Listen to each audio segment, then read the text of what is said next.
The name sounded too familiar, like an echo of old stories that people preferred to keep quiet about. He had once been a master swordsman, but now he was just an uncontrollable madman, imprisoned within four walls, where his own inaction and rage were driving him insane. Everyone knew him as the useless eldest son of Count Perdium, Cecil Perdium, the disgrace of the family, whose name was spoken with contempt. But could anyone believe that this worthless degenerate had managed to defeat the strongest knight of the North? The very thought seemed absurd and impossible. Approaching, the hero quietly but sarcastically asked if the man enjoyed the warmth and comfort he cherished so much. After all, he had spared no expense, spending a fortune on creating an elaborate trap. So, did he like the result of his efforts? The hero repeated mockingly. Jumping up, the interlocutor exclaimed indignantly, "Was this really the same Ghislain? What kind of trap was this? Was he implying that he had foreseen their plans and prepared everything in advance?" But it soon became clear that the guy knew much more than it seemed at first glance. He was aware not only of the conspiracy itself, but also of the exact number of people who would appear here that night. He knew who was spying on whom, who had betrayed their positions, and even who had tried to send help. It was as if he had been pulling the strings from the very beginning. He knew absolutely everything. The wounded man cried out in despair, claiming that this couldn't be, because he always had an ace up his sleeve, a saving move that could turn everything around. How then could such an insignificant, talentless piece of shit, as he considered Ghislain, have managed to surpass him?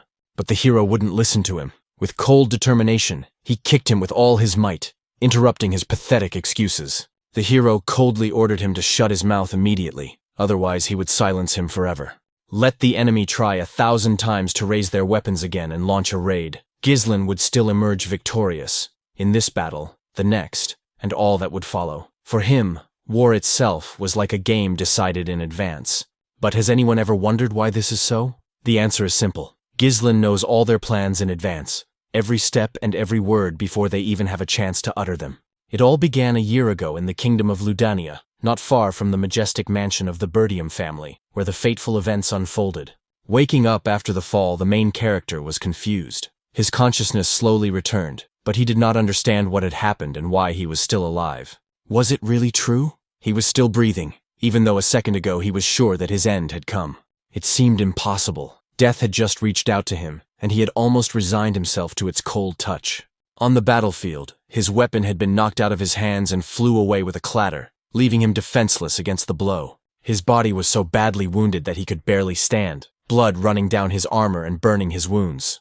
But that was not enough. The enemy delivered many more identical, merciless blows, each tearing his flesh deeper and deeper. His opponent leaned over him and announced with a cold smile that his journey was over. The king of mercenaries, one of the 7 strongest swordsmen on the continent, would be defeated here and now. And indeed, he was defeated by the noble swordsman Eden, who was also among the 7 strongest warriors on the entire continent. As if performing an ancient ritual, Eden asked him one last question. Did he want to say his last words? But the hero could only manage to say that he had only one regret, that he had not managed to take his revenge. And along with this regret, there burned within him a single desire, the desire for death for the one who had managed to defeat him. Upon hearing these words, Eden frowned and became indignant. In his opinion, such a response was nothing more than a manifestation of unbearable arrogance and pride. Who would have thought that standing before them was the eldest son of the once powerful Perdium family? He had left his family, unable to bear the pain after the death of his beloved sister. The young man narrowed his eyes in bewilderment. How did this stranger from another kingdom know such personal, almost secret details of his life? His interlocutor just smiled and replied that there was nothing surprising about it. He had been following his past too long and too persistently, tracking his every move step by step. After all, it was they, together with the Delphine family, who had participated in a conspiracy to destroy the disgraced Perdium family and erase their name from people's memories. The hero did not want to believe these words. They seemed so absurd and false that his spirit was torn between doubt and rage. But if it was true, it meant that Duke Delphin's people weren't the only ones behind that fateful incident. There were other, hidden participants pulling the strings of betrayal behind the scenes. Idun continued his venomous monologue. It really seemed like a waste of time to him to rant and rave, because the enemy would fall soon anyway. It would be better if he resigned himself and accepted his fate. But Ghislain was boiling with hatred. In his eyes, this man was a worthless creature, and he swore that he would never forgive him for this. The enemy cold-bloodedly cut off his nose and in the next second severed his head with one precise stroke of his blade. So, right after their conversation, the main character was beheaded. And yet, Now he felt alive and couldn't believe it. His head was still in place. He touched his face and froze. Perhaps it was a vision, a trick of his memory, or some kind of miracle. What's more, he even felt like he had grown younger.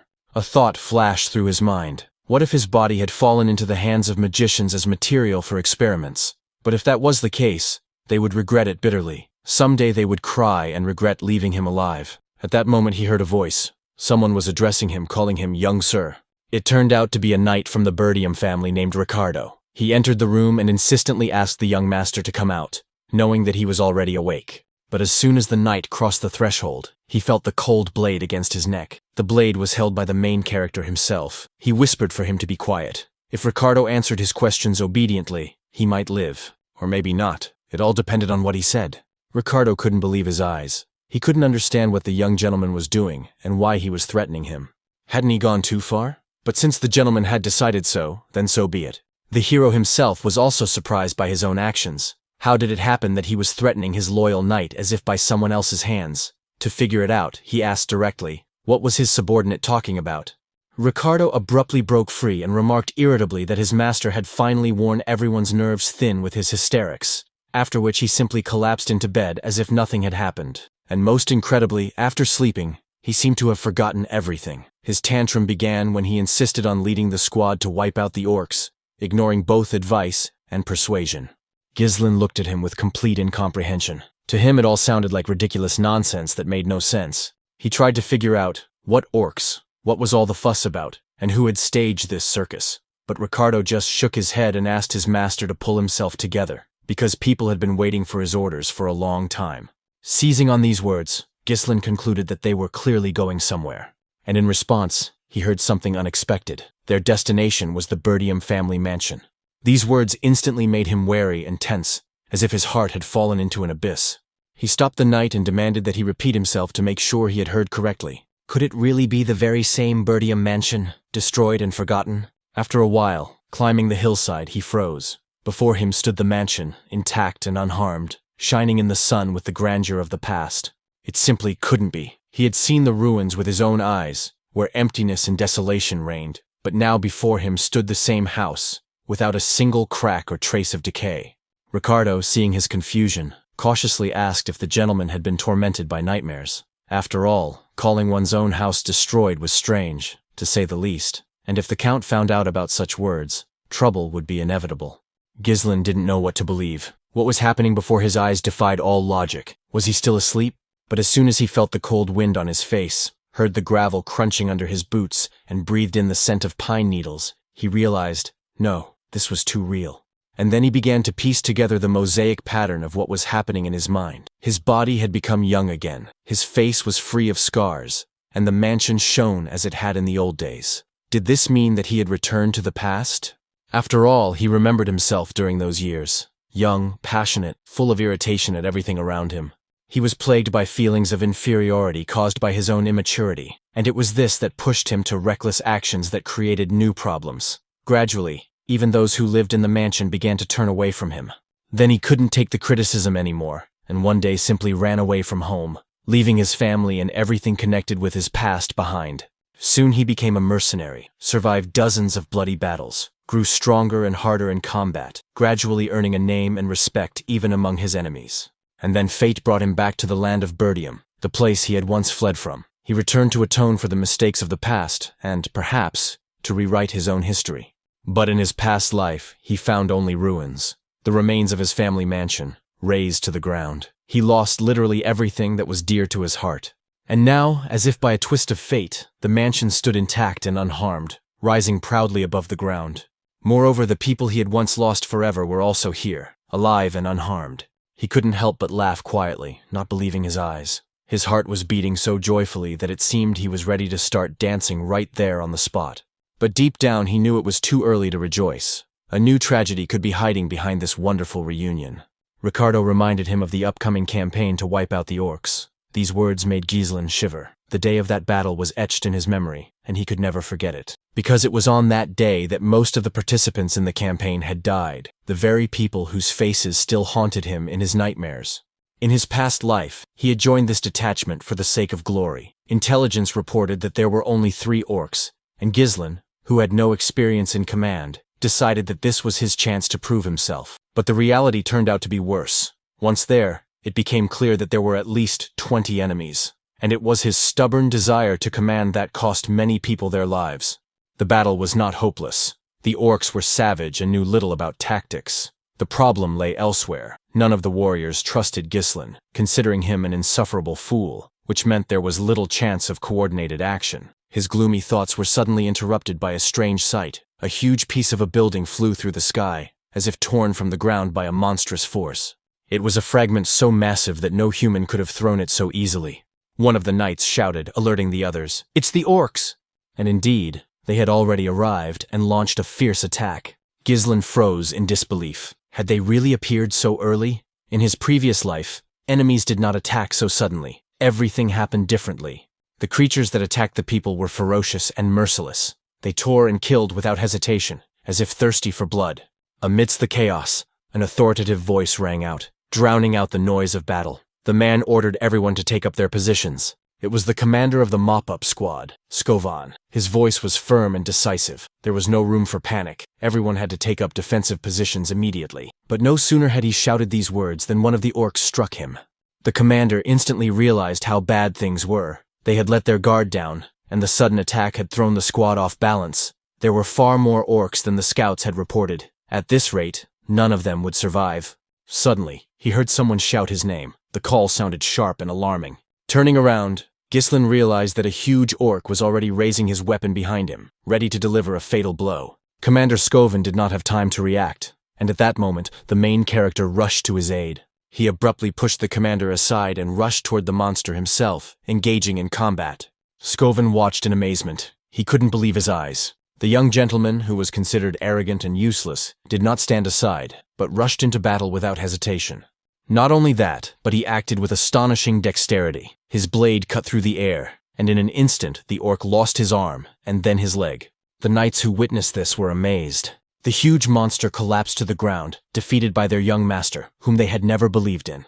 But at that moment, Ghislain had only one thought in his mind. The mana was still inaccessible. If he had returned a little earlier, when the power was already at his disposal, he could have done much more. Pushing aside unnecessary thoughts, he headed toward Skovan, who was still recovering from what he had seen.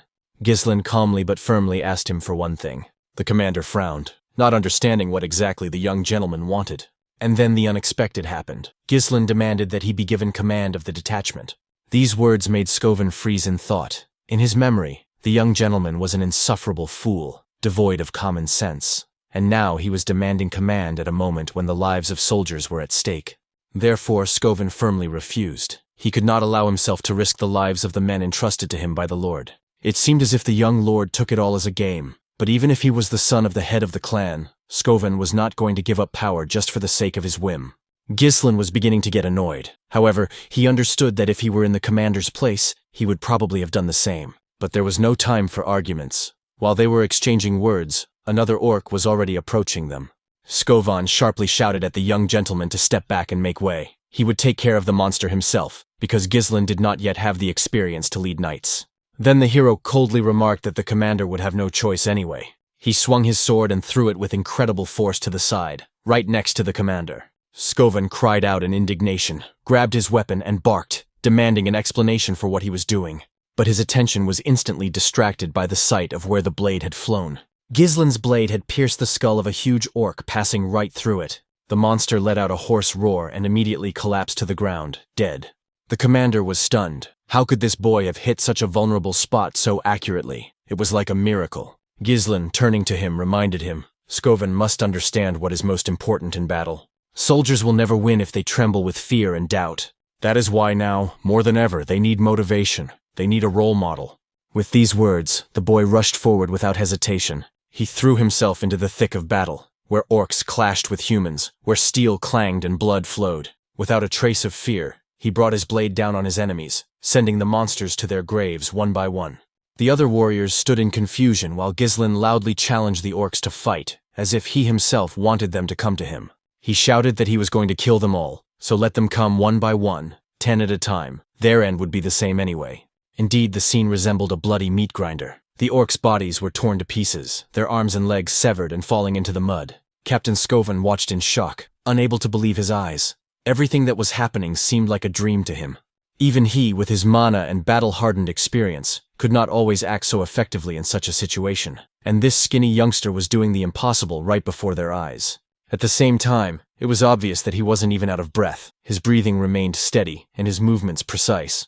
Moreover, every dodge and strike seemed to be calculated down to the smallest detail. He used a minimum of movement, but inflicted maximum damage. The blade slid precisely and coolly, always finding the weak points of his enemies: joints, throat, or heart. Every strike was deadly. His movements resembled the art of a master swordsman, even though mana was still inaccessible to him. It seemed as if the steel in his hands had a life of its own. The soldiers watching the scene found it incredible that fighting alongside them was not an imposter or a failure, but a true genius hiding under the guise of a youngster. With each swing, he demonstrated his superiority, as if testing his enemy's strength and mockingly playing with their fury. The orcs, considered the embodiment of savagery and strength, looked helpless and predictable in his eyes, not living up to their grim reputation. The humans saw that all the monsters had now turned their attention to the young master, and they were overcome with confusion. The soldiers looked at Skavna with hope and fear, but he stood motionless, as if paralyzed by what was happening. The thought of what was going on in Gislin's head remained a mystery to everyone. His maneuver to distract the enemies was successful, but his next actions only surprised the observers. He rushed away. There was a steep cliff in his path, and this circumstance caused many to doubt the gentleman's sanity. However, the sequence of events indicated that this escape had a hidden purpose. Only then did Skovan realize the essence of the plan, and order the soldiers to close ranks, raise their shields, and prepare for battle. The soldiers, coming to their senses, rushed after him, forming a tight formation. Meanwhile, Gislin continued to run, leading the orcs closer and closer to the cliff. Inwardly, he hoped that the commander would be able to make good use of his plan. On his own, he could destroy only some of his enemies, but he would not be able to withstand the entire onslaught. Therefore, such tactics became a chance to change the course of the battle. The orcs, overcome with rage, did not notice the trick and followed him relentlessly. Soon, a loud growing noise came from behind. Warriors, shielded and armed with spears, advanced in a dense wall, preparing to strike. The hero watched with satisfaction. Everything was going exactly as he had planned. Reaching the edge of the cliff, he took a decisive step and jumped down, risking everything. At that moment, his order rang out to the others, demanding immediate action. The commander of the mop-up squad instantly gave the order: move forward. Their task was to drive the orcs to the very edge and push them into the abyss. Thus began a new clash between knights and monsters, which threatened to turn into a deadly slaughter. The pressure of the huge bodies was terrifying, and it was incredibly difficult to cope with them. But the efforts of the men were successful, and soon the heavy bodies of the orcs began to fall like stones falling from a cliff. The monsters had no chance to cling on or hold on. One after another, they fell into the abyss, crashing into the rocks and losing their lives instantly. It seemed unbelievable to the knights. They could hardly believe their own victory. The hordes of enemies had been destroyed. But along with joy came a new fear. What had become of the young lord? It turned out that he had managed to use his weapon to hook onto a ledge on the slope. The soldiers rejoiced when they saw that he was alive, and the commander reached out his hand, urging him to grab hold. But Gislin's fingers gradually slipped, his strength leaving him. Unable to hold on, he fell and crashed down like a stone. The men could not believe their eyes. Their master had disappeared into the abyss of the cliff. At the moment when consciousness left him again, he heard a familiar voice, his sister's voice. He found himself in a strange, vague space and asked with bated breath if it was really Elena. Fragments of memories flashed before his eyes. The girl was crying, asking if their mother was alive, thanking her brother, and at the same time reproaching him, calling him the worst for what had happened to him recently. Looking at these fragmented images, the hero realized that what he was seeing were his own memories of his sister Elena. Suddenly, the image of the girl seemed to come to life and reached out to him, as if stepping out of his memory into this strange world. She begged him to go with her, as if she wanted to take her brother to a place where there was no pain or fear. At that very moment, consciousness returned sharply, and the hero woke up. He found himself in an unfamiliar room that seemed strange and alien. Barely aware of what was happening, he realized that he was still alive. He had probably been saved somehow. Everything that had happened before now seemed like a vague, lingering dream.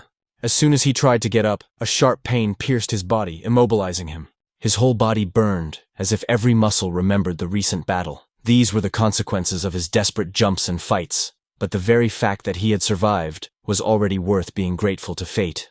As he struggled with the pain, a maid entered the room. Her face glowed with genuine joy that her master had finally awakened. The hero froze, not believing his eyes. Standing before him was Valinda. The girl, holding back tears, immediately began to scold him, reminding him that she had warned him not to interfere with the orcs and to leave it to the soldiers. As her words poured out, Ghislain couldn't take it anymore and jumped up to hug her tightly. Valinda was confused and asked in surprise what it all meant and if she had offended him in some way, but he just said that everything was fine and admitted that he was immensely happy to see her. This girl was his personal mentor, the only one who had always stayed by his side, despite his recklessness and rebellious nature. In his past life, after the fall of his family, she disappeared, and he never saw her again. And now, finding himself face to face with her again, he could hardly believe what was happening. Valinda just shook her head, wondering where the gentleman's violent joy came from, since they saw him every day. Ghislain thought for a moment, realizing that he had to tell his mentor the whole truth, even though it might seem crazy. Summoning his strength, he asked her to listen carefully. Soon, a terrible misfortune would befall the family mansion. The girl just raised her eyebrows in surprise, not understanding what he was talking about, because his words sounded like nonsense. The hero continued his explanation, claiming that he had returned to life after death. To his mentor, this seemed like a normal consequence of the beatings he had received from the orcs, who, in her opinion, had badly injured him. Ghislain objected silently, realizing that it was something else entirely, but it was impossible to convince her otherwise. In her eyes, the misfortune was not supposed to befall the Perdium mansion, but only the master himself. Valinda scolded him, predicting that if he did not stop causing trouble, he would risk ending up either in prison or on the front lines against monsters. The hero realized that she did not believe him. However, he did not expect to be able to explain everything at once. The girl reminded him that the festival was coming up soon and asked what he would do if he was so badly injured that he couldn't go. The mentor emphasized that the holiday was coming up very soon. She pointed out that Elena was eagerly awaiting the day when her brother would fulfill his promise and take her to the festival.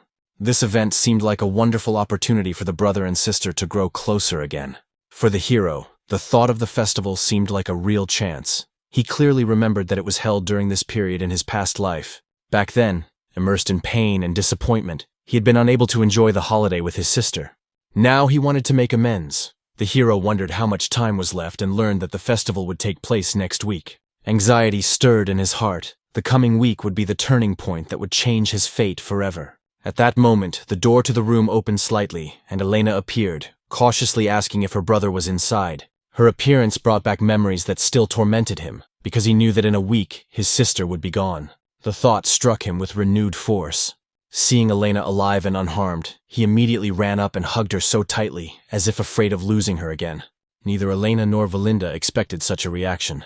His sister looked at her brother in confusion, not understanding what was happening to him, and wondering if he was just playing a joke on her. In response, he only gently expressed his feelings, showing how much he had missed her. But the girl pushed him away, frightened by such a sudden change. The hero was surprised to feel the strength in her small hands. Perhaps she had always been much stronger than she appeared at first glance. Elena explained that she had come in at Valinda's request. Her words sounded dissatisfied. It seemed that her brother had been acting strangely again. She doubted that he seriously believed that what had happened would change anything in their relationship. The hero was confused, trying to understand what relationship she was talking about. Memories came back with a burning coldness. He had previously told his sister that he was tired of her, demanded that she disappear from his life and not even breathe near him, considering her presence repulsive. The girl asked in bewilderment, "Has my brother really forgotten about this, as if his memory has been completely erased?" Ghislain couldn't believe his own thoughts. Had he really said those words? They hadn't been very close in his past life, and now he clearly realized how low he had sunk back then. This realization made him apologize, which was unexpected even to himself. Valinda was stunned, hearing a sincere apology from him for the first time. Elena, watching this, concluded that the orc attack must have hit her brother so hard on the head that he was behaving unusually. The hero was indignant. That wasn't how it was, because he was the one who fought and won. Why did everyone around him keep talking about a head injury? In the heat of these thoughts, his body was suddenly seized by a sharp pain, reminding him of his recent trials. Elena hastened to explain the reason for such talk. After all, he had been brought here unconscious, and therefore everyone was convinced that he had simply been injured in battle. For a moment, both girls laughed carefree, and a warm feeling filled the room, as if nothing bad had ever happened. For Ghislain, this was a source of joy. Everything looked the same as in his memories of happy days. He couldn't understand why he had wasted his energy and nerves on nonsense in his past life. Back then, on the eve of the festival, he had refused his sister's request to go together, using the unsuccessful outcome of the trip as an excuse. That refusal proved fatal. It was then that he saw Elena for the last time. Just a few days later, she was found dead, torn to pieces next to the bodies of her bodyguards. The thought of it tore at his soul. He knew he should have been there, but he had betrayed her with his inaction, and now regret burned him from within. His thoughts were interrupted by a knock on the door. Someone politely asked if they could come in. Elena's bodyguards entered. There were two of them, one named Jamal, the other Philip. The girl was surprised by their appearance, as she had asked them to stay outside. But Jamal explained that the servants were asking her to personally assess the preparations for the upcoming festival. The hero did not understand why she should be involved in this.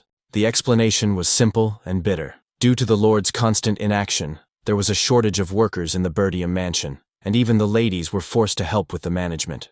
Elena said goodbye to her brother and asked him to take care of himself, then left the room. The hero remained pensive. It turned out that there really was a shortage of people. In his previous life, he had not paid attention to this, and now he realized how little he had known about the family's affairs at that time. After thinking about everything that was happening, he unexpectedly offered his help with the preparations. Elena turned around sharply, struck by his words. It was unthinkable for her that her brother would volunteer to work. She was sure that something serious had happened to his head. Meanwhile, preparations for the festival were proceeding in the most serious manner. Every little thing was taken into account. Every detail was brought to perfection. The hero insisted that he was ready to help, but those around him just waved him off, saying that no one could concentrate on the task at hand with him around. This attitude upset him. His sincere willingness to help was perceived as a mere whim. Valinda simply noted that it would be more helpful if he did nothing and just rested quietly. At that moment, Gislin's thoughts returned to the fact that in her previous life, Elena's body had been found in the slums, far from the festival grounds. This could mean that she had been lured away or taken by force. To prevent this from happening, he decided to study all the paths and exits from the castle, as well as every loophole through which intruders could enter. While he was arguing with his mentor, a man suddenly ran up to him.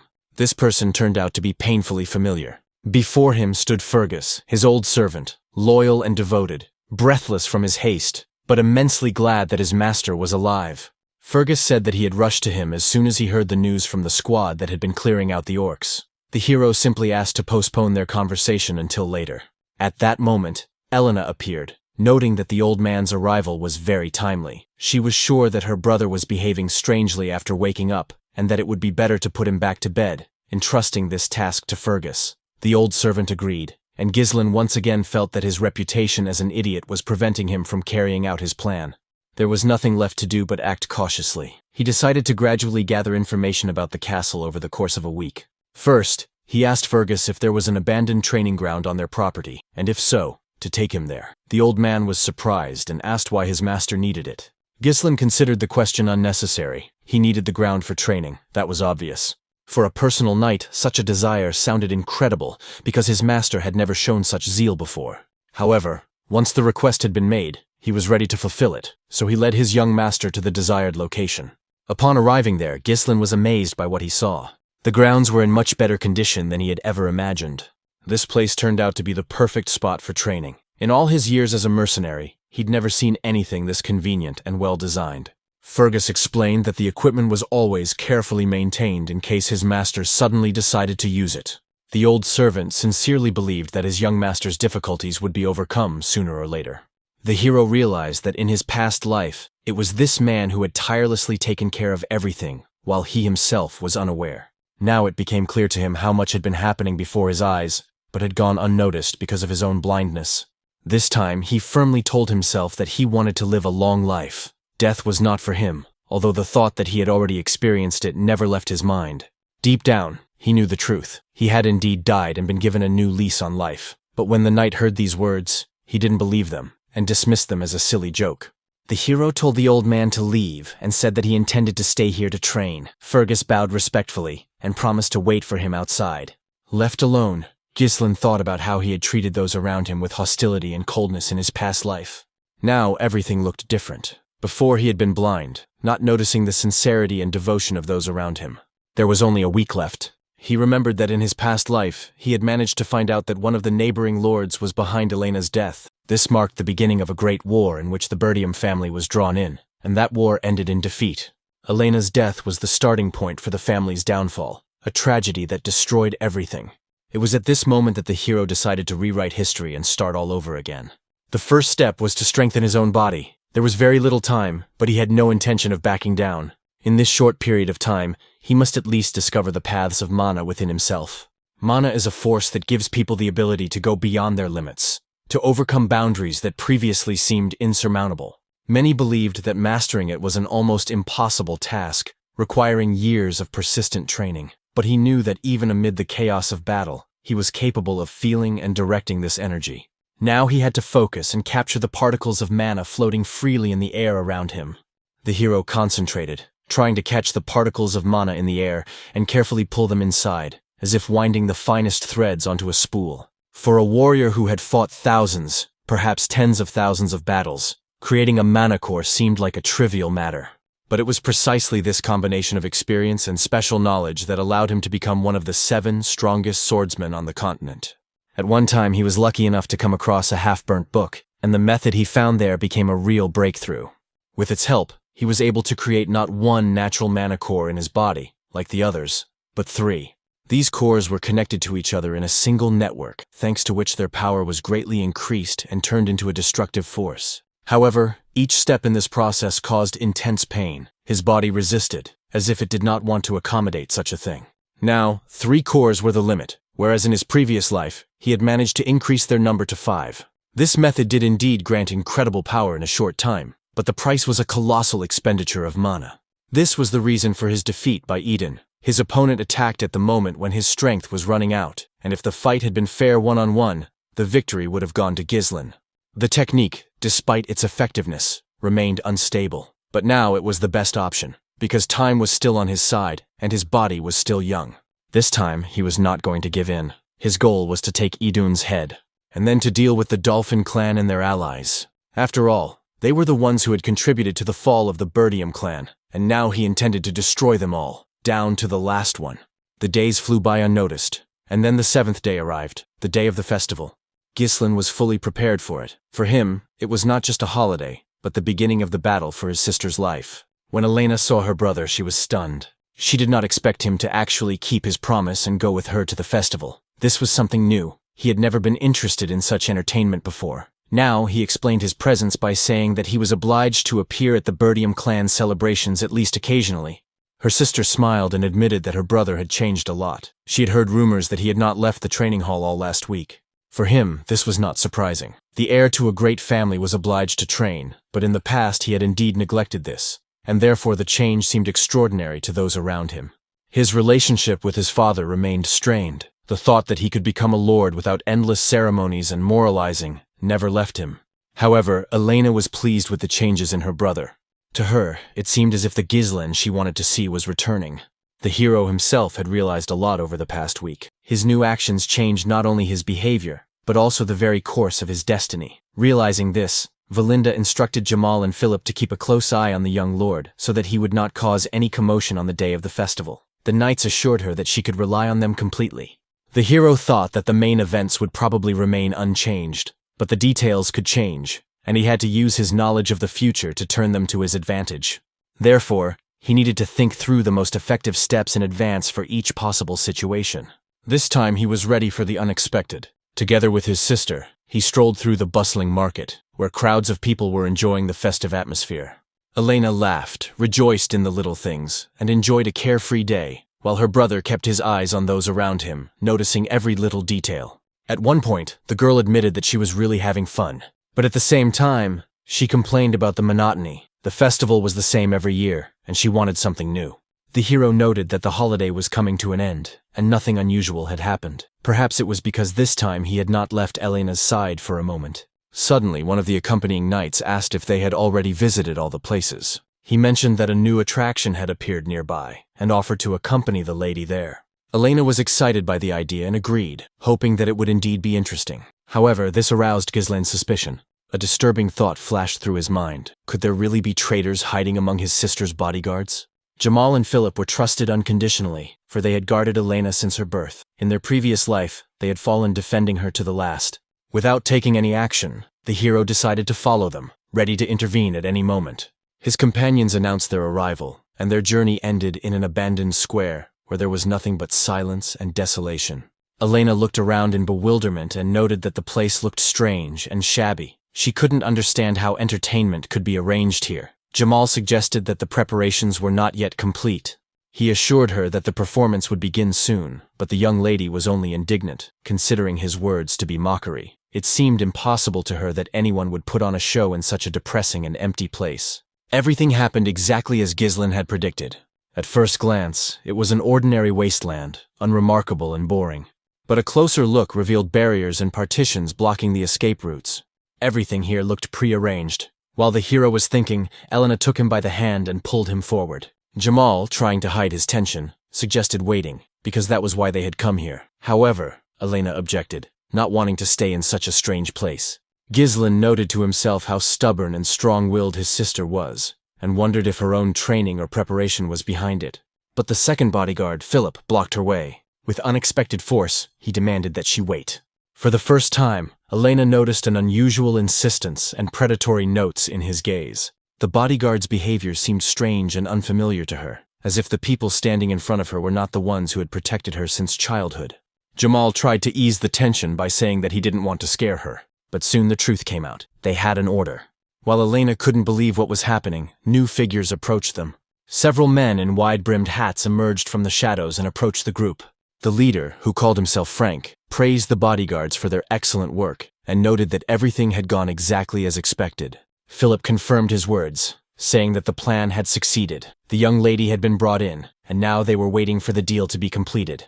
Frank's gaze fell on Elena, but then stopped on her companion. He said with surprise that he was looking at the eldest son of the Perdium family. Frank noted with surprise that he did not recall the order concerning the eldest son of the Perdiums. One of the bodyguards coldly remarked that the young gentleman would be just a bonus. According to him, it was his own fault. He had followed them and fallen into a trap.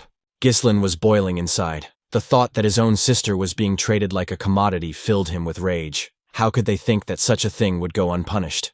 Jamal just smiled, assuring them that the young gentleman himself should worry about his life. They, in turn, would be able to escape and hide anywhere they wanted. These lands, as he said, had long been impoverished and brought no joy. Every year, more and more people left the Perdium's domain, tired of barbarian raids and ruin. But while the traitor continued to speak, Ghislain was already preparing to strike. In an instant, the blade cut through Jamal's body before he could even realize the danger. The rest of those present froze in disbelief, stunned by the incredible speed with which the young master had acted. Ghislain merely noted coldly that at least he did not trade in other people's lives. Then his gaze fell on the second bodyguard. Philip, realizing that everything had gone wrong, grabbed Elena, contemptuously calling his partner a fool for underestimating the enemy. But those were his last words. In the next moment, Ghislain's blade pierced his head, and the only thing he managed to whisper was that such a thing was impossible. A moment later, Elena was in her brother's arms, under his protection. The men who had come with Frank looked at each other in bewilderment and asked if this was really the eldest son of the Perdium family. They were sure that he didn't even know how to fight properly. Frank, studying the young man with his eyes, confirmed that the appearance matched. He was struck by something else, the ease with which he had killed 2 knights. Moreover, there was clearly mana in his blows, which made everything that was happening even more incredible. Elena was confused, trying to understand what was happening and where her brother got such strength. But Ghislain did not give her an answer. He himself did not know what to say, because for him it was not a time for explanations, but for action. To protect his sister from further danger and carry her away from the battlefield, the hero knocked her unconscious with one firm movement, not out of cruelty, but for her own safety. He carefully laid her aside, ensuring her a little peace and privacy from prying eyes. Frank, with obvious ironic gratitude, noted that the heir had done the dirty work himself, which they had intended to entrust to mercenaries. He and his men had planned to deal with the bodyguards, but now everything had turned out differently. The young man was not at all what they had expected. Doubt arose in their eyes. Did he have hidden skills that he had not previously boasted about? Ghislain could hardly understand why these people were interested in someone outside. Now the main task was to survive the battle. It soon became clear that they would have to fight 3 opponents at once. 2 of them were already in position behind him, while the third exuded an abnormal aura of mana, as if an invisible vortex was swirling around him. All this required a quick and decisive response. The sooner the threat was eliminated, the less chance there was of an unforeseen catastrophe. Ghislain tried to find out from the newcomers who had ordered this despicable deal, but they just looked down on him, not understanding why they should reveal such details to a living person. Faced with such insolence, he knew that conversation would be of little value. If they did not tell him voluntarily, he would have to force them to talk. Thoughts of coercion arose instantly. If the silence continued, actions would replace words. Taking advantage of an order from one of his henchmen, they first wanted to take his life, but the leader intervened. He demanded a living prisoner, breaking bones in order to extract information from him. For Frank, torture seemed a necessary step. First pain, then confession. According to his dark logic, the path to the true result. At his command, his henchmen rushed into the attack, hoping to break their opponent with numbers and brutality. Ghislain did not stand aside and took them head-on. The counterattack was lightning fast and deadly. He threw what he had brought with him, a weapon prepared for such a moment. The throw was accurate and merciless. One of the attackers treated the object with contempt, taking it as a joke and underestimating the danger. While he turned away incredulously and tried to concentrate, the blade cut him in an instant. In the next moment, the enemy's head fell. Another corpse left in the path of the one who came to defend his own. The second enemy rushed to attack, assuring himself that such tricks would no longer work. He tried to strike from the blind side, but the hero managed to react in time and block the blow. With one precise maneuver, Ghislain threw the enemy's weapon off balance and deprived him of his advantage. While the enemy remained unarmed, the young man used his other hand. With one powerful movement, he cut off his head as easily as before. But Frank wasted no time and launched his own attack.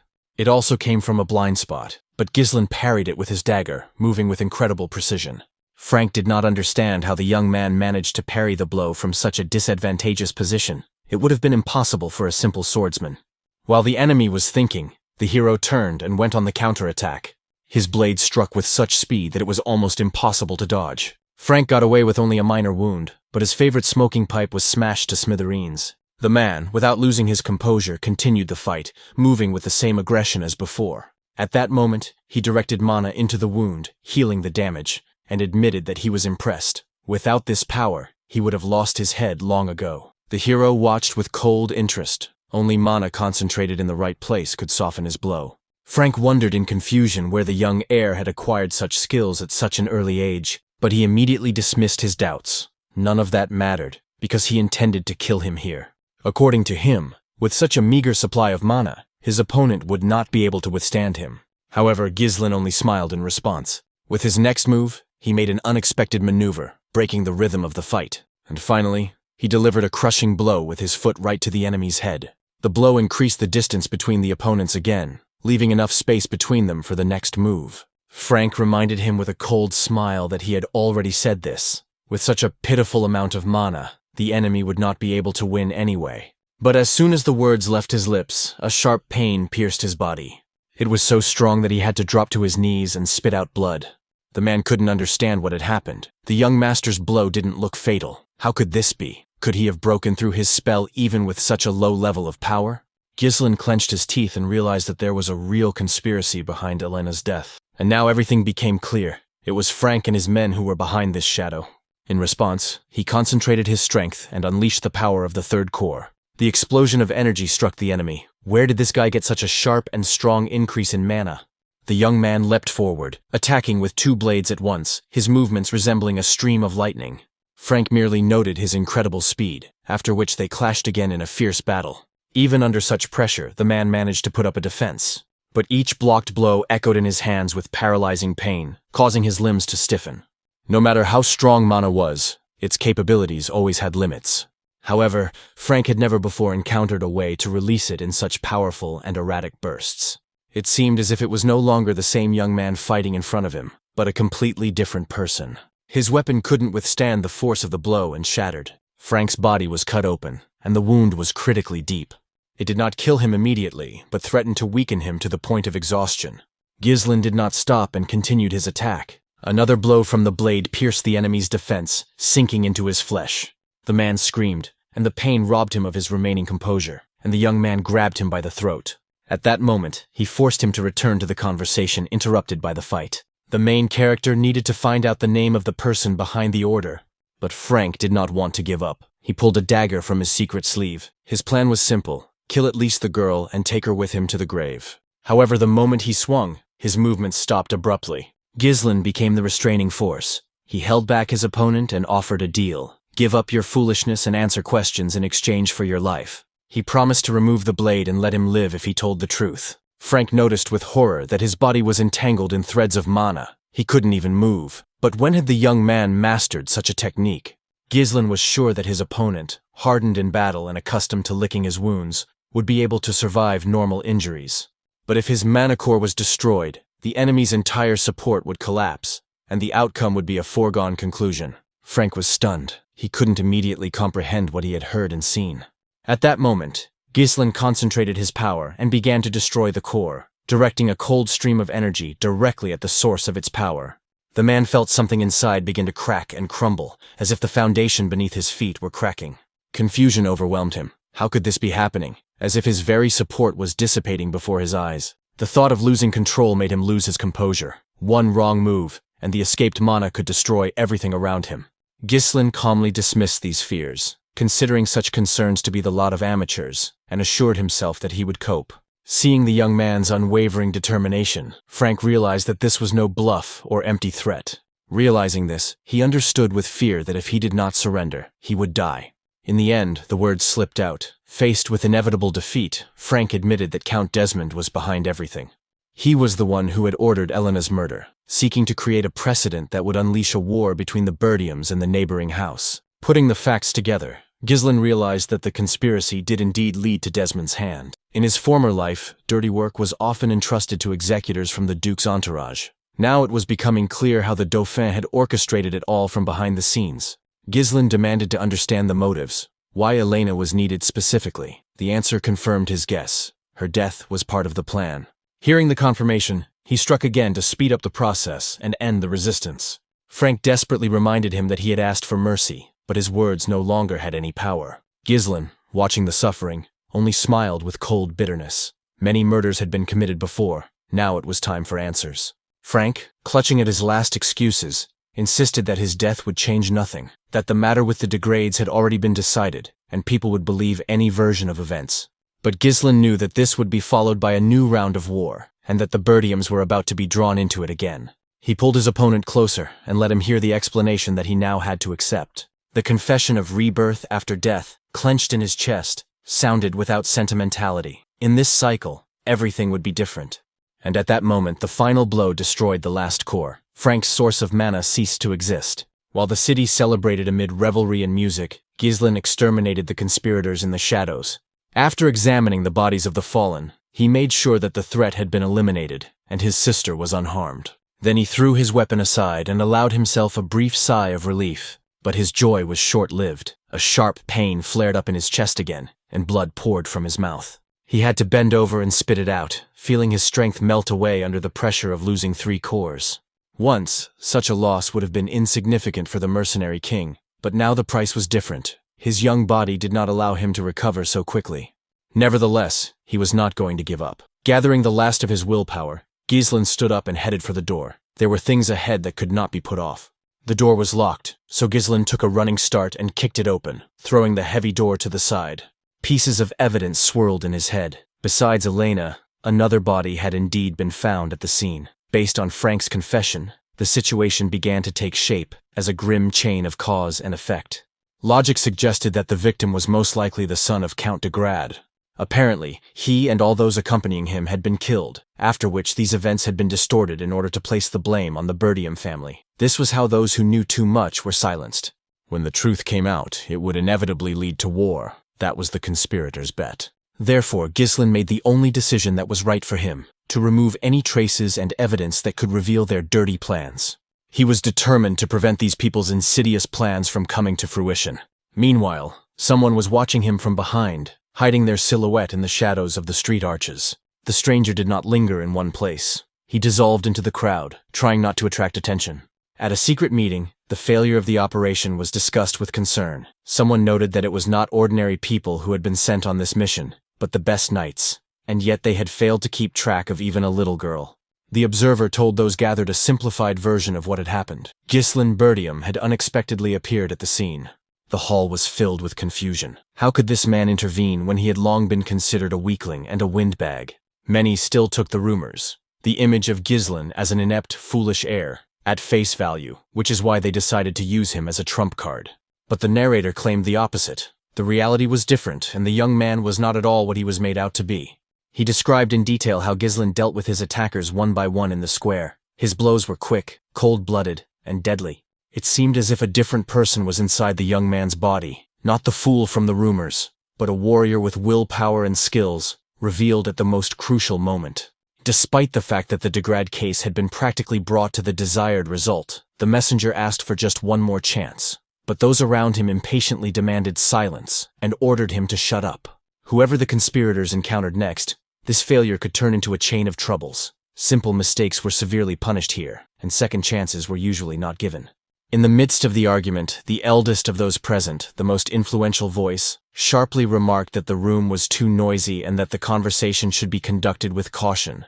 He asked the speaker what specific opportunity he was requesting, and a tense pause ensued in the room, during which the fate of the one who dared to ask for leniency was being decided. One of the attendees decided to speak up. Cecil Perdium must be eliminated. The others immediately asked how he intended to do this. Then the man in the cloak revealed his cards, claiming that he had a special trump card for the duel. His name was Cain Lodges. He had gained fame for his powerful techniques combined with his skillful swordplay. Despite his young age, Cain was considered the living embodiment of strength, and there was hardly anyone in the north who could match him. In addition, he was Ghislain's cousin, which made the task easier. Bringing them face to face would not be difficult.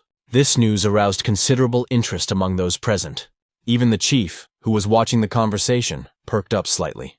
However, his cold warning was clear. The new plan had no room for failure. If it failed, there would be no second chance. The man in the cloak assured them that he could handle it and was eager to prove it.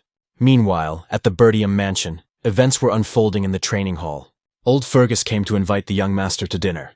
But at that moment he saw a strange sight. Objects were moving on their own. It turned out that this was not an attack at all, but someone's hand had grabbed a weapon lying nearby. The blade suddenly flew to the side, as if under the influence of an invisible force. This was how Ghislain trained. He was testing his abilities, checking how skillfully he had learned to master the new technique. Absorbed in the process, he noticed Fergus only after a moment. Then he greeted him and asked what had brought the old man here. The old man apologized and explained that he did not want to distract the young man from his training. But there was genuine curiosity in his voice. How did he manage to do what he had just seen? Ghislain assumed that he was referring to the unusual way of holding the weapon. The secret lay in the use of mana threads, invisible streams that could act as leashes, allowing the weapon to be guided even from a distance. In his past life, he had often used mana threads, and it had become one of his main skills. But now, with his current level of power, he had to squeeze every last drop out of himself, loading mana cores to use this technique. Still, he understood that if he used only a single thread and acted cautiously, he might be able to conserve energy and regain control to almost his previous level. Fergus, who was watching what was happening, involuntarily admitted that he considered himself a man who had seen a lot. He knew many ways to use mana and was confident in his experience. But he had never seen anything like this before. After all, not long ago, the young gentleman could not have taken a single step in this direction. He had no control over mana at all, and now something incredible was unfolding before his eyes. The old man was amazed that he had not only mastered it, but also come up with such unusual ways of using it. Fergus's thoughts were interrupted by Ghislain himself, who looked at him as if he wanted to ask something. The old man understood and nodded. Yes, he had come here for a specific purpose and had an important message to convey. Bowing his head, Fergus thanked the young gentleman for saving Lady Elena. Ghislain was almost taken aback. Receiving gratitude seemed strange. After all, he had only done what he was supposed to do. Therefore, without dwelling on it, he just smiled and invited the old man to join him for lunch. Several days had passed since that event. The festival had been temporarily suspended because it was necessary to strengthen security and ensure the young lady's safety. Elena was indignant. No one believed her when she said that it was Ghislain who had saved her. She demanded that her brother tell everyone everything himself, but Ghislain just shook his head. It was pointless for him. Even if he told the truth, no one would believe him anyway. Valinda, on the other hand, was boiling with rage. So Jamal and Philip really had intended to kidnap the young lady. The treacherous pair. She had always suspected that there was something vile lurking in these two. But the young lady herself seemed to prefer not to reveal all the details of what had happened. For Ghislain, however, one thing remained paramount. He had managed to postpone the war for a while, although he understood that his enemies would not retreat so easily. And yet he clearly saw that he could not stop the approaching storm alone. It would take an entire army to do so. At that moment, a maid entered the room, apologizing respectfully for interrupting their conversation. Ghislain merely nodded, continuing to think that an army needed not only strength but also power, and to gain power, he would have to do much more than just train. Soon food was served. The amount was so meager that it seemed almost mocking.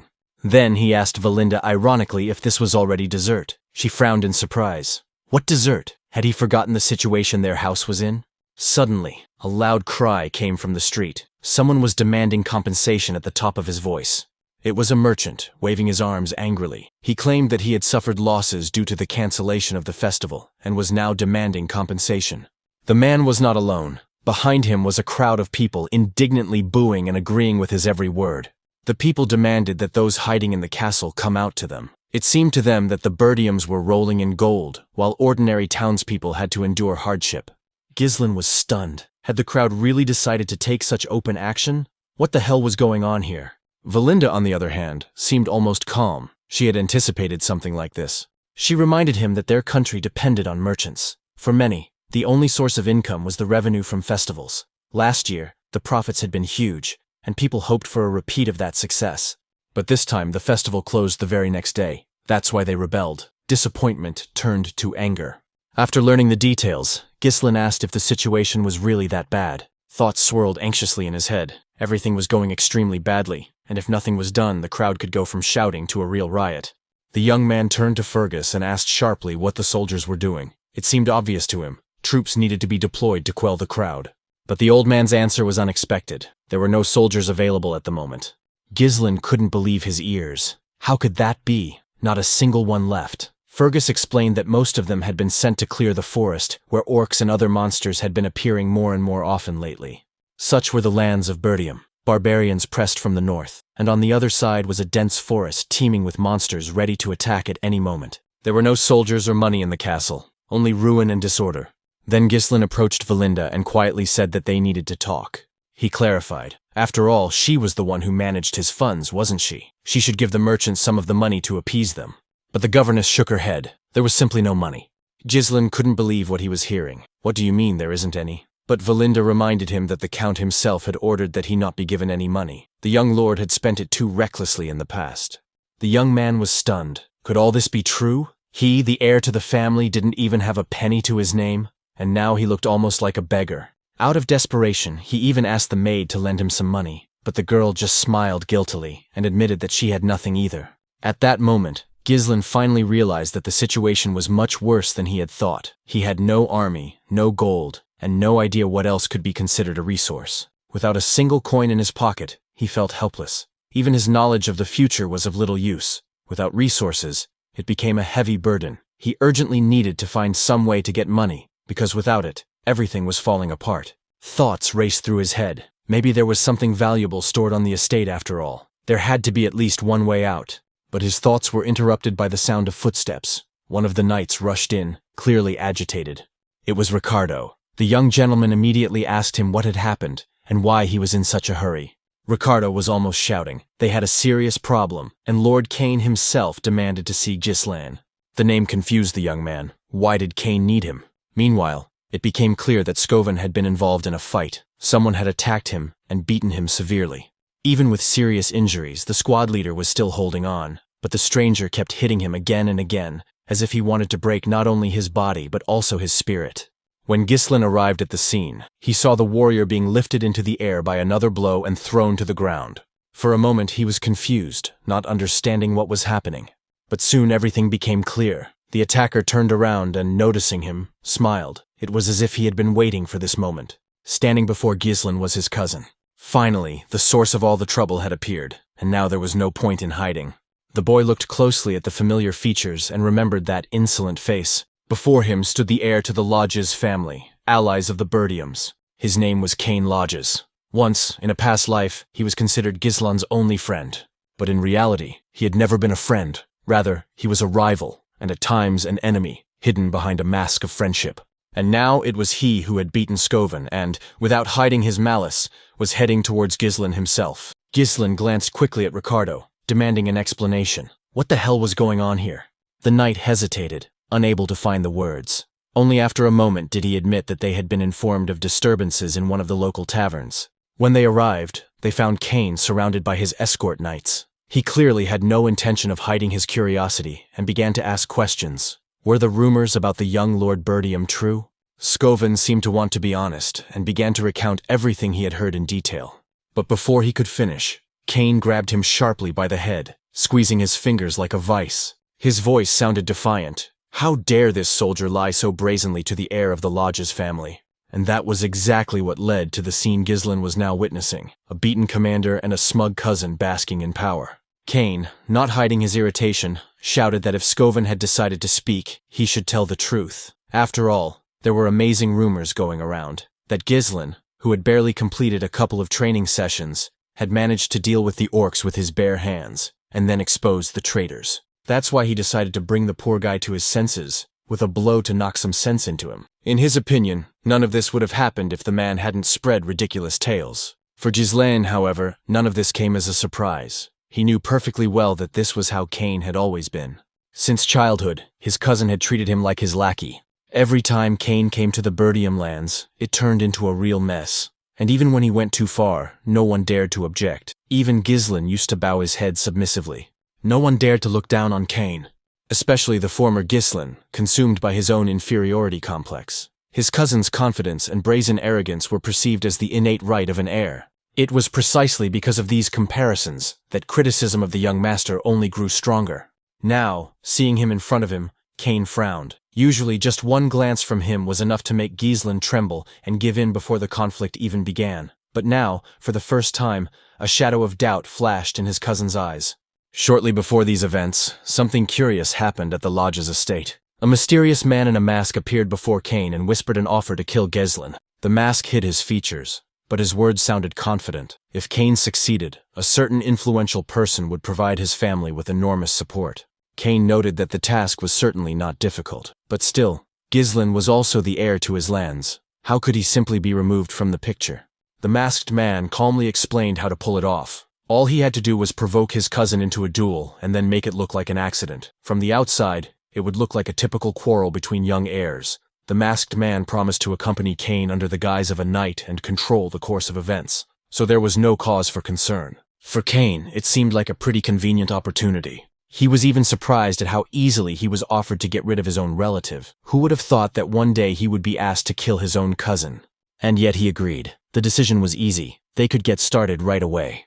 Deep down, Cain suspected that the reason was that someone had noticed changes in Giselle, and that bothered him far more than his former reputation as a worthless idler. Remembering this, he asked mockingly what his cousin was doing right now. If he had come, it was time to bring everything due. Ghislain cautiously asked what exactly he meant. Cain reminded him of the interrupted festival, and he suggested livening things up in his own way. A little drink, a few women, just like in the old days. Or perhaps his cousin had suddenly decided to pretend to be a righteous man. Ghislain remained silent, watching him with a cold gaze, as if he did not understand what he was talking about. Only after a minute did he pretend to understand. Of course, Cain always demanded entertainment as soon as he set foot on Perdium soil. Women and wine were his eternal companions. Once, Ghislain danced to his tune, fearing another beating, but now everything had changed. He wasn't going to spend a penny on him. Moreover, the Count had recently forbidden giving him money, because he thoughtlessly spent it on trifles. And, remembering this, Ghislain thought for the first time, there had always been a source of income nearby that he had not thought about before. The thought caught his attention so much that he forgot about his cousin for a moment. Images of a future in which money could be spent not on Cain's drinking binges but on his own plans flashed before his eyes. But his thoughts were interrupted by an irritated voice. Cain demanded that everything be brought here immediately, as if he were talking to a servant. Couldn't he see that the elder lodges had been waiting for a long time? According to him, if Ghislain understood correctly, he should obey immediately. Of course, Cain promised that everything would be paid for, but there is always a but. But as Ghislain coldly pointed out, the old bills had to be paid first. Cain raised an eyebrow, genuinely surprised. What accounts were they talking about? The guy calmly explained. His cousin knew perfectly well that he had been living off him all this time, and if you added up the interest, it amounted to no less than 1,000 gold pieces. These words sounded so serious that Cain almost laughed. He was indignant. How could anyone demand such a ridiculous amount when all his fun wasn't worth hundreds of gold coins? Moreover, he had been treating his own friend, Didn't friendship imply such debts? Let Ghislain consider it payment for their friendship. But the young gentleman only smiled. What friendship? All this time, Cain had only wiped his feet on him, treating him like a servant. And now it was time to pay. Let his cousin repay the debt willingly, or Ghislain would collect it himself. He needed the money right now. The atmosphere was tense to the breaking point. A tense silence reigned in the room, as if the silence itself was waiting for an explosion. Ricardo, watching this, was at a loss for words. He understood perfectly well what consequences awaited his master, and he was horrified to realize that he was saying this out loud. Cain suddenly burst out laughing. His laughter seemed to reflect not joy, but contempt. He decided that his cousin, whom he had tolerated for so many years, had suddenly imagined himself powerful and dared to be insolent, hoping to get away with it.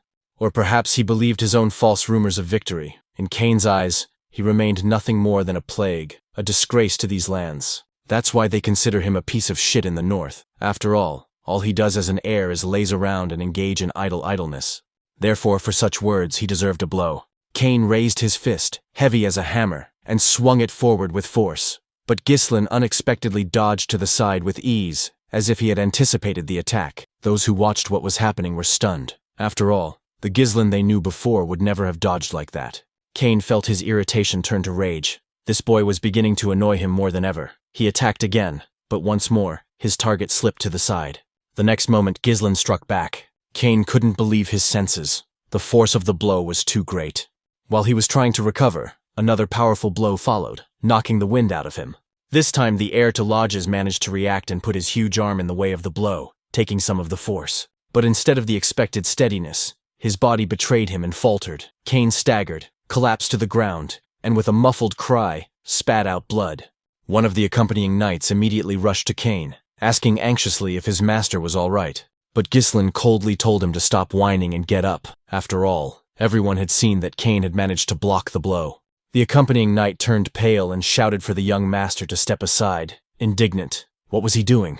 Those in the hall could not believe their eyes. Had Ghislain really defeated Cain? No one had even seen the moment of the blow. It seemed unbelievable. At that moment, Ghislain realized what was happening. It had all been staged in advance.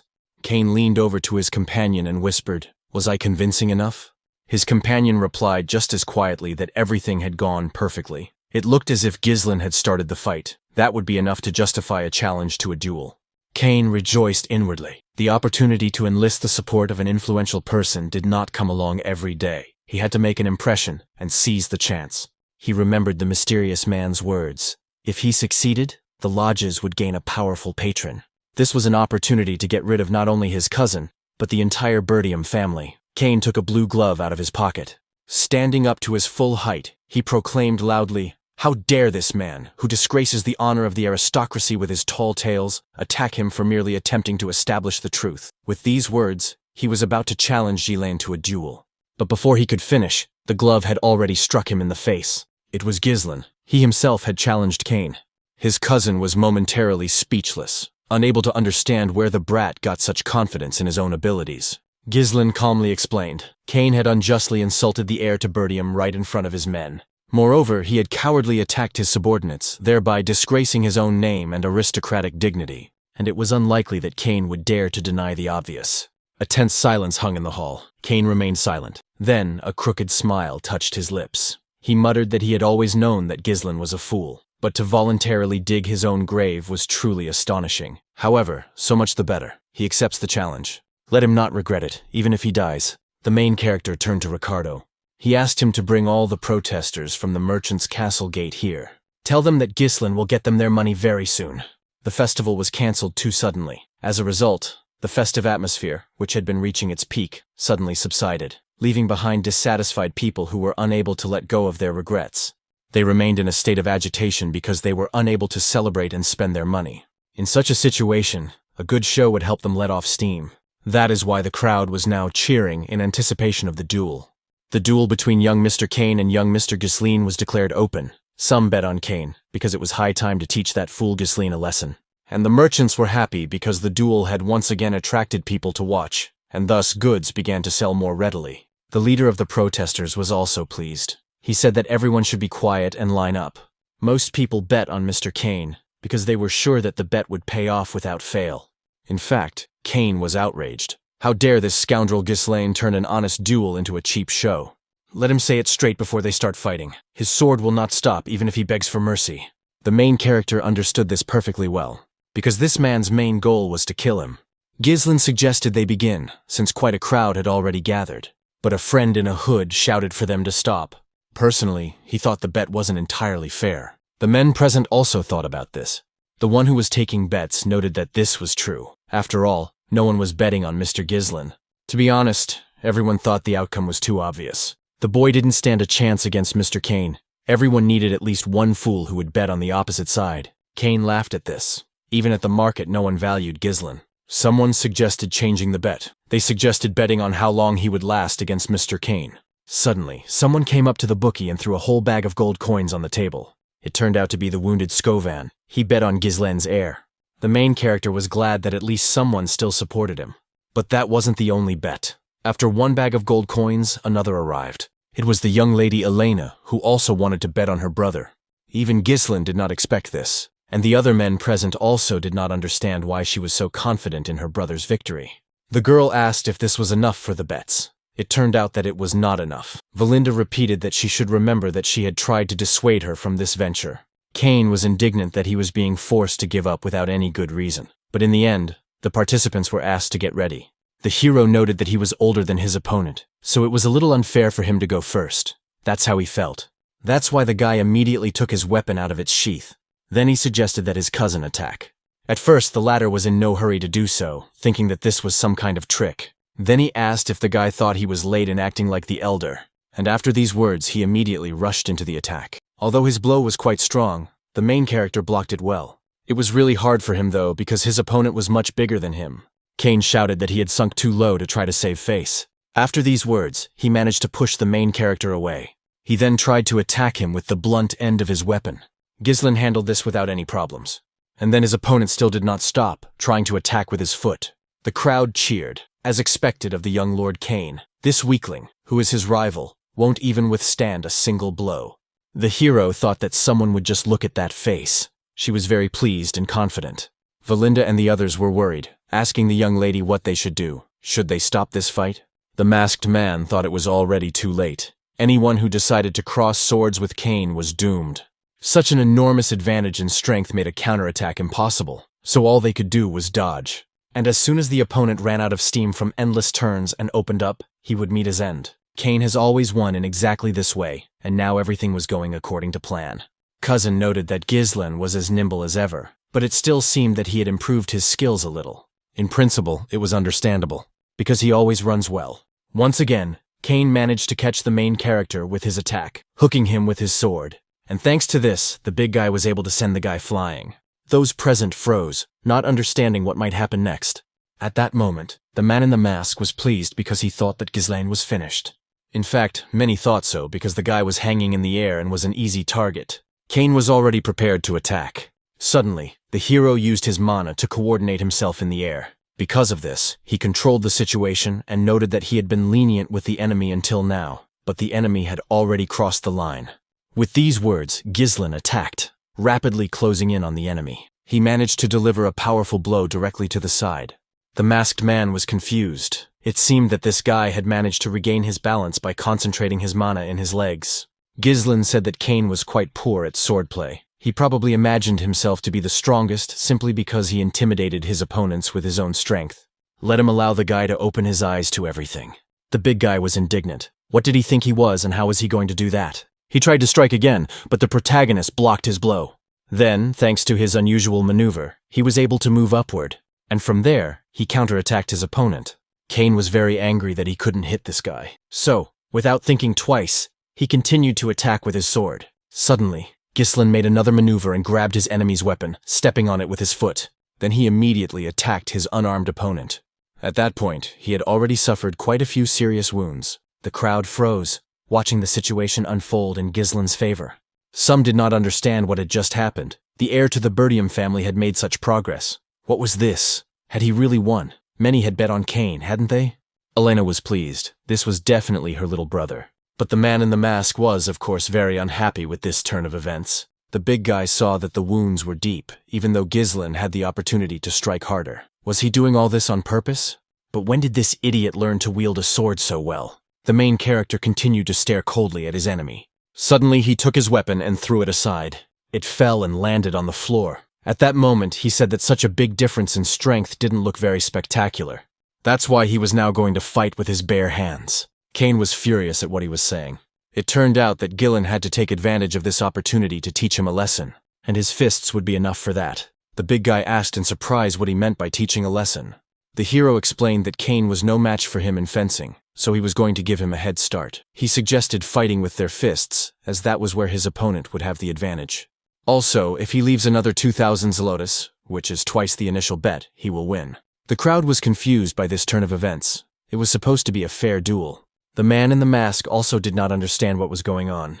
It seems that Ghislain really dared to challenge Kane to a fistfight. He never thought that the day would come when he would be grateful for this guy's stupidity. Luck is clearly on his side today. The head of supplies immediately began to fuss. He said that additional bets were being accepted. A fistfight between the heir to the Perdium family and the young Mr. Kane. Many began betting on Kane again because it would be a fistfight. It would be foolish to try to defeat him with brute force alone. Although some had already decided that they would like to bet on Mr. Ghislain after what they saw in the fight. Kane laughed. So this guy was going to fight with his bare hands? That made him laugh. But if that's what he wants, then he doesn't mind fighting him with his bare hands. The only problem was that he was going to keep his sword. Valinda was outraged. It wasn't fair. Let the gentleman raise his sword too. While the girl was chatting, the big guy decided to attack again. The main character noted that everything was going as he had expected. It seemed that it was time to kill his opponent's stupid head and common sense. The guy was quite happy to easily dodge the sword again. Then he quickly moved to the side. He was unable to deliver a strong blow directly to the body. But that punch wasn't the only one, because the second fist flew straight into his jaw. With this blow, the guy knocked his opponent off his feet. Kane was once again confused. What the hell was going on here? Where did this scoundrel even learn such moves? The audience noted that the intensity of the fight was growing stronger and stronger. Young Mr. Ghislain was indeed capable of winning. Ghislain told Kane to get up. He hadn't even warmed up yet. His opponent was very angry. He immediately got up and rushed back into the attack. Furious blows rained down one after another, but Ghislain dodged them with ease. During the fight, Kane thought that this guy still didn't dare to even look at him. Fearing for his life, he bowed his head in his presence. But now it was the opposite. This guy was fighting very well. Kane thought he had to kill him for the sake of the future of the Lodge's clan.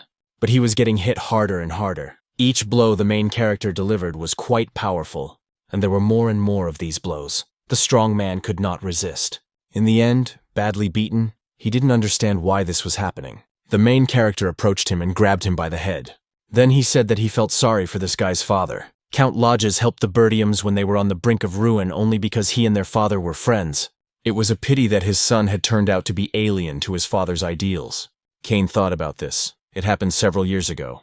The guy was outraged that they were going to support the Perdiums again. Even if they were friends of the Lodges themselves, they had enough trouble as it was. So, why get involved in these bogged-down lands at all? It was like trying to scoop water with a sieve. It hadn't even been a week since his father's return, and he was already planning to rush to the aid of the Perdiums. Kane was outraged by this. Suddenly he asked his father not to leave. Everything was already stopping him, so why did he want to help again? The answer came quickly. He replied that it was because they were friends.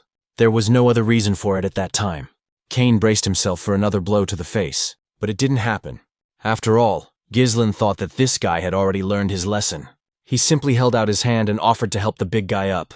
The guy bowed his head to Ghislain and said he admitted defeat. Those present froze, realizing the whole situation. The most dissatisfied and surprised of all was, of course, the guy in the mask.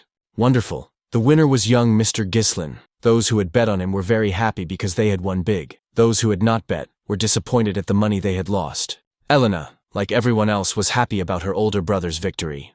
The man in the mask immediately ran up to Kane. He then indignantly asked him how he could give up so easily. It was no big deal if he had been clearly beaten. He had trusted him so much that he didn't understand what he was doing. The big guy got up and told him to back off. The other guy just walked away. The man in the mask was confused. Everything was very bad. The damn weakling couldn't do it. Suddenly, the main character approached this man. He noted that it was time to take everything that was his. His companion asked what he was talking about. Ghislain suddenly attracted the attention of the crowd. He said that the man in the mask had volunteered to pay for meat and drinks for everyone who had come. The man was taken aback. The crowd was delighted and thanked the gentleman for finally allowing them to feast. At that moment, Kane's companion shouted that he had not given his consent and told him to take back his words. The main character approached him and put his hand on his shoulder. He said that this was her defeat. He thought it was worth at least fulfilling it, and for clarity's sake, he wanted to say that this would not count towards the bet. Let him not forget the 2,000 gold pieces on top of the 1,000 he had bet, and if he decides to strike, then he probably understands what will happen to him. The man in the mask saw that this guy's strength was several times greater than his own, and that he was not to be trifled with. That is why he agreed to do everything, after which Ghislain left. The very next day, a chest appeared in the main character's room. The guy opened it and saw a handful of gold coins. With that amount of money, he could hire a small squad of mercenaries. That's great, it's really a lot of money. But it would take them a long time to earn it back, so this method was not suitable. To carry out his plan, the guy needed to finish his preparations quickly. In addition to him, there was a personal tutor in the room, as well as Elena. Seeing their happy faces, the guy asked what they wanted. His sister asked where her brother was going to spend all this money. He asked if there was anything they needed, but she replied that she was just asking. Valinde, on the other hand, knew exactly where he was going to spend it. Lady Amelia's birthday was coming up very soon. He had deliberately organized this show in order to buy a particularly expensive gift, it seemed. Still, he was really too predictable. Elena was not thrilled with so much showmanship, so as not to please him. The main character didn't understand studying, they both said. Did he really have a fiancé? That's why he asked the girls about it. The maid couldn't understand how he could say such a thing without shame, or whether he was pretending to have forgotten. Amelia turns out to be the daughter of Count Reifold. The name sounded very familiar to the guy. It seems that this is the very woman, Amelia Reifold. She was a noblewoman and aristocrat who was loved by the people for her kind nature and actions. These went beyond what was considered normal for her social class. However, in the future, she would lead a rebellion and become famous as the Witch of the North. And it was she who assisted the Duke of Delphine in his plan to overthrow the Perdium family, so she is a traitor. Ghislain thought for a moment and asked Valinda when his father would return. Without hesitation, she replied that he would be back in about a week. The young man decided that if that was the case, a week would be enough. Then he got up and said he had to go to the Reifolds. His personal tutor asked him to wait. After all, it wasn't the lady's birthday yet, so why was he going there? Ghislain replied that they wanted to collect debts. Amelia put a pair of shoes on the floor and asked him to take them. Right in front of her was an orphaned girl. She was confused by the fact that people were going to help her. The lady explained this action by saying that if anyone should walk barefoot on her land, it should be her. Let the guards immediately provide these people with shelter and food. They obeyed the lady's order and began to unload the provisions. Of course, people began to thank the woman for her actions. Later, Amelia was in the garden in Reifold County. Her personal bodyguard named Bernard washed her feet. He noted that she had indeed worked hard. The girl said that her father always demanded absolute obedience from people. The stupid gray masses are more willing to follow those who provide them with warmth and bread. The bodyguard said that in that case, she had certainly won the hearts of many people. He would definitely be able to turn the race for the inheritance in her favor. Amelia glanced at him. Then she kicked him with the same foot. She asked, "What about his duel against the swordmaster from the north?" Bernard had to apologize. He was trying to avoid unnecessary attention. If he had won there, he would have attracted it. Now was not the time to bare his claws. His sword would always serve her. The girl asked if that was how she had raised him. She lifted his head and said that he must not be weak. It was also interesting to hear about the trade guild. The man replied that if it was the Actium Guild, there was nothing to worry about. They had successfully purchased all the materials needed to rebuild the checkpoint in the wild forest near the Perdium lands. It had been half destroyed by orcs. In this way, they would recover all the funds that Count Reifold had sent to the Perdiums every year as support. They also bought out all the soldiers and knights who had left the Perdium lands. Among them are many trained fighters, hardened by battles with barbarians. So this is a good investment. Amelia noted that this was good, and that they should continue to maintain the image of an ordinary trade guild. Until they were ready, everything had to remain secret. Suddenly, the butler approached and apologized for the disturbance. Barnard said that the lady was resting. Then why was he disturbing her peace? The butler said he had a message from the gatekeepers. His lordship Ghislain Perdium had arrived for a visit. Amelia was alerted. I wonder what this walking problem has forgotten here. The servant was a little confused. Then he said that the man had stated that he needed to discuss something concerning the trade guild. Amelia decided to receive him, and soon they were in the living room. The atmosphere there was not particularly cheerful. First, the main character greeted Amelia. The cat and the girl herself did not react to this in the best way. She asked if he knew that showing up unannounced was bad manners. Had he lost even the last of his manners? The guy asked if it was her birthday soon. He decided to give her a gift early. Putting the item on the table, he said that he had found it in front of the guild and that it smelled wonderful. He thought that from now on he would only buy flowers there. He had forgotten the name of the guild, which he thought was Actium. Amelia stood up and said she didn't quite understand what the guy was trying to tell her. But his gift was accepted, so he could leave, and that was that. Ghislain called her by her full name and asked her to sit down. The girl felt that the atmosphere in the room had completely changed. She didn't understand what was going on before. It definitely hadn't been like this. Was this really the same guy who used to just stare at her? The main character said he wanted to explain everything briefly. He needed money now, and it was only 10,000 gold coins. Amelia asked what he was talking about. Had he really come to borrow money from his fiancée? Should she take this as the will of the entire county of Perdium? It turned out that the main character's father had nothing to do with it. He was asking for the money for himself. Besides, she wasn't going to marry him anyway. Most likely, she would marry the knight standing behind that door. Once she took her place as head of the family, it would be possible. But if anyone found out that she was secretly gathering strength to win the race for the title, it would be bad. Amelia's cat began to yowl furiously. The girl herself said that such words should not be spoken aloud, even in jest.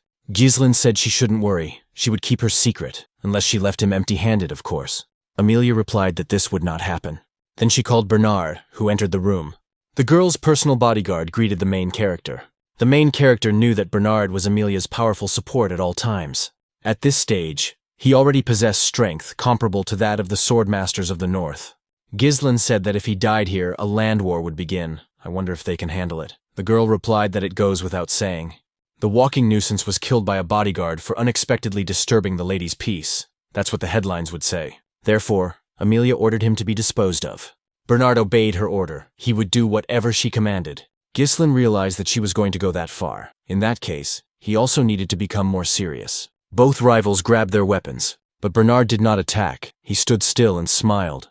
But the hero realized that something was wrong, and suddenly he felt something move behind him. Suddenly, an assassin jumped out of the knight's equipment, which was standing in the room. He intended to kill Ghislain secretly so as not to attract attention, but the main character managed to react, using his speed. He immediately counterattacked the one who intended to kill him. He sent the guy in the chair straight out the window onto the street.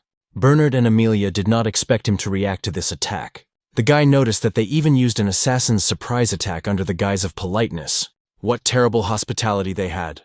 With these words, the guy began to attack Bernard, and they clashed in battle. They clearly don't teach manners at the Reifold house.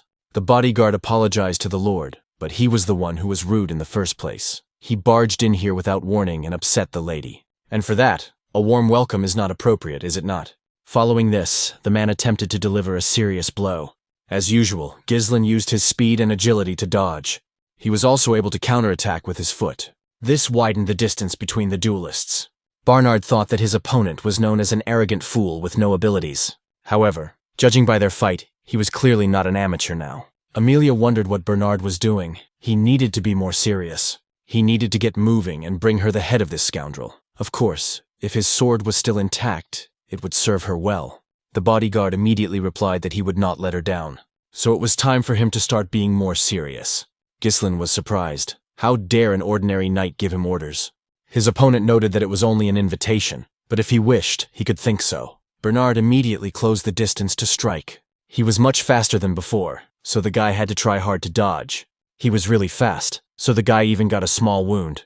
So the battle between them escalated into a faster and more dynamic one. Lady Amelia watched what was happening and couldn't understand how this worthless bastard Ghislain could fight on equal terms with someone like Bernard. But he definitely wouldn't win. The battle continued. The opponents seemed fairly evenly matched, with one attacking and then the other. Bernard caught the moment when Ghislain tried to strike him. He immediately grabbed his weapon and blocked the blow. And when that happened, he counterattacked with his sword. The hero wondered, was he really going to fall for the same trick again? But when the guy tried to dodge, everything went according to plan. The man waited for him to start doing something. After all, it wouldn't work twice. Bernard managed to grab Ghislain and slam him right onto the floor. Then he closed the distance and was about to deliver another blow, but the guy managed to react and knocked his enemy's weapon away with his foot. Then he used his speed to increase the distance between them. It seems that Bernard used mana to counter his move. Bernard told the Lord that he was indeed very different from the rumors circulating about him. It is true that you can get to know a person by their actions. His fencing indicates that he is hardened by real battles, not systematic training. This is probably due to his frequent skirmishes with barbarians. In the chaos of the battlefield, such techniques work well, but not against him. Therefore, it is now all over for the Lord. Just as I thought, the main characters are too much. These precise strikes with minimal openings and deadly lunges aimed at the head, combined with perfect timing and a sense of distance. In close combat, it is definitely difficult to overcome the difference in physique with technique alone. It seems that this guy wasn't worth messing with right now. But he must know that the guy doesn't have much time left. So the main character used the thread of mana. His bonds immediately rushed past the enemy. With the help of the threads, Ghislain grabbed his weapon, which was lying behind Bernard, and struck him on the head. As a result, the man lost his concentration and bent down. At that moment, the main character closed the distance and delivered another blow to the head with his knee. Bernard did not understand what had happened or how that man had been able to do it. Amelia was frightened for her bodyguard. The main character, while in the air, was about to deliver another blow. But Bernard managed to react in time and blocked it, fortunately for himself. Although this result came at a cost. Even so, he managed to knock the guy aside. After that, the fight between the opponents was supposed to continue. The bodyguard informed the lady that she had better leave. From this moment on, he could not guarantee her safety. At this point, he would have to lay all his cards on the table in this fight. Ghislain said that he understood everything correctly, that this was exactly how he should fight him. He hadn't had a worthy opponent in a long time. The girl had to flee the room, grabbing the cat with her. On the way, she was indignant that this Ghislain dared to humiliate her. Who could have been such an idiot as to dare leak information about the trade guild to this madman? Otherwise, he would never have known so many details. These rumors that he killed an orc, saved his sister from assassins, and even defeated the heir to lodges in fair combat. Judging by how stupid he was, she thought it was either luck or fabrication. But could all of this really be true? If so, that was indeed a problem. And what were the guards she had posted doing? Suddenly, the girl saw her guards being defeated, and it seemed that the girl in the cloak standing in the middle had dealt with them. It was Valinda, and she greeted her ma'am, saying they hadn't seen each other in a long time. Amelia saw that she was Perdium's maid. Who was she anyway?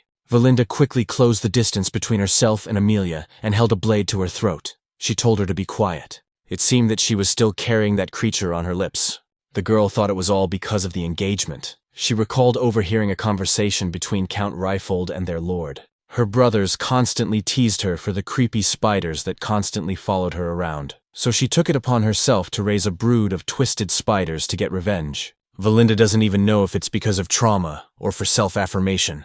She apologizes for saying this, but it's not appropriate for a lady. Valinda simply destroyed the spider that was sitting on Amelia's face, and then she asked if she could ask her to cooperate. At that moment, the battle between the boys was about to begin. The main character felt that even the air in the room had become heavier. This man has such a large amount of mana. Bernard suddenly asked, did Ghislain really say that he was a worthy opponent? That phrase was worthy of a pathetic mercenary. How dare he call himself an aristocrat on par with Milady? He probably meant that it was self-evident that he was an aristocrat. He did not understand such a claim coming from the mouth of an ordinary guard. Bernard became angry and rushed into the attack. He wanted the young gentleman to stop defaming the honor of the aristocracy. That is why he accelerated his attacks several times over. At that moment, Ghislain had to defend himself. He couldn't counterattack because of the barrage of attacks. The young man thought this guy was very fierce. Suddenly, he shouted that he had had enough and blocked the enemy's blow. After that, he tried to launch his own attack, but his opponent skillfully parried and blocked the blow. After that, he was ready to strike his own blow. The bodyguard told the young gentleman that this would be his last attack. Then he closed the distance and inflicted a wound. Blood spurted out, which surprised Bernard even more. Incredibly, the young gentleman was ready to get hurt, and deliberately used his shoulder to deflect the blade. That's exactly what happened. After that, the main character continued the fight. The bodyguard felt that with this opponent, he could not let his guard down for a second. But he had to see the difference between him and someone who was just waving a blade around for show. With these words, the man used the trick again and threw the guy aside. Everything was exactly as Ghislain had thought. It was addictive. His overwhelming speed, reach, and consistency of attacks allowed him to control the course of the fight. Any attempt to close in or counterattack was immediately neutralized. In a direct confrontation, he created the illusion that their blades were locked together, trying to make him believe that they could no longer be separated. With his current mana and stamina, he cannot defeat this man in strength, but that only applies to the mana he currently possesses. It's a pity, but it seems that he will have to stop there. Bernard is overlooking one thing, and that is Ghislain's unique mana cultivation technique. He used it to release the third core, and as a result, it became much faster. In the process, the guy focused on the enemy's blade, and thanks to a skillful hook, he was able to throw it far to the side. Bernard did not expect the young gentleman to do such a thing. But what was this? Where did such destructive mana come from in the middle of battle? Ghislain stopped his blade just at his opponent's forehead. All this marked his victory, and Emilia saw it. The girl cried out, wishing he would disappear from her sight. The main character said that she had caused him trouble. Was it really impossible to give them to him right away, when he had politely asked for them? Valinda said that this could not even be called a quarrel between young lovers. It seemed that they simply did not agree. Ghislain had some unpleasant news for Emilia. It was that, at the moment, the young man would only settle for 20,000 gold pieces, no less. The guards were defeated, and the room was in disarray. The cat that Emilia had been holding so carefully in her arms had hidden somewhere under the bed. The girl was actually very angry and was smashing dishes. At that moment, Bernard apologized to Madame. If he turned out to be much stronger than the rumors said, it was his mistake for not testing the waters. It turns out that the guy already knows how to release mana that surpasses even a high-ranking knight. Emilia was actually angry that this Cecil Perdium had changed so much. The personal knight asked if she wanted to report this to Duchess Delphine. In response, the lady slapped him in the face. He should watch his tongue. Does he realize how terrifying the Duke of Delphine is? Their heads will roll if today's events become public knowledge. The reason she had formed an alliance with the Duke of Delphine was that she had not told her father about this secret agreement. She would help him get rid of the Perdiums, and he would support her plan for rebellion. Her brothers would kill her if this were revealed. The same thing will happen if the secret behind the trade guild is revealed. Therefore, they must find a way to kill Ghislain immediately. The man replied that he understood everything. Emilia asked how he was doing. The knight noted that he had a deep wound on his shoulder, as well as several minor cuts. He had also used a huge amount of mana, so he would need time to recover. But you can't use your knights if they don't want to leave traces. Was the girl aware of this? That's why they would need the hunting dogs they had raised separately for such situations. The knight was horrified. Could she be referring to those wildcats? Emilia confirmed his guess. They were orphans of war, without family or status. Should they be sent there? Let them gather a dozen who are good at controlling mana. The man saw that the target was definitely a good one. There is a valley between the territories of Perdium and Ryfold. Almost no one goes there, so it is a closed area that is perfect for covert operations. In the end, the man said he would prepare them properly. Emilia was happy if we had to pay dearly for him humiliating her. He was on his way home. Sitting in the carriage, he bandaged his own wounds. The knight asked if everything was all right with the young gentleman. He replied that the old man should not worry about anything serious. He was fine. The wound was not particularly deep for such a risky act, that was for sure. The 20,000 gold coins he took from Emilia were more than enough for the initial capital to rebuild his own lands. It could save him years of time. Of course, it would be nice to turn Emilia's attention to territorial wars, which he did not need at the moment. Therefore, he could not allow his emotions to endanger his territories. They are already desperately fighting to defend themselves from the barbarians, so it's better to get by with as little bloodshed as possible right now. The fact that he knows the secrets of the Arcanum Guild complicates the game. This time, the main character is going to use Emilia. Valinda saw the pensive face of the young master, and soon asked if everything went according to plan. He looked at her in surprise. The girl explained her question. He told her to take care of security if she heard sounds of a struggle, and to take Emilia hostage if she tried to escape. Ghislain said that was correct. That was the plan. But was it just his imagination? Or had he asked Fergus for this in the old days? Suddenly, intense pain washed over his body. Those present worried about him as he coughed up blood. So, what are the consequences of activating the third core? It's not as serious as last time, but it could cause problems over time. The guy needed a safer way to quickly build up his mana. Suddenly, the girl grabbed his hand and started doing something. She said that the master's mana flow was severely disrupted. Then she grabbed a needle and started piercing his palm. The main character realized what had happened when a rush of air suddenly filled his mouth. He exhaled it. The flow was so great that the guy couldn't hold it back. Wow. The stagnation in the mana pathways cleared up a little. Such treatment is only possible with deep mana compression. Valinda said that his mother had brought her, so he didn't think she was an ordinary servant. But now, he was even more curious about who she really was. Why would such a gifted person work as a head servant in their remote area? Still, the more powerful allies he had behind him, the better. The talented people he had met along the way were just the beginning. Valinda told the young master that she believed in him, and she would always be ready to help him, no matter what he undertook. He asked her to tell him why he had taken such a large sum of money from Lady Emilia. At first, the young man did not answer, but then he said that he needed the money now. Amelia was the only one who had that much money. His subordinates asked in surprise what he meant. Had he gotten himself involved in such a dangerous business, and even gotten himself arrested just for that? If Count Reifold found out, it would be a huge problem. The guy asked her not to worry. Amelia would never tell anyone about it. I wonder if the girl believes him. His personal mentor said she believed him. Perhaps then he could at least share it with the person who had risked everything with him. How should he use this money? In response, the guy said that it was about the monster forest. It turns out that they need resources to clear the forest of monsters. Fergus shouted that this was unthinkable. Attempts to clear this forest had been made since his grandfather's time, but none of them had ever been successful. Ghislain interrupted the old man and asked about the request he had made before leaving. The old man hesitated, but replied that the person he had asked to find was exactly where the young man had mentioned. But is this really the case, given that this person is in poor health? The main character explained that the only thing that mattered now was that he was alive. He was going there immediately. Valinda objected, suggesting that he return to his own lands first. What would he achieve by wandering around in such a state? The guy asked if she thought Amelia would just let it go. Ghislain understood that, knowing her, she would obviously try to kill him to silence him forever. Valinda shouted that she was a good fighter. Besides, old Fergus was also a knight, so if something went wrong, they would fight. Ghislain said that was wonderful, of course, but that wasn't her job, and she had to understand that. Circumstances had changed.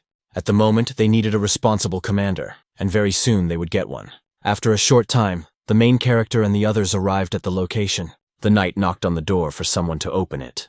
Valindi thought the place looked somewhat abandoned, but the old man said that they were indeed where they were supposed to be. Suddenly the front door swung open and an old man came out. He was unkempt and only asked who was there. Those present froze at the sight of him, struck by his cold gaze.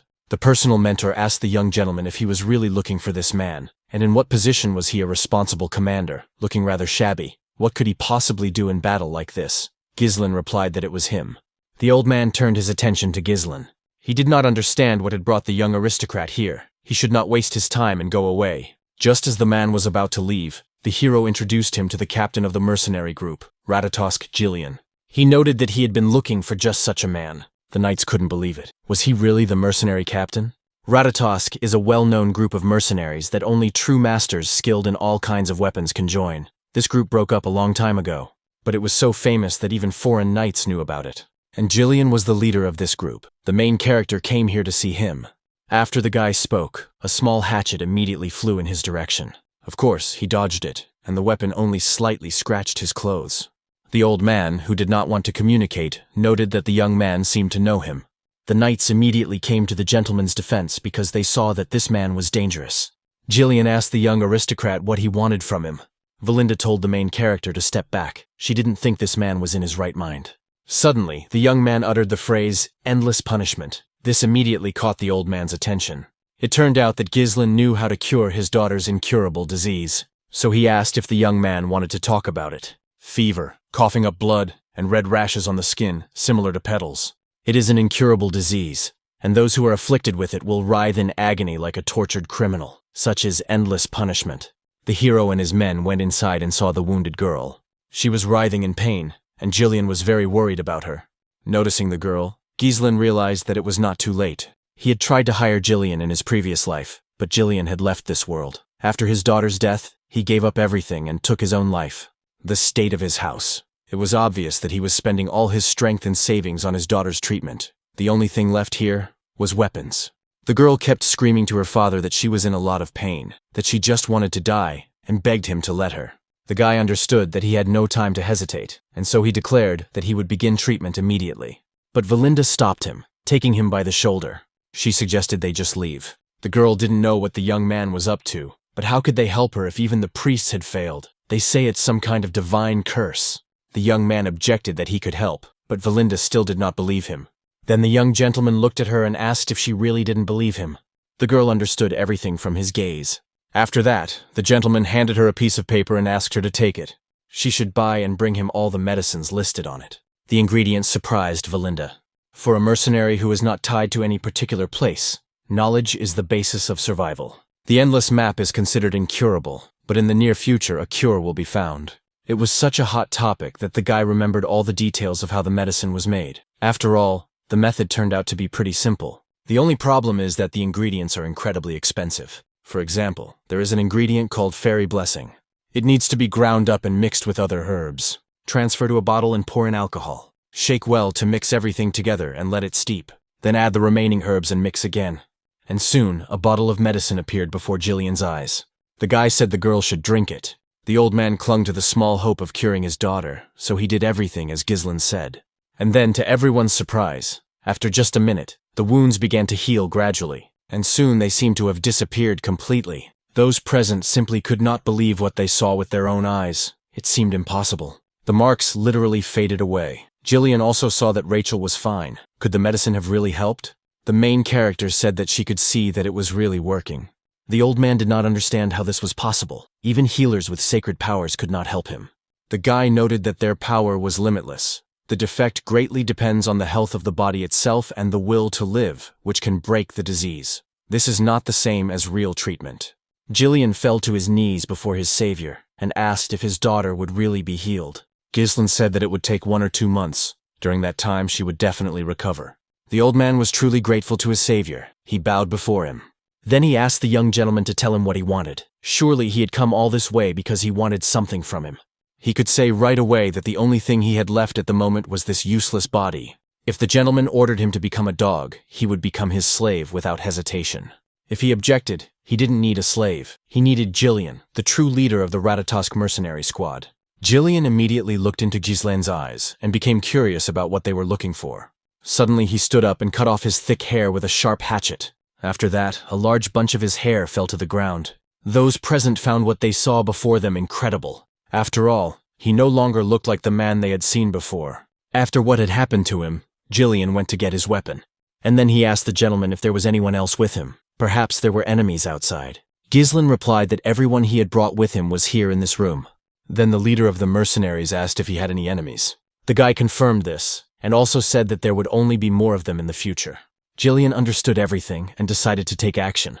Grabbing a large spear, he swung it and threw it straight through his dwelling. The spear quickly pierced the wall and flew into the thick forest. After that, the old man grabbed the rope to which the spear was attached. He managed to hook some enemy, whom he quickly dragged into the building. The mercenary captain grabbed him to get information. He asked the captured enemy who had sent him. The man was confused, not understanding how this was possible. Jillian asked the young master what to do with him. The latter replied that the scoundrel could continue to remain silent. He had long since guessed who had sent him. The young man did not want to get his hands dirty today, but there was nothing he could do about it. Just as he was about to draw his weapon, Jillian stopped him. He said that he didn't need to get his hands dirty, he could handle everything himself. Thus, the scoundrel who had been watching the house was destroyed. After that, Jillian obeyed his new master. Valinda noticed that there was not a hint of doubt in this man's movements. I wonder why his young master needs such a dangerous person around him. Turning to the Grand Duke Cecil Perdium, Gillian said that from now on, his life belonged to him. The hero realized that now a significant part of what he needed for his future plan to restore the territory had been obtained. He was counting on this man. Somewhere on the outskirts, in an abandoned hut, was the refuge of those who threatened Ghislain. It turned out that the reconnaissance unit had been completely destroyed. What fools they were. The leader of the gang of wild cats was Viego. He told his people to be quieter and turn down the volume. The subordinates apologized to the captain. He stated that, according to Mr. Bernard's information, with the current strength of the heir to the Duchy of Perdium, he could not kill them, let alone find them. Was the reconnaissance squad so incompetent, or was the information incomplete? A subordinate stunned the commander with his answer. The fact was that they seemed to have hired Jillian. Viego became angry and grabbed the person who said this. Was what he had said earlier really true? The subordinate replied that it was true. He had seen it with his own eyes. Viego couldn't believe it. Finally, Jillian had shown up. After all, he was the commander. A short time later, Jillian was driving the carriage that carried the main character and the others. Valinda felt that it was now a little cramped inside. Was this guy an arms dealer by any chance? Why did he need to carry so much iron with him? In her opinion, one sword or axe would have been enough. Because of this, they had to hire a whole wagon. The gentleman told her not to pay any attention to it. Either way, they needed the strip to transport Rachel. Old Fergus and Ricardo were currently riding behind them. The girl should be patient, as all of this may still be useful. After all, they still had to find a way out of this canyon. The personal tutor asked the young gentleman about the man who was following them. It could be a spy sent by Lady Amelia. The boy confirmed this, saying that it was definitely him. Valinda thought that if that was the case, it would be quite problematic. He was wearing a mask characteristic of the Wildcat Guild, and they were quite influential in Ryfold. It seems that this is an illegal guild of wildcats. They are involved in smuggling, murder, as well as human and drug trafficking. They are the scum of society, willing to do any dirty work. Among them are often experienced retired mercenaries. It's a pretty powerful yet shady guild. The guy was curious how Valinda knew all this if she was always in the castle. She replied that she had a life before the castle. Now she just wanted to tell the guy to be as careful as possible. After all, these people are extremely persistent. The main character replied that there was nothing to fear. After all, Jillian was with them at the moment, and just recently the untouched ground suddenly began to rise, and something unknown immediately rushed out of it, and after the main character's cart. Jillian immediately noticed what was happening to their group. They were being attacked by enemies. So, grabbing his weapon, he shouted that they were being attacked from underground. The man easily and effortlessly repelled the attack from both sides. After that, he also killed these enemies very easily. He did not hesitate at all and is a true professional in his field. But of course, these were not all of the enemies. Some of them cut the ropes. As a result, something huge began to fall onto the cart from the mountain. This was another trap, and Valinda even thought it would crush them. Jillian, without hesitation, immediately stopped the horses. And thanks to this, he was able to save everyone, because that huge fish did not fall on them. The guy noted that everything happened as expected. It was another ambush. He noticed this after looking to the side, where enemies were already waiting. The chief of the cat clan, Viego, approached the former mercenary commander, Jillian. He said that the former leader was a coward who had broken up the mercenary squad because of some girl. Jillian went down to him but said he didn't understand what he was talking about. Viego explained that it was because of him that he was not living the life he wanted. Had he completely lost his mind, not even remembering his former subordinate? The former leader of the mercenary squad stood motionless and just stared at him. Did that anger his interlocutor? It seemed like he was pretending not to remember, but that was okay. He was going to make him remember. So he ordered his new subordinates to attack Jillian. Ghislain asked his new subordinate if he needed help, but he replied that it wasn't necessary. It seemed that this guy had some business with him, so the young gentleman should just relax. The old man was going to take care of everything himself. After saying this, he literally destroyed everyone who attacked him with a single blow. The rest of the cat squad was outraged. How dare this old man do such a thing? They also began to attack one after another, but only death awaited them. Because Jillian was a very skilled fighter and easily destroyed weak opponents, Viego noticed that the rumors were true. The old man's mercenary skills had not disappeared. But at the moment, he was alone, so the leader ordered his troops to spread out, let them drive the enemy from both sides. To avoid being put in a difficult position, Jillian used a horse. This stunned his enemies. While they were confused about what to do with him, the man attacked. Now he was much faster and more maneuverable, so he could easily use his powerful blows. Thanks to his speed and horses, he headed towards his enemies and knocked off their limbs. The enemy squad realized that there was no way to get close to him. Someone shouted that they were idiots and should just aim at the horse, but they had no chance of getting close to the horse. Because Jillian was such a dangerous enemy that he killed everyone within a 3-meter radius. At that moment, the main character and the others could only watch what was happening. In the heat of battle, one of the assassins hiding in the shadows decided to attack from an invisible area. But Jillian had a special treat in store for him. He skillfully defended himself from the lurking killer with his shield. This assassin turned out to be Viego himself. He said that when he destroyed someone's life, he could at least not interfere. The leader of the cat squad decided to kill him himself. And his first attack was not aimed at the old man himself, but at the horse. He pierced its neck. As a result, the animal immediately lost its concentration and fell, leaving Jillian on the ground. When this happened, Viego immediately attacked. The former leader of the mercenary squad shouted that he was not the commander of Ratatosk's mercenaries. As a result of his attack, he managed to increase the distance between himself and the enemy. Viego, confused, asked what he meant by saying he was not the commander of the mercenaries. He should stop talking nonsense. If not him, then who? At that moment, Jillian used his mana. He said that he was no longer that person, that he had left his past behind. Now he was only a loyal servant of the young Lord Ghislain. These words greatly angered Viego, and he rushed into the attack, shouting that he would kill him. Thus, the battle between the former allies continued. Viego proved to be a worthy opponent for Jillian and put up a good fight. During the fight, the leader of the cat squad said that after Jillian left, the mercenary squad fell apart. Because of him, this man had lost his purpose and was forced to lead a miserable existence. Jillian was not interested in these words at all. He just continued the battle. After another attack, Viego dodged. At the same time, he tried to deliver a kick, which his opponent defended against. But his shield was completely destroyed after this attack. Viego continued talking. He was ready to devote his entire life to making Ratatosk's squad the best in the world. Was that the only reason he left them? To become the henchman of some noble thug? He could never forgive this man for what he had done, and so he threw several daggers at Jillian again. Jillian had to defend himself from these daggers with his sword. But thanks to this, they were all deflected and simply stuck into the ground. While the man was focused on repelling this attack, Viego again closed the distance to attack. But once again, it was unsuccessful, thanks to the excellent skills of the former mercenary commander. Now it was Viego himself who was under attack, and he had to defend himself. The man was really angry because of the situation. Giuliani may be the strongest, but too much time had passed since he was a commander. While he was busy treating his daughter, Viego grew stronger in endless battles. So now this man was no match for him. He tried again to attack with daggers from a blind spot. Giuliani had to take all those daggers, defending himself with his own shoulder. At that moment, the enemy closed the distance again to attack. The former mercenary leader knew this would happen, but attacked anyway, even though he missed. Viego dodged with a good maneuver and was now going to kill Jillian. But his blow was not destined to come true as the man defended himself. Using literally his bare hand, he grabbed the tip of the dagger that was trying to kill him. And he did it, of course, thanks to Mana. After that, he asked why Viego wanted to take revenge on him. The leader of the cat squad was surprised at how he had blocked his blow with Mana. Had he been holding back in the fight with him all this time? Lost in thought, the man was struck directly in the head.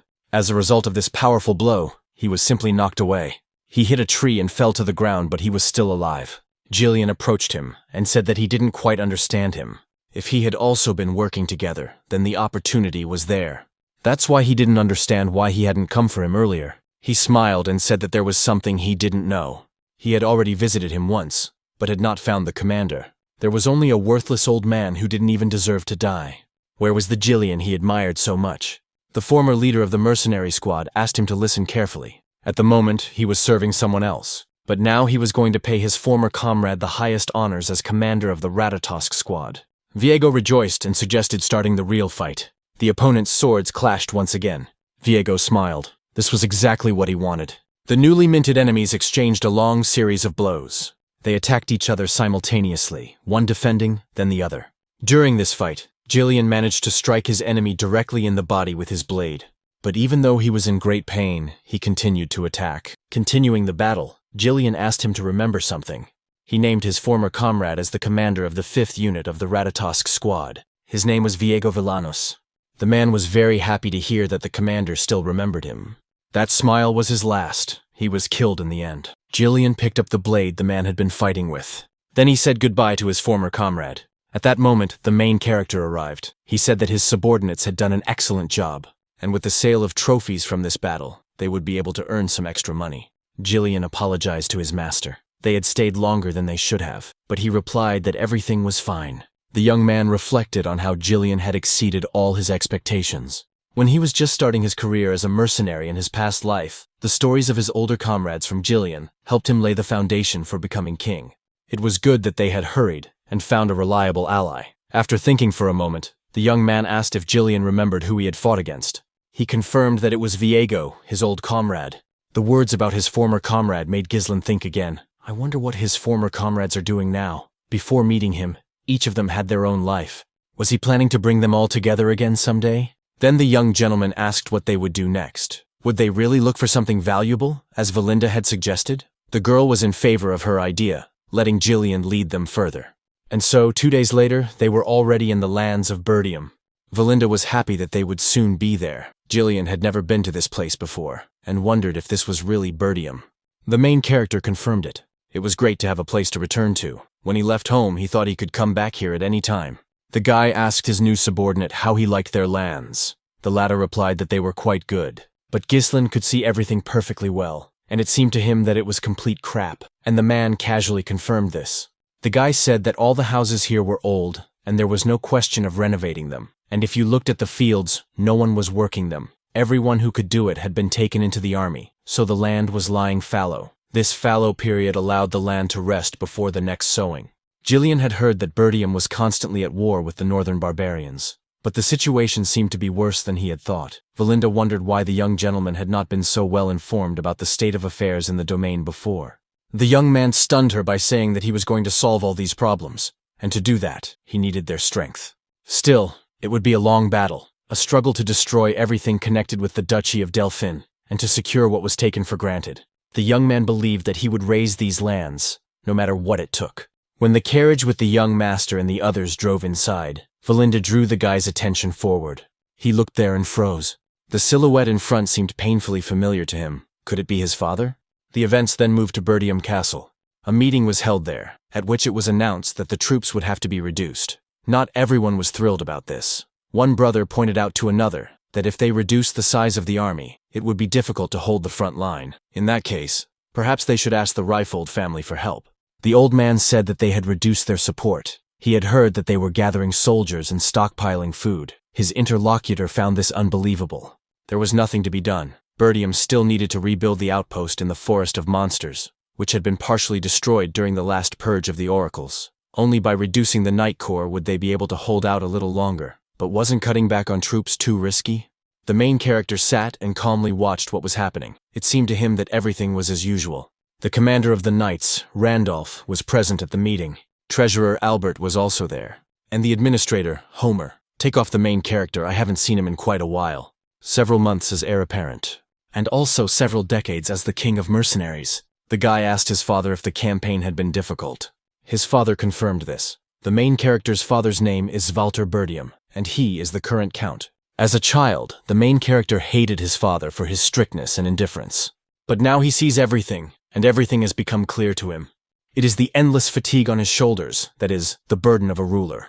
Walter heard that his son had been away from the castle for a week. I wonder where he was all this time. Ghislain replied briefly that he had gone to take possession of Reifold. The man hoped that his son had not done anything wrong there. He replied that everything was fine. Albert told the young gentleman that he found that hard to believe, but they say he won some money in a duel with Cain. The man could only hope that it wasn't all for the sake of gambling. The young man wondered what other gambling games there were. If he had gambled, it would have been only as an investment. Therefore, he objected, saying that he simply had business with Amelia. Homer also joined the conversation. He pointed out to the young gentleman that he always says that before doing anything, one must remember that he is the heir to Perdium. Ghislain replied that he understood this, so he shouldn't worry. Homer didn't like this answer. Here was this scoundrel ignoring his words and not thinking about propriety at all. Suddenly, the Count told them to stop this nonsense. He had heard that the young man had caused a small commotion in his absence. They say he personally dealt with Jamal and Philip, who were trying to sell Elena. Could that really be true? Randolph asked in surprise. Does the gentleman really think that he personally eliminated them? Probably. They fought among themselves, and the young gentleman simply finished the job. The hero knows this man very well. He is Randolph, commander of the Knights. Even if they are traitors, he must be upset that his knights died at his hands. Perhaps he should sugarcoat the pill. So the guy replied that he seemed to be right. Randolph was pleased with this answer. That was what he had thought. At that moment, Walter said that the guy had done the right thing. It doesn't matter how he did it. The main thing is that Elena is alive. The main character was surprised because it was the first time he had heard praise from his father. Then he asked if he could ask something. His father was surprised. Homer told the young gentleman that if he wanted to ask for the content to be restored, he would say right away that it was impossible. Randolph also said that it was impossible, especially after what he had done. He sold military supplies and lost money gambling. He set fire to the castle gate because he was in a bad mood and slaughtered a warhorse for meat. He also melted down knight's armor to make some kind of legendary sword. Ghislain himself understood that he had done many bad things. The guy just wanted him to give him permission. He wants to be a pioneer in the forest of beasts. After a while, the hero said that his father had refused. He got angry and started yelling at him. Valinda noted that he would, of course, do it. This place is full of monsters and offers no benefits. Next, Ghislain asked if Jillian had heard about his plan from Valinda. The man confirmed this. He believes that the guy just wanted to scout out the beasts with the money he got from the Reifold's daughter. The Forest of Death, from which no one can return alive. That is why nothing is known about this place, and everyone avoids it. Its reputation is already well known in other regions. The gentleman noted that his subordinate was well aware of this. As he said, there was nothing to be gained from entering this place. But in any case, it was necessary to start. Did the girl shout for him to stop? The young gentleman said that he had not received permission, but still wanted to continue. The guy explained that it was not necessary to obtain permission, but rather a matter of courtesy. Nevertheless, what he had planned must be carried out. The girl didn't understand what was there that he was so obsessed with. Gisela said that there was something there, and he would tell her about it later. If rumors started again, he would have problems. If the development was successful, they could make a lot of money. Not far from the entrance to the forest, there was a huge vein of runestone. Runestone is a mineral that contains magical power. It is an extremely rare mineral that magicians go crazy over. Various magical tools, barriers, magic circles, and magic scrolls, alchemy, magical research, and everything else. It is used wherever magic is applied. In the protagonist's past life, it was found by Duke Delphin, but now only the protagonist knows about it. Valinda was not thrilled in any case, but at the same time she believed that the young master had everything figured out, so she obeyed. Jillian said he would simply follow him, and the member asked the girl to go to the guild of the neighboring lands and hire about 200 warriors. Valinda was surprised. The money came at such a price, and he didn't save it at all. The former mercenary commander also asked if the young master was sure. Mercenaries were a rough bunch, and it would be difficult to control such a large number of them. They would surely try to turn against their employer. Gisela said he was right, so they would go with him personally to find suitable people. Among the small mercenary groups, there was one in the north that was the strongest. The man asked if he meant those madmen. They are strong, but if something goes wrong, they will tear anyone apart, even their employer. We are talking about the Cerberus mercenary group. It's time to go and put a collar on these mad dogs. At that moment, on the outskirts of the Zimbar estate, all was quiet in the Cerberus mercenary squad. Someone looked through a spyglass and saw the main character with Jillian. If only someone had looked. Who had brought this poor thing here? Why had it ended up here? Judging by his appearance, he was some kind of young aristocrat. If he was lucky, he could make a pretty penny off this sucker. The next thing this man noticed was a hand reaching out to him. Then the rest of the squad heard a loud scream. Jillian approached the mercenary who wanted to rip off the aristocrat. He grabbed him, and the man shouted indignantly, asking what this bastard was doing. The man, without answering, simply threw him into the crowd of mercenaries. Those present froze, not understanding what was happening. They indignantly asked what he was doing. Had he completely lost his fear? The people were ordered to gather for battle. Soon, someone important came out. He looked like a noble aristocrat, but even aristocrats cannot behave so arrogantly. Let him not think that he will leave here alive. Gisela did not move. He continued to sit calmly on his horse. When the man came closer, he told him to shut his mouth and asked who was in charge here. His interlocutor smiled, seeing that the young aristocrat had completely lost his fear. But since he had started this, he would have to answer for it. The man's weapon flew toward the young man, but it never reached its target. And all this thanks to Jillian, who defended the young gentleman. Those present could not believe it. It was amazing that this man was able to catch the chain with his sword. Gisela knew that words alone would not help here. He simply asked his subordinate not to kill anyone, and he agreed. Then he immediately attacked the man who had tried to hit Gisela. He grabbed him with the same chain and struck him hard. The rest of the squad rushed into battle. Now even their title would not save them. Jillian easily fought them off, striking one after another. No one could handle him. The man's stern gaze made these people's blood run cold. At that moment, the young gentleman dismounted from his horse and asked how long he would have to wait for an answer. He had not come here to fight with small fry, but to talk to their leader. And now he had appeared? He was indignant. He had been sleeping peacefully and they were making a racket here. The members of the squad immediately stood at attention. It turned out that this man was the commander of the Cerberus mercenary squad, and his name was Kaor. I wonder why the young aristocrat was looking for him. The young man was surprised. Why would he need to look for mercenaries? He had come here to place an order. Kaor asked what he meant by an order. Who in their right mind would come with such a request and at the same time maim his men? After all, it wouldn't hurt for an aristocrat to learn some manners. Gisela explained that this was his way of greeting people. He thought it would be easier to tame them that way. His interlocutor smiled at the word tame. One more greeting like that, and there would be war. But in any case, he decided to listen to the proposals. When they moved into the tent, Kaur asked with interest what this important order was. Gisela said that it was about the forest of monsters. He wanted to hire these people to explore it. The members of the squad immediately began discussing the monsters. It was the very forest teeming with monsters. It was probably the forest that bordered the Perdium estate. Kaur was genuinely interested. I wonder who this aristocrat is who decided to venture into such a dangerous place. The main character revealed who he was. He was the heir to the Duchy of Perdium. Those present immediately burst out laughing. It seems that this is the same insolent Prince Hooligan. No wonder he behaves like a madman, and he even set out to explore the forest of monsters. The leader of the mercenary squad asked everyone to listen to this aristocrat carefully. It seems that, with his sheltered life, he has no idea what a forest of monsters is like. This place is not for snobs like him. There is no need to listen to him any further. So he signaled to his men and declared that the negotiations were over. The main characters continued to sit quietly, while Jillian was ready for battle. Suddenly he asked, had they chickened out? He had heard that these guys were a strong squad, but it seemed that the rumors were lying. Kaur put his feet up on the table and told him not to get carried away. As he said, they were mercenaries, so they wouldn't take on a job that wasn't profitable. The main character repeated that that's what everyone always says, that weaklings look for excuses. Kaur noted with dissatisfaction that Ghislain had only ruined his mood. He had hoped for a calm conversation, but ended up with nothing but insolent provocations. Such an insolent puppy wasn't even worth killing. It would be better to make him pay for his fighter's treatment and send him away. But Ghislain firmly objected it wouldn't end there. He addressed Kaur not just as a conversation partner, but as the commander of the Cerberus squad, and directly challenged him to confess to Moriana. Silence fell over the hall. Those present froze upon hearing such bold words. Even Kaoru, accustomed to challenges, raised an eyebrow and asked in surprise if the young man understood what he was saying. The answer came instantly and confidently. He understood everything. After all, Moriana's confession was an ancient and bloody way of resolving disputes among mercenaries. Two fighters engage in a duel without magic, armed only with daggers, their hands tied together. Stepping outside the circle is considered defeat, and in cramped conditions, where every movement is restricted, the fight turns into a desperate battle for life and death. Often, both opponents die, not only the loser, but also the one who formally emerged victorious. Ghislain suggested that the loser unconditionally admit defeat and submit to the winner, becoming his dog. Now all that remained was to wait for Kaur's response.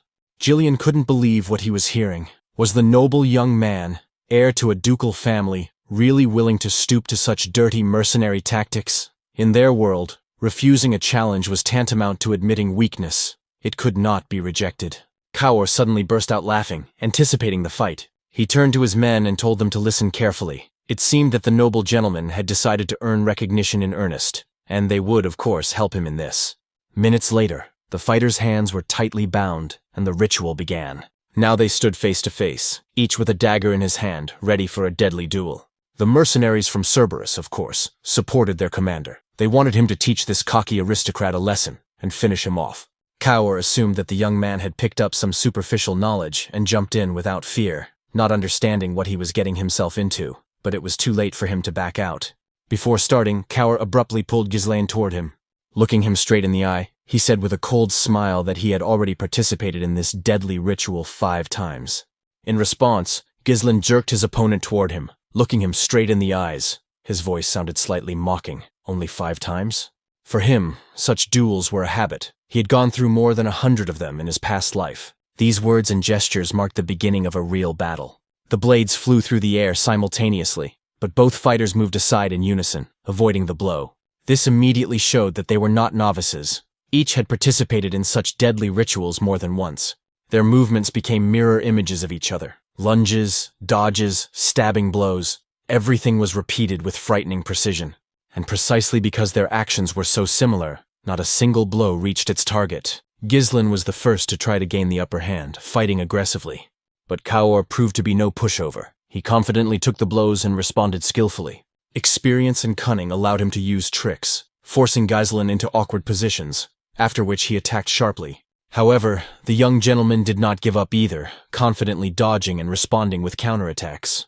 Soon the fight became more fierce. Not only their hands but also their feet were in play. The two circled each other in a tight circle like predators. Ghislain understood that kicking had never been his strong suit. Kaur couldn't resist commenting. He noted that the young man was holding his own, but his words about 100 confessions were ridiculous bravado. Few achieve even one in their entire lives.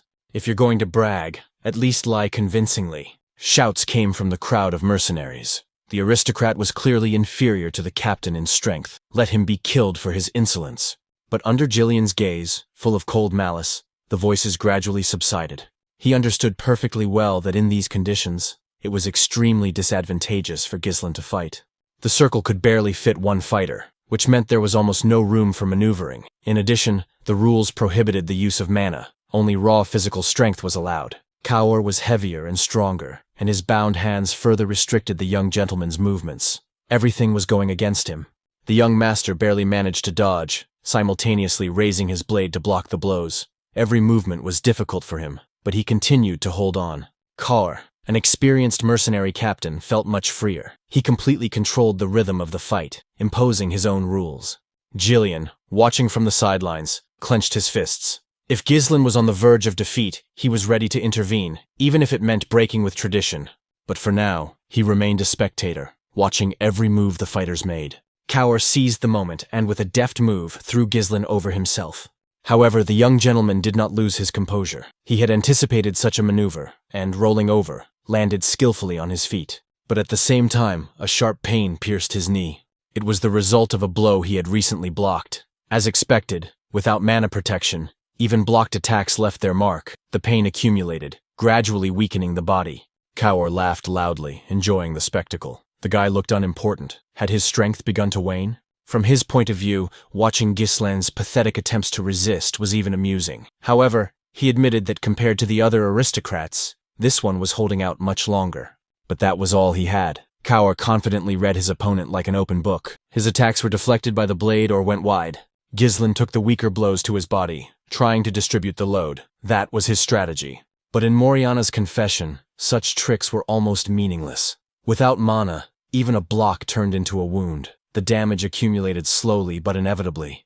And now Ghislain could already feel his legs aching, becoming heavier and heavier. Kaur saw it on his face and enjoyed every grimace. For him, it was an amusing spectacle. Let him resist longer, it was more interesting that way. After all, it was much more fun to watch a slow struggle than a quick surrender and death. The captain continued to advance, cutting through the air with his dagger and methodically pressing down on his opponent.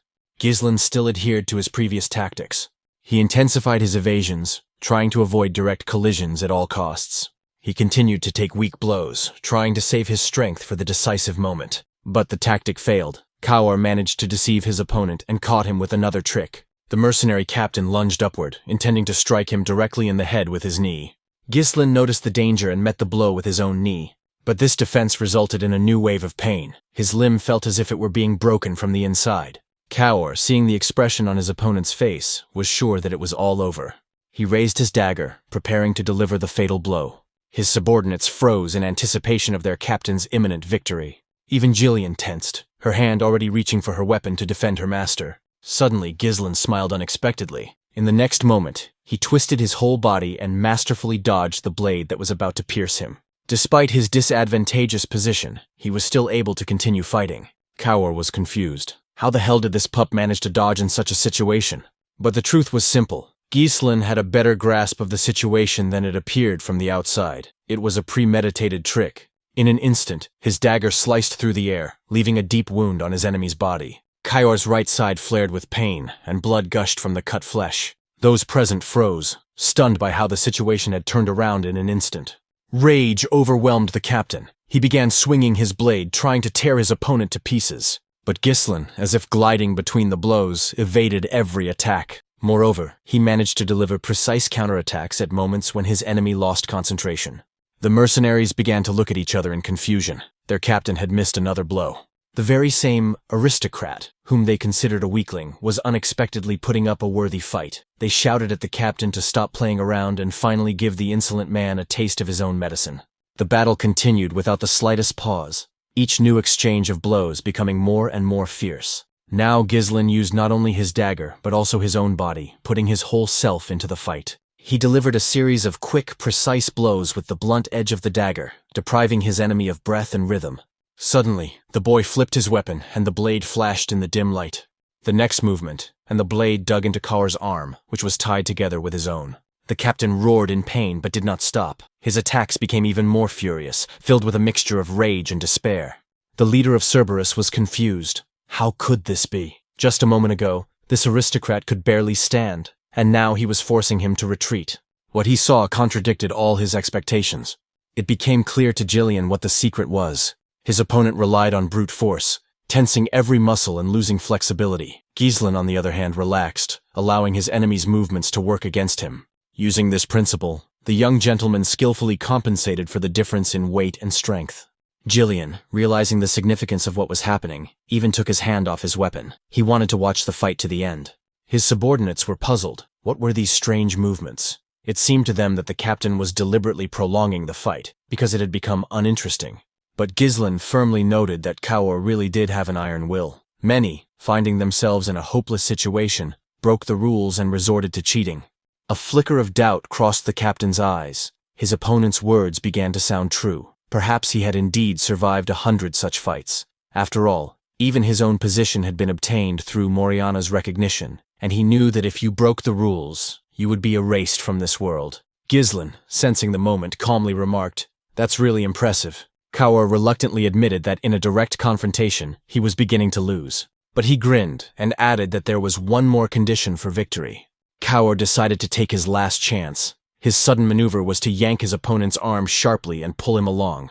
According to Moriana's strict rules, any crossing of the circle's boundary meant unconditional defeat, and the captain was counting on just that. He was sure that no matter how agile the young aristocrat was, it would be impossible to escape the sideways push. The mercenary leader was already confident of victory, as the situation was developing in his favor. However, Ghislain saw a completely different outcome in what was happening. As he fell, he grabbed his opponent's arm and used the momentum of his own body to change his trajectory. The maneuver allowed him to redirect the force, turning the attack into a counterattack. As a result, Kaur himself was pulled back, losing control of the situation. The initiative finally passed into the hands of the young master. Now he was the one setting the pace and course of the fight. With a precise move, he brought his opponent's body down, forcing him to hit the ground. The mercenary's head ended up at the very line, and touching the border, sealed his defeat. The mercenaries watched in shock as their captain broke the sacred rule of the circle. Kaur himself also realized that he had lost, and his eyes flashed with disbelief at his own feelings. Ghislain reminded him with his actions that the duel was over, and the winner was obvious. His opponent's astonishment only grew. He had not expected such skill from a young man he had come to regard as an empty aristocrat. Ghislain's inner pride left no doubt about his superiority. Now the captain belonged to him, having lost his former pride. Pulling on the hand that bound them, he lifted his defeated enemy from the ground, emphasizing the difference in their positions. Kaur, having lost all understanding of what was happening, was only aware of his own powerlessness. But the young master made it clear with his actions that the duel was not over for him, because he himself had not taken a single step outside the circle. The young master did not waste any time. His body tensed in a new attacking position, as if every movement was now a lesson for his opponent. The next blow landed squarely on his head, and the captain lost his balance, collapsing to the ground. The mercenary's consciousness fluctuated between pain and rage, but his strength was leaving him, his concentration slipping away. Thoughts that the rules should have stopped the fight carried no weight against the merciless reality. Before he could get up, he received another blow that made the blood pound in his temples. The contrast between his opponent's cruelty and noble title shattered what remained of Kaur's self-confidence. The young heir's gaze left no doubt. There was no place for equality here, only submission. The captain tried to resist, but his protests were instantly silenced by a barrage of blows. A series of blows rained down like hail, each new one leaving him with less and less strength to resist. The spectators, accustomed to the harsh rules of recognition, could not believe what they were seeing. Everything that was happening had long gone beyond the usual ritual. The cries of the defeated man to stop seemed pathetic against the backdrop of his helplessness. But the young master did not allow it to end. He lifted Kaur to his feet, as if to demonstrate that he was still in control. Every movement and gesture served as a reminder that the fight was not over because the boundary of the circle had not been crossed. For the mercenary leader, it was madness. The rules he had always lived by had now turned against him. In desperation, he glanced at his men, demanding support. The mercenaries hesitated, but prepared to move into battle. However, their steps were halted by the threat that loomed before them. Jillian, cold and determined, stood between them and the air, ready to spill the blood of anyone who tried to interfere. A heavy silence gripped the squad, rage replaced by restrained fear. And at that moment, Kaur finally realized that there was no help coming. Kaur's head slowly turned, as if searching for salvation or support, but instead his gaze met the heir's eyes. There he saw cold determination, a hint that the duel was not yet over. A smile twisted the mercenary's face, as if acknowledging the madness of the situation. The next blow to the head threw him back, leaving a ringing in his ears and flashes in his eyes. Thoughts surfaced in his mind that all nobles were the same, weak, pompous, and empty. They always seemed like arrogant pigs or pathetic lackeys. As soon as they sensed a threat, they instantly fell to their knees. How much pleasure it had brought him in the past to humiliate such people, to turn them into prey. And now the man who had been called a mad dog found himself the victim of the young heir. The very fact of defeat at the hands of this snotty-nosed nobleman tore at what remained of the captain's pride. His subordinates, watching what was happening, began to be tormented by doubts. The captain could die right before their eyes, but intervention would mean challenging a foreign power. The blows stopped, and a heavy tension hung in the air. The air gave the others a look that made it clear that it was their time to act. Helping the captain now depended on them. Their silence betrayed their fear. No one wanted to be next. Only after a few moments did the mercenaries spring into action, hurriedly preparing water, bandages, and towels. Jillian remained impassive, watching as the usual predators turned into obedient servants. He could only acknowledge the obvious. The stubborn warriors had submitted to their young master. The world of mercenaries had always lived by the law of force, and now fists spoke louder than any rules. The air had demonstrated that he was the new center of power. Soon, a sheet of paper appeared before the captain, as if to confirm the new order. The heir's gaze fell on the sheet, and his hand pointed confidently at it, a sign that the captain no longer had a choice. Reluctantly, as if acknowledging his defeat with every movement, Kaur began to sign his name. However, when he reached the end, he paused for a moment, as if he still had some pride left or a desire to say one last thing. The heir caught the hesitation and raised his eyebrows slightly, waiting. At that moment, a request broke through the captain's voice. Simple and unusual for a warrior, to take care of his men. The heir squeezed his hand tightly, as if making a vow, and the response was silent consent. Now they were bound by ties that went beyond a mercenary contract, as if they were one family. This meant that they would share not only dangers, but also the future. Several days passed after that. On the outskirts of Perdium's domain, where the land still bore traces of previous skirmishes, the warriors gathered. Their discontent hung in the air. Why drag everyone out at dawn when half of them couldn't really get going until noon? Voices of doubt were heard in the crowd. Was it true that their new employer was a young man from the Perdium clan? It seemed that many saw him not as a leader, but as a convenient guide who would be easy to boss around. Suddenly, a loud voice caught the mercenaries' attention. The point was that in order to control such a snot-nosed kid, they would need a representative capable of dictating terms. All heads turned in one direction, and a name was heard in the crowd that made many frown: Gordon the Muscular. A huge figure stepped forward, not denying the guesses. It was him. His gaze swept over the faces, as if he saw only greed and weakness in each of them. But he reminded them that without unity, all their ambitions would turn to dust, as had happened before when an overly greedy tongue had ruined a deal. The crowd's interest grew louder. What was this big guy going to do? Gordon explained with lazy confidence. The main thing in such matters is to know when to stop. He was ready to speak for their group, apply a little pressure where necessary, and the rest would just have to wait for their reward. The crowd laughed approvingly. With Gordon at the helm, it seemed that everything would indeed go smoothly. His brute strength and confidence inspired calm in the mercenaries. This big guy was rarely wrong, and he had a better nose for money than a dog had for blood. But suddenly the noise of conversation died down. All eyes turned forward where the silhouette of a horseman appeared on the road. The mercenaries exchanged glances. A young aristocrat, alone, unaccompanied, slowly approaching them on horseback. The reaction was instantaneous, either laughter or pity. Could this boy really be their employer? Alone, without guards? He must be a complete fool, or simply unaware of where he had gotten himself into. Poor guy. Gordon will scare him away with a single glance, someone in the crowd muttered. Gordon, sensing their growing interest, waved his hand lazily. The mercenaries understood the signal. They needed to step forward and give the young gentleman a welcome, let him feel who the real masters were here. They spread out in a semicircle, preparing to teach the inexperienced nobleman a lesson. But suddenly the bully froze, as if something unexpected had appeared before him. His gaze darted behind the young man, and his expression changed from mocking to cautious. It became clear that Ghislain had not come alone. Behind him moved a whole group, dozens of armed fighters. One of the mercenaries turned pale and cried out, "It's the Cerberuses! Helmets with dog faces!" A wave of confusion swept through the ranks. The Cerberus squad was known for obeying no one but themselves and their bloody laws. But now they were following the young master, as if recognizing his power. The mercenaries froze. Their faces showed not understanding, but fear, for what they saw broke the usual order of things. Ghislain stopped his horse in front of them, his gaze immediately falling on Gordon's massive figure. He calmly asked him, "Are you the boss here?" The big guy hesitated, not expecting such a direct question, but nodded anyway. Then the heir asked him to give his name. The man, sensing the cold confidence in the aristocrat's voice, replied uncertainly that his name was Gordon the Muscular. Ghislain smiled. He liked the name. He lightly but noticeably punched the man in the chest. Not as a threat, but as a sign of recognition of his strength. Then, straightening up in the saddle, he said calmly but firmly, the heir to the Duchy of Perdium had arrived in person. His order was clear and without a shadow of doubt. Gordon was to gather all the mercenaries. Gislin's voice, though calm, sounded as if any delay would be considered insubordination. A serious task lay ahead, to begin exploring the Forest of Monsters, a territory where every step could turn into a deadly trap. After a while, a camp sprang up in the designated area. Wooden stakes, rough tents, smoke from campfires, and the smell of damp earth created an atmosphere of anticipation. All preparations were coming to an end. The weapons had been checked, the supplies sorted, and the sentries had already taken up their positions around the perimeter.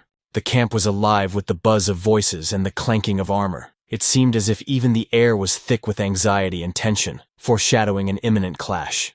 The main thing was different. The people were gathered, and for the first time in a long time, they had a single commander whom they could trust. Gislin, wanting to make sure that everything was going according to plan, turned to Valinda and instructed her to double-check the number of people.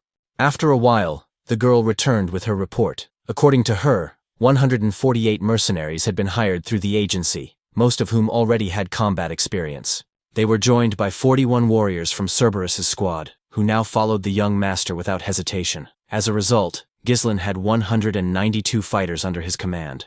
The young man noted that this was an impressive number, and asked if Valinda had managed to talk to Skovan.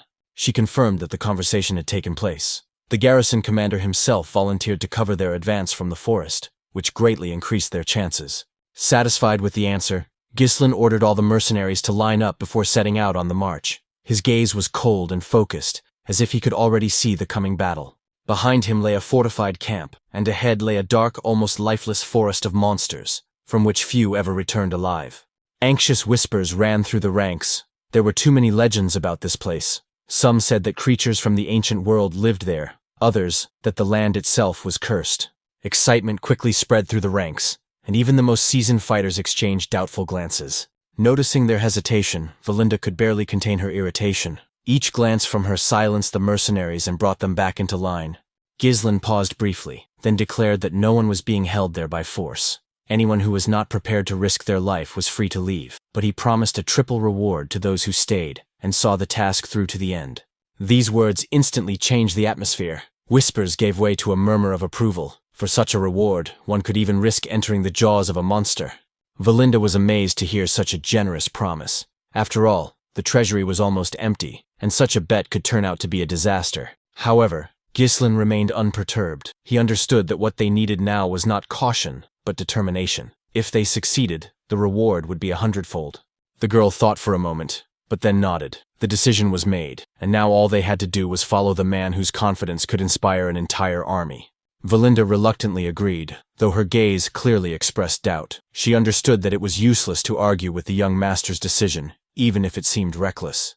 Kaur shook his head, calling the promise to triple the payment pure madness. It seemed to him that the young master had no idea how he was going to fulfill it. Jillian, standing nearby, calmly remarked that the young master had everything under control. A few moments later, Gislin announced that the expedition into the monster forest was officially beginning. His voice sounded confident, and the crowd stirred. Thus began the exploration of the forest. First, the mercenaries set about clearing a path, cutting down thick undergrowth and trees that blocked the way. The main character did not stand aside. He took up the work himself, surprising his men. After felling another tree, he looked around and noticed that it was now lighter. Sunbeams were shining through the gaps in the foliage. After that, he calmly ordered his men to continue clearing the path. The felled trees were sawn up and loaded onto carts, while the others set about uprooting the stumps. Remembering Duke Delphine's notes on the development of these lands, the young man understood that the forest was vast and full of dangers, but for now, they were only interested in resources and quick profits. He focused all his attention on the shortest route to the deposits of runestones. They could be the salvation of the Perdium family. If the expedition was successful, the riches would help strengthen the family's position and counter the conspiracies lurking in the shadows. Kaur was amazed. Their employer worked alongside everyone else, like an ordinary soldier. The others were also surprised. Some saw it as a sign of nobility, while others laughed, confident that the gentleman would quickly tire. Valinda, hearing these conversations, abruptly cut off the chatter and ordered everyone to work. She just shook her head, thinking that some people never learn. Then she quietly asked Ghislain why he was taking on such hard work himself, since mercenaries had been hired for that purpose. The hero replied calmly, "The more hands, the faster they would finish. They couldn't linger here." Valinda was surprised. He spoke as if he knew the outcome in advance. Kaur smiled, noticing that even this stubborn girl was worried about her master. Jillian, not wanting to listen to more mockery, kicked Kaur with a log, causing him to almost fall. The mercenary growled as he jumped to his feet. It seemed that now he was really ready to fight. Despite his general fatigue from the road and work, Ghislain liked the atmosphere so far. Everything looked organized, people worked together smoothly, and it seemed to him that the expedition was progressing without any serious problems. Memories from the pioneer's diary came to mind. When Duke Delphine had just conquered the kingdom and founded his dynasty, he began a large-scale exploration of the monster forest. The reasons for choosing this particular forest were never discovered, but notes about its riches, dangers, and the habits of the creatures living there have been preserved.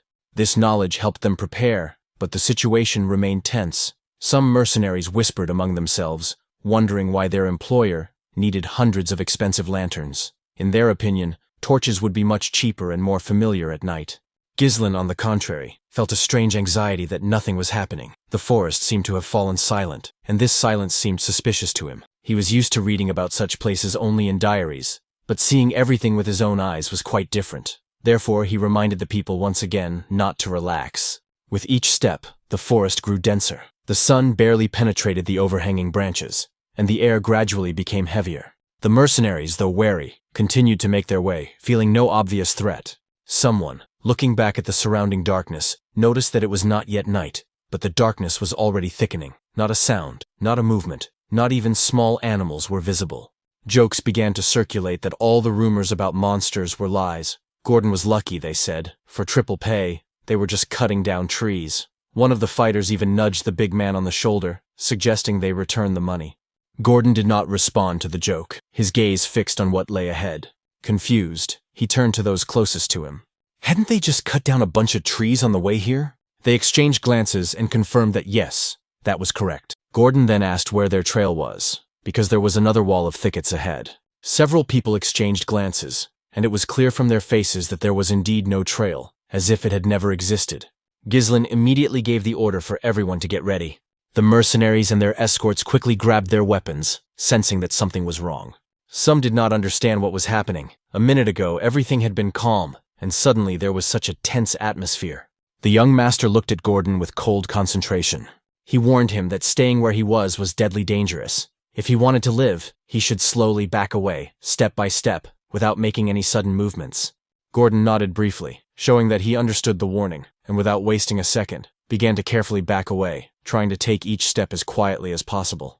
However, the log he was carrying on his shoulder unexpectedly hit the trunk of the nearest tree. The impact was stronger than he had expected, and the surprise caused the burly man to lose his balance and fall heavily, raising a cloud of dust and leaves around him. Several mercenaries shouted something mocking, calling him clumsy and stupid, but Gordon was no longer listening. His instincts told him that danger was lurking nearby. He turned his head sharply, sensing someone's gaze. In front of him stood only a massive ancient tree covered with moss and roots. No signs of life. The others looked at each other in confusion, trying to understand what was happening. There was an oppressive silence in the air.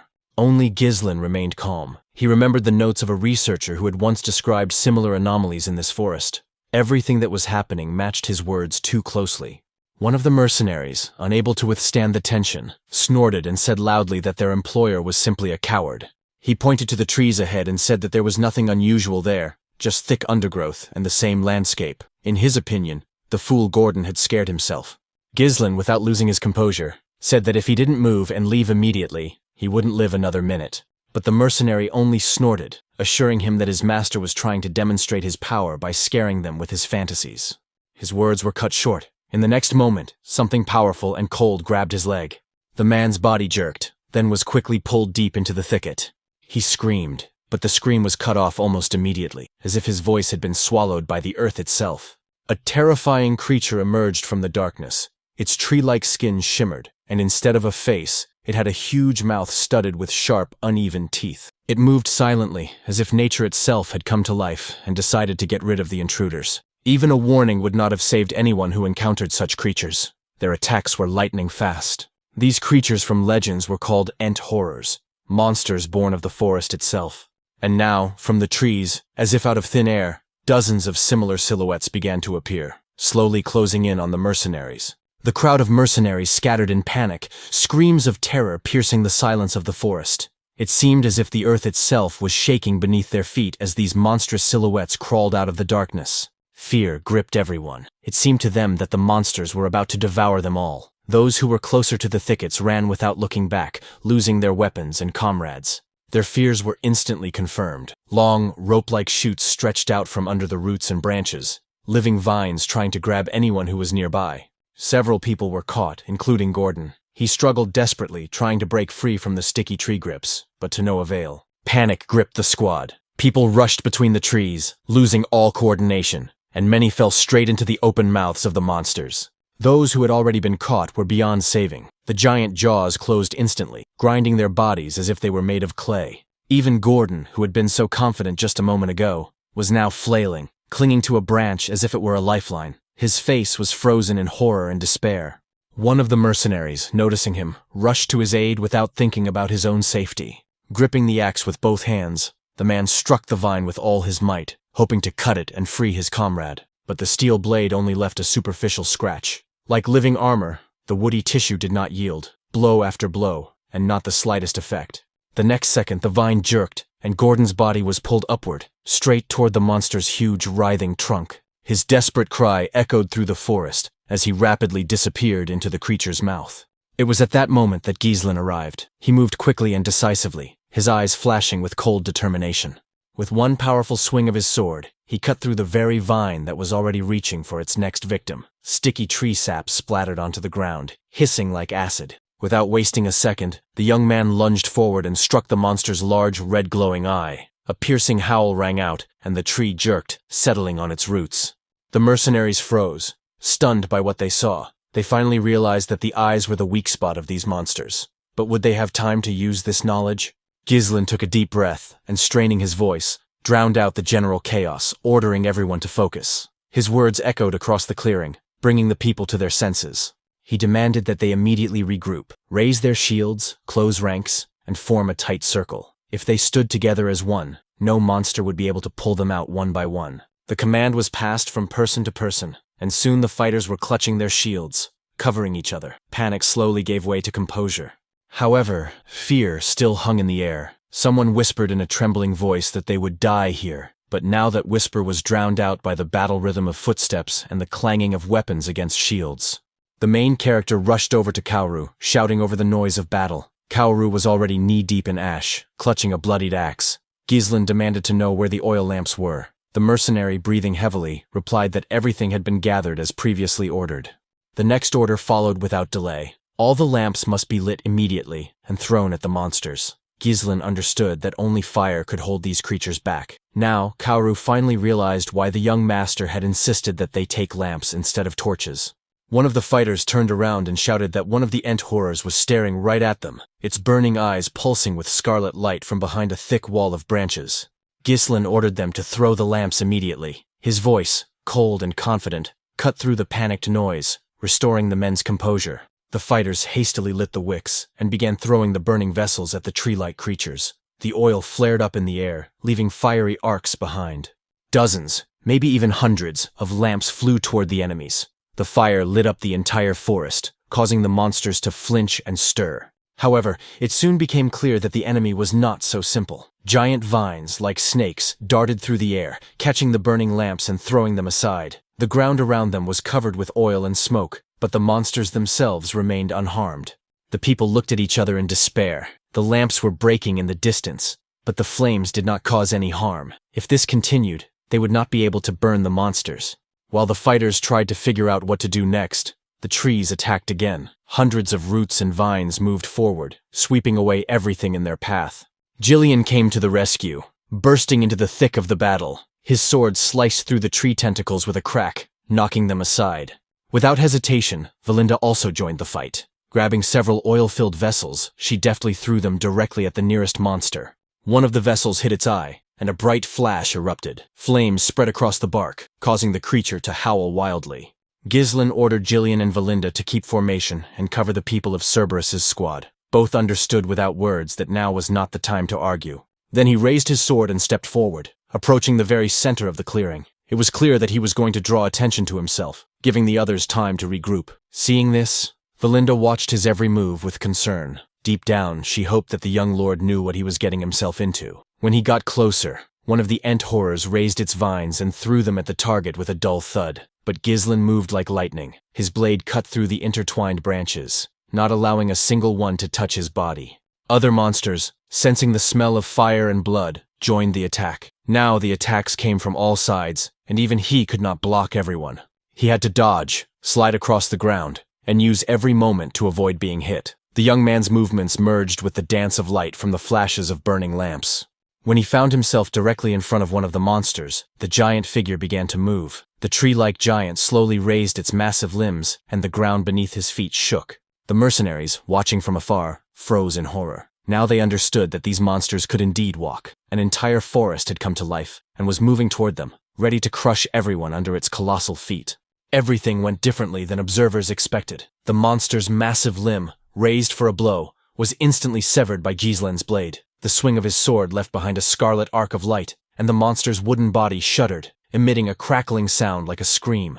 Without wasting a second, the boy pushed off the ground and, using his momentum, jumped above the level of the branches. His blade plunged straight into the giant's burning eye, piercing the flesh of wood and living resin. The blind monster staggered, releasing clouds of smoke from the gaping wound.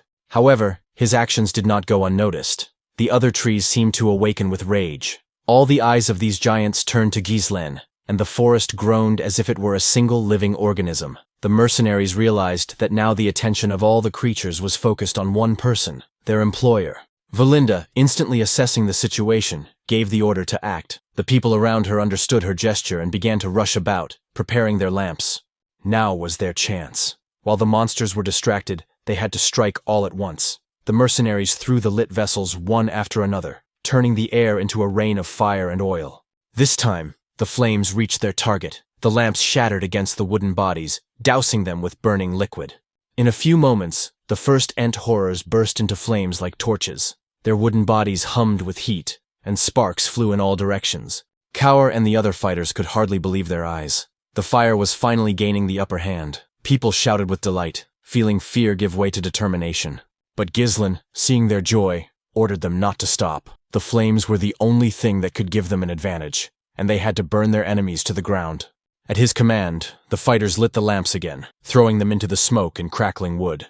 With each passing minute, the flames grew, engulfing more and more of the forest. The air became thick and hot, like the breath of a blacksmith.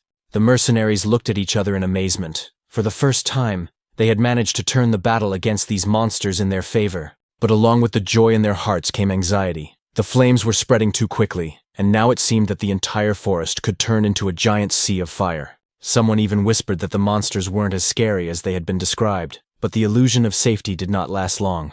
Ghislain, without lowering his sword, warned that it was too early to rejoice. The real battle was just beginning. The people looked at each other, not understanding the meaning of his words. The young man grimly noted that the fire had only affected the shell, but not what was hidden inside. At that moment, a thick gray-green fog descended over the battlefield. It spread across the ground like a smoldering poison. No one understood whether it was the remnants of smoke or something much more dangerous. The air became thick and heavy, making it difficult to breathe. Valinda and Gillian exchanged worried glances, turning to their master, but he was only watching the movement of shadows in the fog. He already knew what was happening. Everything that had been destroyed was only the outer shell. The true essence of the Ent horrors was awakening from within, and now they were about to face something that no explorer's diary had ever described. When the flames reached the damp core of the trees, the air around them hissed and filled with thick steam. Hot waves rose above the ground, and soon the entire forest was shrouded in a murky haze that reeked of burning and resin. This steam gradually thickened, turning into clouds of acrid fog. It spread across the ground as if alive, enveloping the burning trunks, until something monstrous began to emerge from its depths. Ugly bodies began to emerge from the fire and steam. It seemed as if the very bowels of the forest were giving birth to new monsters. Resin dripped from their bodies, and smoke wrapped around them like a snake. The horrors of Ent, stripped of their wooden shells, now looked even more terrifying and more vicious. Their flesh, covered with black bark and spikes, trembled with rage. The forest shuddered, as if sharing their hatred. Panicked whispers spread through the ranks of the mercenaries. The men could not believe their eyes. The creatures, burned and defeated, were rising again. The fire had failed to kill them. Ghislain, realizing that fear was about to overwhelm his men, raised his sword, and the clang of steel cut through the noise of panic. His confident movement made everyone turn to him. He became their center, a fixed point amid the chaos. His gait, firm and decisive, seemed to say, now they would fight side by side, shoulder to shoulder, as long as at least one of them was able to hold a weapon.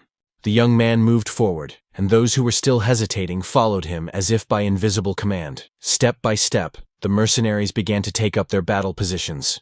Not everyone was able to overcome their fear. Some retreated, trembling at the realization that these creatures were several times taller than humans and capable of crushing them like insects. In fear, it seemed that any mistake would be the last. The tentacle-like branches writhed like hundreds of hands ready to crush all living things. However, things were different for the Cerberus squad. For them, this was a long-awaited battle. Their commander Kaior had already moved forward, and his men followed him like predators sensing blood. Valinda, worried about her young master, did not stand aside. Her movements were precise and decisive, as if each swing of her sword was meant to protect not only herself but also him. Gillian, standing behind, glanced at the others. Cold determination was written on his face, and it was this that made many of them take up their weapons again. He reminded them that trust was the only thing that could unite people in the face of horror. If the young master was leading them into battle, then he had a plan. These words had a stronger effect than any order. The men gathered their courage, their breathing became more even, and their hands regained their confidence. And then the mercenaries moved forward. Fear gave way to the sound of footsteps, and the glint of steel reflecting the dim light of the flames. Ghislain reminded them that these monsters were now vulnerable. Without their protective shell, they were no longer gods of the forest, but simply twisted creatures. He knew that fear was their strength, and if people stopped being afraid, they could defeat even these giants. Now it was necessary not to tremble, but to strike without hesitation, because each of them had a chance to finish off a monster with one decisive movement. With a cry more like a growl, the united band of mercenaries rushed into battle. Their blades flashed in the smoke as they crashed into the circle of monsters, and the forest was once again filled with the sounds of steel and the roar of battle. On the battlefield, the slightest hesitation is tantamount to a death sentence. Where uncertainty reigns, death awaits anyone who hesitates for even a moment. For Ghislain, there was only one goal at that moment: to tear doubt from the hearts of those who followed him. The people had to see before them not just an aristocrat, but a man capable of leading them through the abyss itself.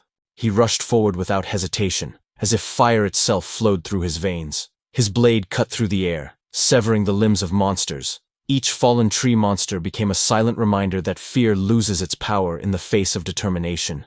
The will of the people grew stronger with each of his movements. Where terror had reigned not long ago, faith appeared, the kind that makes the impossible possible. Gradually, the roar of battle subsided. The last of the Ent horrors collapsed, turning into smoldering piles of wood flesh. The battle was over.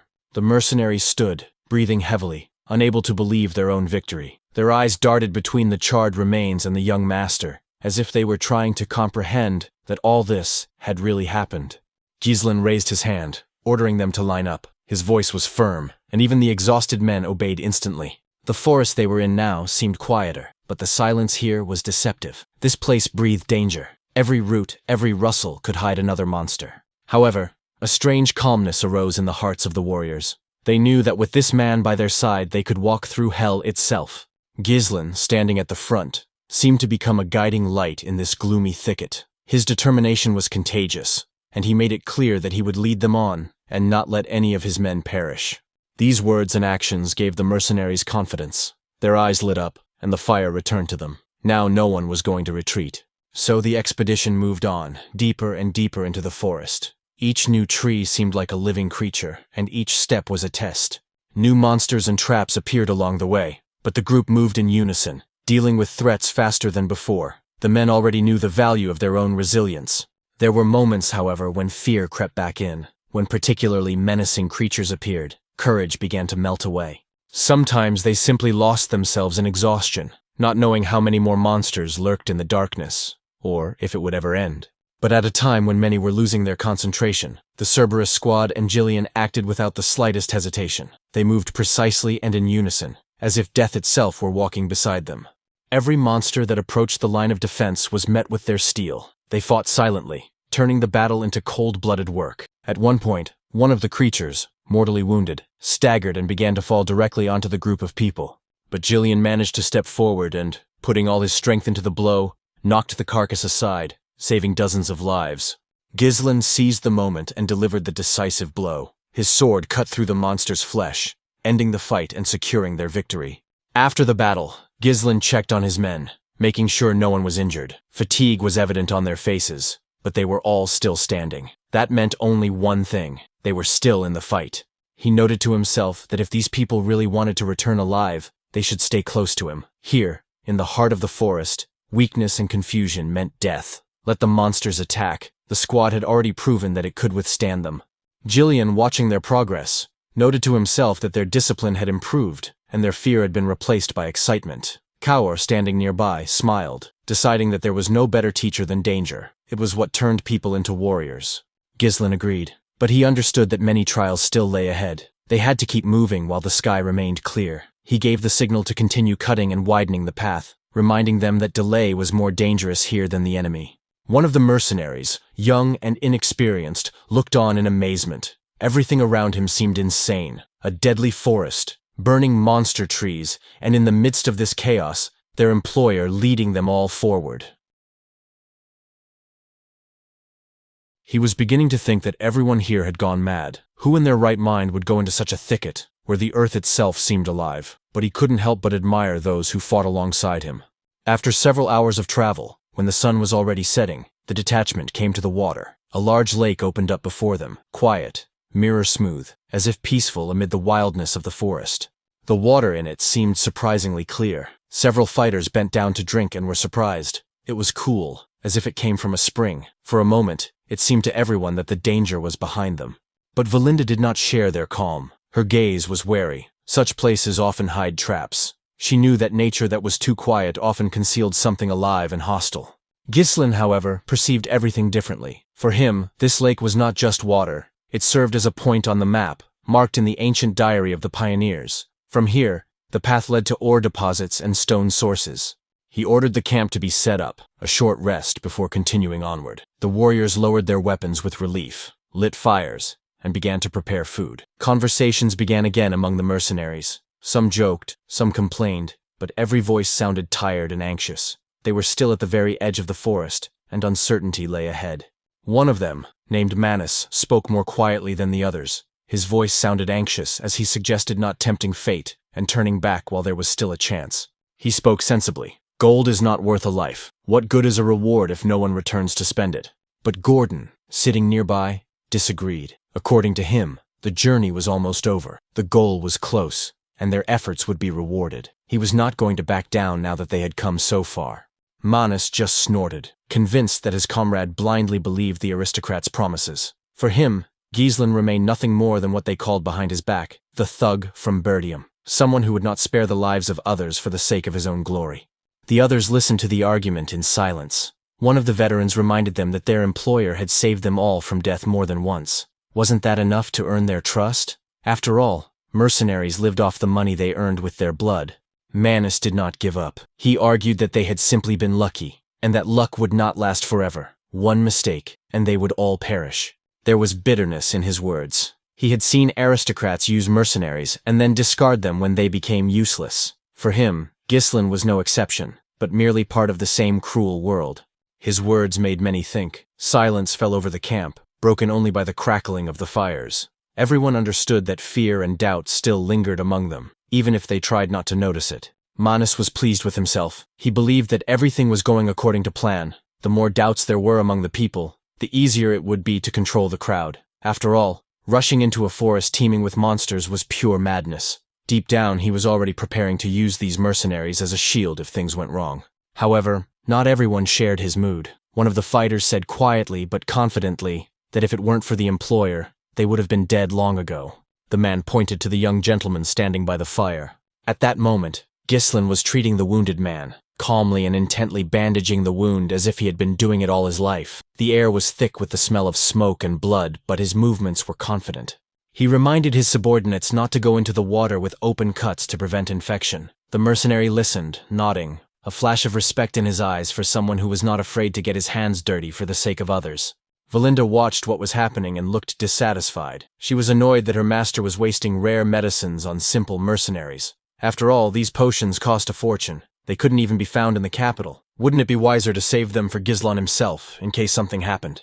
But the young master seemed to think otherwise. He calmly replied that such things existed to save lives, not to gather dust in chests. With these words, he called over the next wounded man, showing neither fatigue nor irritation. The same mercenary who had previously tried to reason with Manus continued talking to the others. He quietly reminded them that the elixirs their employer used were more expensive than the people he was treating. Would he waste such treasures if he planned to leave us to die? He said, almost in a whisper, but loud enough for the others to hear. A murmur of agreement rippled through the ranks of the mercenaries. Everyone gradually realized that this young man was not one of those aristocrats who hid behind the backs of others. He genuinely cared about his people, and strange as it might seem, his presence gave confidence even to the most doubtful.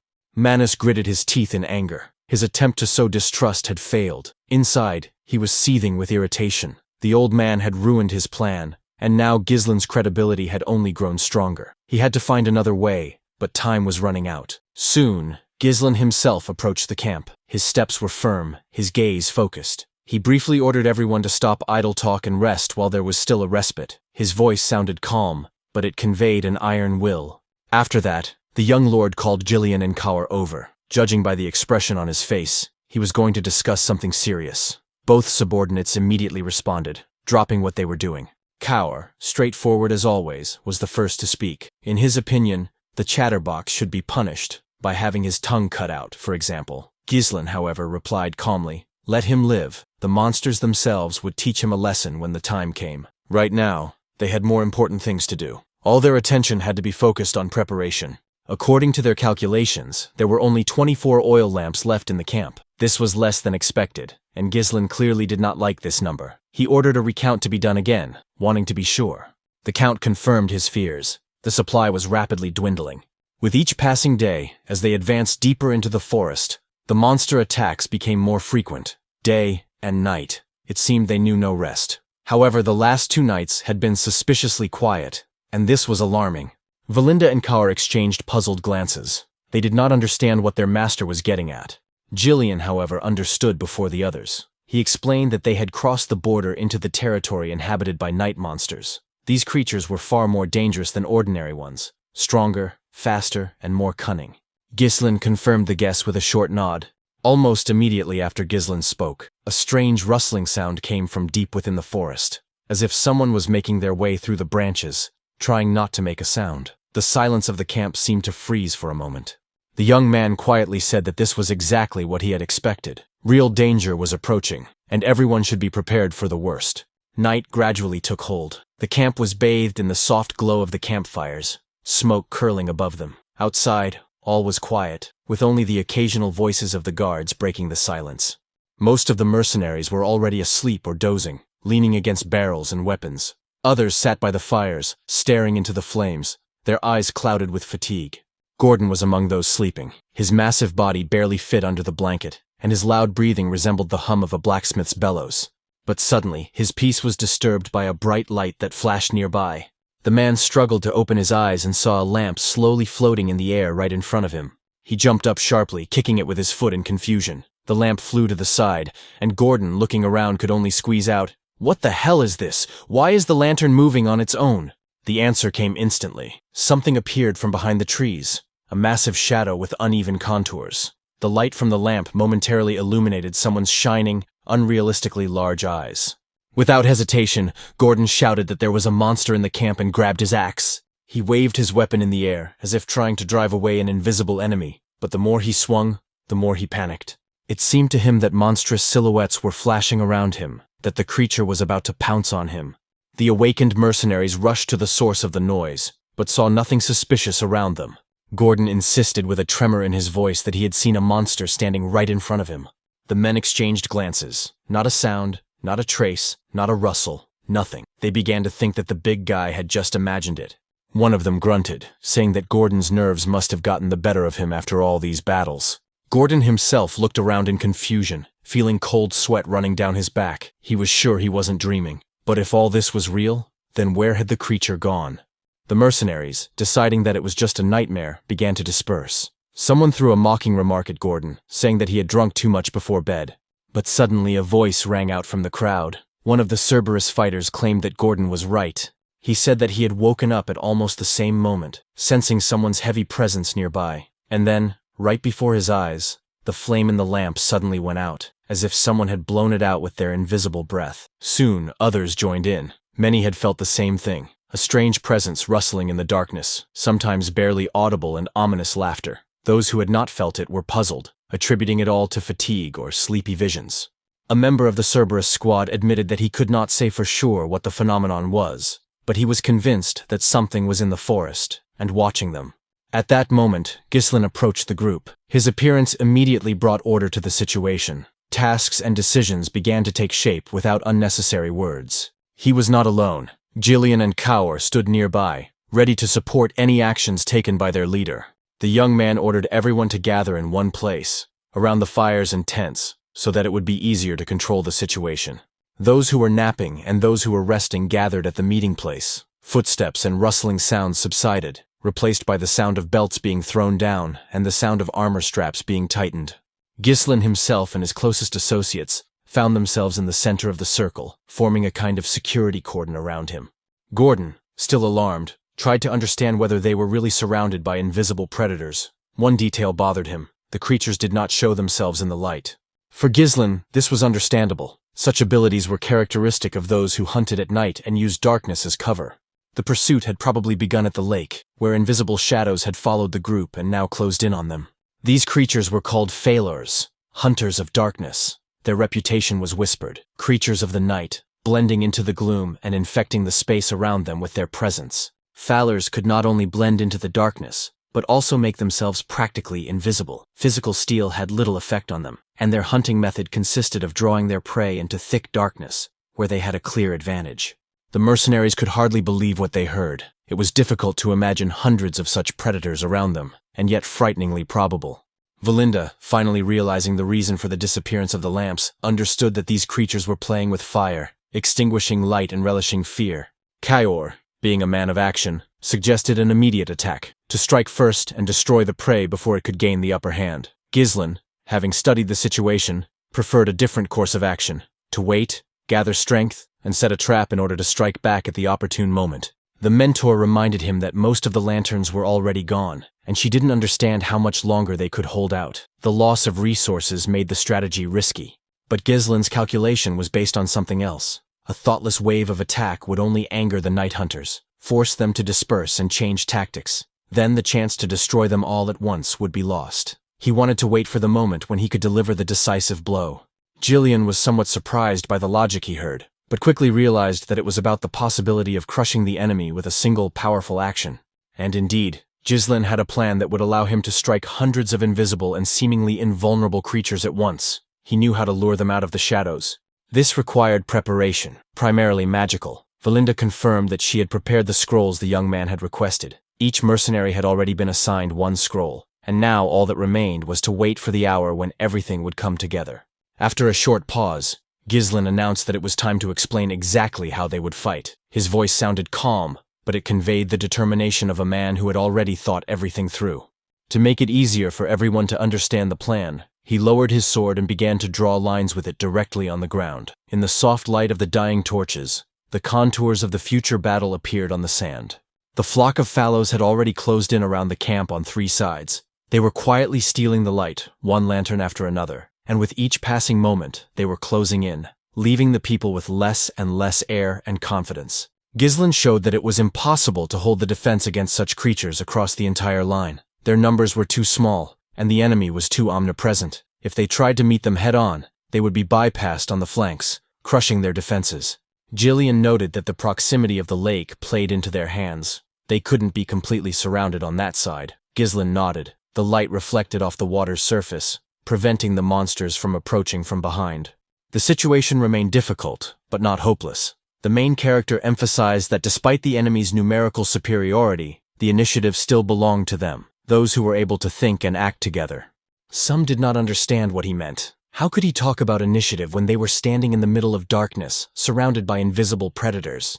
Ghislain continued, describing the structure of the upcoming battle. The unit would be divided into 3 parts, each with its own task, in order to use even limited forces as effectively as possible. The first line would be the defense squad, shield bearers who would take the first blow and hold the line. Behind them would be the crossbowmen. Their task would be to fire at the approaching enemies, slowing their advance and holding back the pressure of the darkness. And the third part, the strike force, led by Ghislain himself, will have to break through the enemy lines and deliver the decisive blow. The center of the defense, a combination of shields and crossbows, must withstand the first wave until the flanks are ready to close the ring. The left flank will be key. This is where the strike force will break through and join the central line. Thus, the enemy will find itself between 2 fronts and its own ring will close in on it. Jillian, who had been watching the drawings on the ground, understood everything at once. The others exchanged glances. The plan seemed daring, but with luck, it was quite feasible. However, Valinda suddenly stopped the discussion. She was troubled by an obvious question. They themselves had said that these creatures could not be hit with conventional weapons. How, then, could they be fought?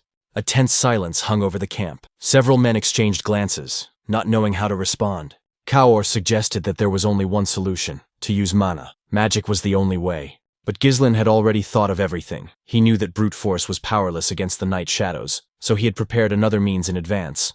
With these thoughts in mind, he reminded them of the magic scrolls, the ones Valinda had handed out. Each of the mercenaries had received one, and now these sheets of paper were to become their main weapon against the darkness.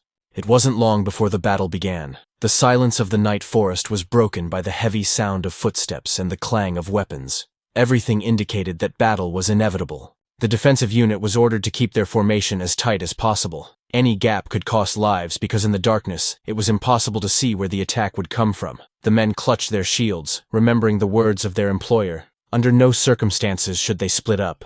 The last lantern lighting the camp suddenly disappeared, as if someone had snatched it from its holder. This could only mean one thing: the enemy was close. At that moment, Ghislain remembered the lines from the Duke of Delphine's diary, the very notes that had once saved the pioneers.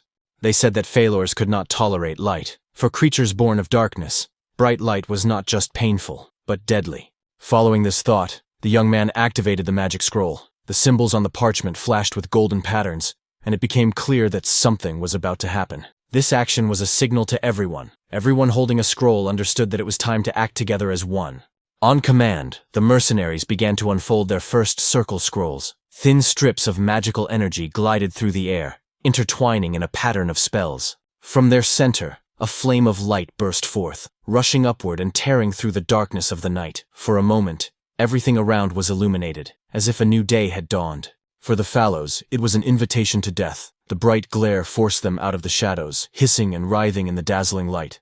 One after another, magical flashes erupted around the perimeter of the camp, each burning away the darkness as if cleansing the air. The light penetrated the ranks of the previously invisible creatures, revealing their true form. Long, snake-like bodies intertwined with each other, with black claws and white eyes reflecting fear and rage. The mercenaries involuntarily held their breath. The legends about the night hunters turned out to be true. A monstrous ring of creatures really surrounded them on all sides. The fighters raised their weapons. No one had any doubts now. The battle had begun, and only fortitude and willpower would decide the outcome. The crossbowmen were the first to open fire. Bolts, flashing in the light of magic, pierced the bodies of the monsters, holding back their onslaught. Everyone understood that retreat was not an option. If the formation fell, no one would survive. The squad stood their ground to the last, holding the line against the onslaught of darkness. Ghislain raised his sword above his head. This gesture was the signal for a general attack. The blade flashed with the reflection of light, as if it carried a particle of the sun within itself. Now the shadows were visible, and the Phalori could no longer hide. The moment of retribution had come. At the signal, the strike force rushed forward. Their footsteps echoed hollowly on the ground, mingling with the roar of the monsters. Led by Ghislain, the fighters broke through deep into the cluster of creatures.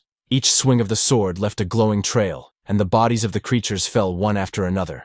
Now that the Phalors had lost their main protection, the darkness, they no longer posed a deadly threat. Their movements became slower, and their reactions noticeably weaker.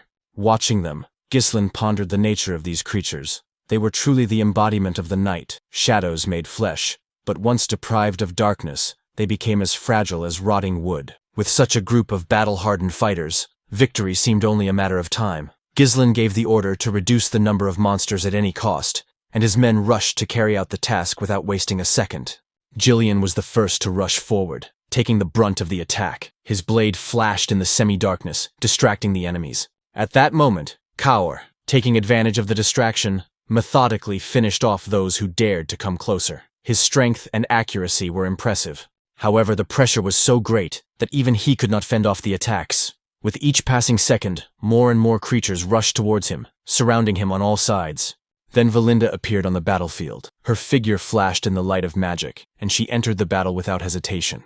Her role was different, not to attack head-on, but to cut a breach in the dense ranks of monsters, creating space for a counterattack. When the enemy's defense faltered, the moment came for the decisive blow, the young lord's exit. Ghislain stepped forward, his sword, enveloped in the light of the scrolls, cut through the air, leaving flashes of white fire in its wake. His every movement was precise, deadly, and unerring. The ground was soon covered with traces of battle. Severed limbs and heads of monsters lay in flames, and blood, thick and dark, soaked the soil. The fighters of the strike force, the best of the best in Perdium, fought alongside their master, forming an unshakable wall of steel and light. The magic scrolls continued to glow, preventing the darkness from closing in on them again. Their light pulsed like a living heart, beating to the rhythm of the battle. On the other flank, the defensive unit and crossbowmen continued to hold the line. Every bolt, every flash of light mattered, but the stream of enemies seemed endless. Monsters climbed over the bodies of their fallen kin, turning the ground into a bloody mountain just to get to the humans. Some of the mercenaries were beginning to lose confidence. Their arrows were running out, their strength was fading, and the darkness around them was thickening again. No one knew where the strike force was. Soon, the first creatures broke through the defensive positions. The men were already preparing for the worst, realizing that casualties were inevitable. But before despair could take hold, the shock troops burst onto the battlefield once more. Their appearance changed everything. The monsters rushing forward found themselves under the onslaught of blades and flames. Ghislain glanced at the line of defense. His men were holding on, tired, wounded, but unyielding. Their steadfastness commanded respect. Seeing their employer, the fighters felt a surge of strength. It seemed that hope itself had returned with him, and fear gave way to confidence in victory. To finally turn the tide of battle, Ghislain ordered his forces to expand their formation. They were to surround the Fowlers on all sides, leaving them no way to escape. With each passing second, the fighters tightened their ring, confident that victory was now only a matter of time. But suddenly, everything changed. The battle seemed to lose its usual rhythm. The monsters stopped attacking. Their movements became chaotic, as if confusion had arisen in their ranks. Soon, everyone noticed the obvious. The Fowlers were retreating. Fear was palpable in their ranks, and even the darkness of night no longer seemed to offer them protection. Ghislain instantly realized what was happening. These creatures were much smarter than they seemed at first glance. They understood that the ambush had failed, and now they were trying to leave to regroup and attack again, on their own terms. The young man ordered Valinda to look for their leader. According to the descriptions in Duke Delphin's diary, he should have horns that emit a faint bluish glow. It was he who gave the signal to retreat. Some of the fighters wondered why they should pursue the retreating monsters. Victory seemed to have been achieved, but Ghislain understood clearly. This was only a temporary retreat. The Fowlers do not forgive defeat, and will hunt them down to the end. Their squad was too depleted to withstand a second clash. The only way out was to destroy the leader. Without him, the pack would lose its connection and scatter into the darkness, dissolving like a shadow in the morning sun. Valinda listened carefully to the instructions. Everything was clear. Capture the leader, and the battle would be over. Realizing this, the girl focused. The wind ruffled her cloak as she looked up at the trees, her eyes flashing with determination. She took a rope with a metal hook from her belt and secured it to the nearest tree trunk. The metal clanged against the bark, and the loop hooked firmly onto a branch.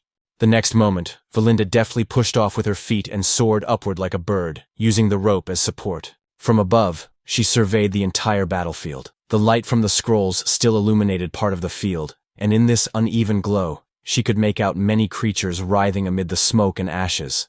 Something special flashed in the crowd, a tall figure crowned with branched horns that emitted a dim, cold light. It was him, the leader of the Fowlers, a creature whose presence could be felt even through the noise of battle. Around him, other monsters moved more cautiously, as if protecting him. Valinda threw the rope again. The hook described an arc in the air and caught around the monster's neck, tightening the noose. Without wasting any time, she pulled, causing the beast to stagger, and signaled to her allies. Now the leader's position was exposed.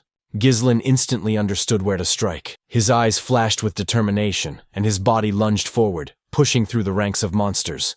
His sword cut through the darkness like lightning, leaving behind a trail of fire. Each step brought him closer to his goal, the very heart of the enemy pack. Reaching his goal, the young man delivered a powerful blow, aimed precisely at the chest of the horned monster. A flash of light blinded everyone around. When the glow faded, the leader lay motionless, and the remaining Fowlers rushed about, losing their coordination. Deprived of control, they began to dissolve into the darkness, returning to where they had come from. After the leader's death, the battlefield froze for a moment. The creatures, once raging, seemed to have lost their purpose. Their movements slowed, and their fury gave way to confusion. Ghislain quickly realized that their chance had come. While the monsters were losing their coordination, he ordered his men to take advantage of this delay and destroy the remnants of the pack. His voice rang out across the battlefield, awakening the warriors' determination. The mercenaries obediently carried out the order. Shields, swords, and crossbows sprang into action once more. With a united assault, they rushed forward, sweeping away anything that still tried to resist. The Fowlers, once masters of the night, now found themselves helpless in the rays of dawn. Their bodies flashed in the glare of the light, as if they themselves regretted having dared to challenge humans. Kaor, not wanting to lose his fighting spirit, gave the command to his Cerberus squad. Their heavy footsteps echoed across the ground as they charged forward as one. He added that he had no intention of letting Jillian outshine him. The silent enmity between them only intensified the excitement of battle. The battle lasted until dawn. The sky gradually turned scarlet, and it seemed that the dawn itself had witnessed their final battle with darkness. When the first rays of the sun touched the earth, Ghislain's blade pierced the body of the last monster. The enemy was finally defeated. The young man turned to his people. Their faces were covered with fatigue and ash, but their eyes burned with satisfaction. He reminded them that they had done it. This night belonged to them. In response, the camp filled with cheers. People laughed and hugged each other, unable to believe they had survived such a nightmare. For the mercenaries, it was not just a victory, it was a return to life. They had survived a night that most considered a death sentence. Jillian noted that everyone had performed admirably. Valinda, concerned about the young master's condition, looked at him intently, but he just nodded confidently, letting her know that he was fine. Then Ghislain calmly gave new orders. He instructed Valinda to count the numbers and Kaoru to gather Cerberus's men. He himself went with Jillian to the edge of the camp to drag away the bodies of the fallen Fowlers. When Kaor asked about the point of this, Jillian explained that the smell of the slain monsters would scare off other creatures. Fowlers were considered top-tier predators, and no creature would dare approach their remains. The senior warrior smiled, adding that now the camp would be under reliable protection. Kaor just snorted irritably, unwilling to admit that he was right. Ghislain watched their argument without interfering. Let the petty squabbles not distract him. The main thing was that his people were alive. 10 days had passed since they had entered this cursed forest. Every night here seemed like an eternity, but with each victory, their confidence grew. After the Fowlers, they didn't encounter a single truly dangerous monster. They cleared the way confidently and methodically, as if the forest itself had begun to surrender. Now all that remained was to begin mining the ore vein, the goal for which it had all begun. But as he watched the dawn break over the blackened trunks, Ghislain caught himself thinking, was this really the end? Or was the forest simply holding its breath, preparing a new threat for them? After a while, Valinda approached Ghislain. Her cloak was covered in ash, but her voice sounded as composed as ever. She reported that she had checked the entire personnel. 41 men remained in the Cerberus squad, and 120 mercenaries. There were only 3 casualties, which seemed almost miraculous given the nature of the battle. What was particularly striking was that not a single Cerberus fighter had been killed. Kaor straightened his shoulders upon hearing this. A proud smile flitted across his face. He was pleased. With a commander like this, he thought, they simply had no right to die. It was a matter of honor. Ghislain asked who exactly was listed among the dead, but it turned out that the bodies had never been found. No one in the camp could determine which of the men had disappeared. Then Gordon wondered, where had Manus gone? Perhaps he had fallen in battle, but the absence of bodies raised doubts. If they hadn't been found, then there was a chance they were still alive. One of the mercenaries smiled wryly. Knowing Manus's character, he doubted that he had died heroically. More likely, he had simply run away. Everyone agreed that this was exactly what had happened. The coward and 2 others had fled the camp while the rest were fighting. At that moment, the 3 fugitives were indeed making their way through the thicket. One of them, breathing heavily, told the others how lucky they were. The battle there had been hellish, and if it hadn't been for Manus's determination, they would surely have been among the dead. Another suggested slowing down, saying they had already gotten far enough away. Manus looked back at his companions with irritation. He didn't understand how they could relax when the monsters were still somewhere nearby. They had to leave quickly while the creatures were distracted by the camp. However, his words hung in the air. The other two mercenaries froze, staring upward. Their eyes were filled with horror. Manus frowned, not understanding what was happening. He tried to call out to them, but received no response. One of his companions barely managed to squeeze out the words, advising him to turn around. And when Manus obeyed, his breath caught in his chest. Right behind him, two huge, blood-red eyes flashed. He was too terrified to even scream. The gaze of those eyes seemed to pierce right through him, paralyzing his body. A giant snake crawled out of the darkness, a monster that guarded the very place Ghislain and his expedition were striving to reach. Its scales glinted with a metallic sheen, and its breath sounded like hissing steam. The creature gave the fugitives no chance. The three mercenaries disappeared in an instant, crushed, swallowed, or simply torn to pieces. After the massacre, the snake lay in wait, as if expecting new guests. It did not leave. It simply watched from the depths of the forest. Meanwhile, life went on as usual in the camp. The clearing work continued, and although fatigue was taking its toll, the people worked with unexpected enthusiasm. Everyone understood that the sooner they finished, the sooner they would leave this gloomy forest.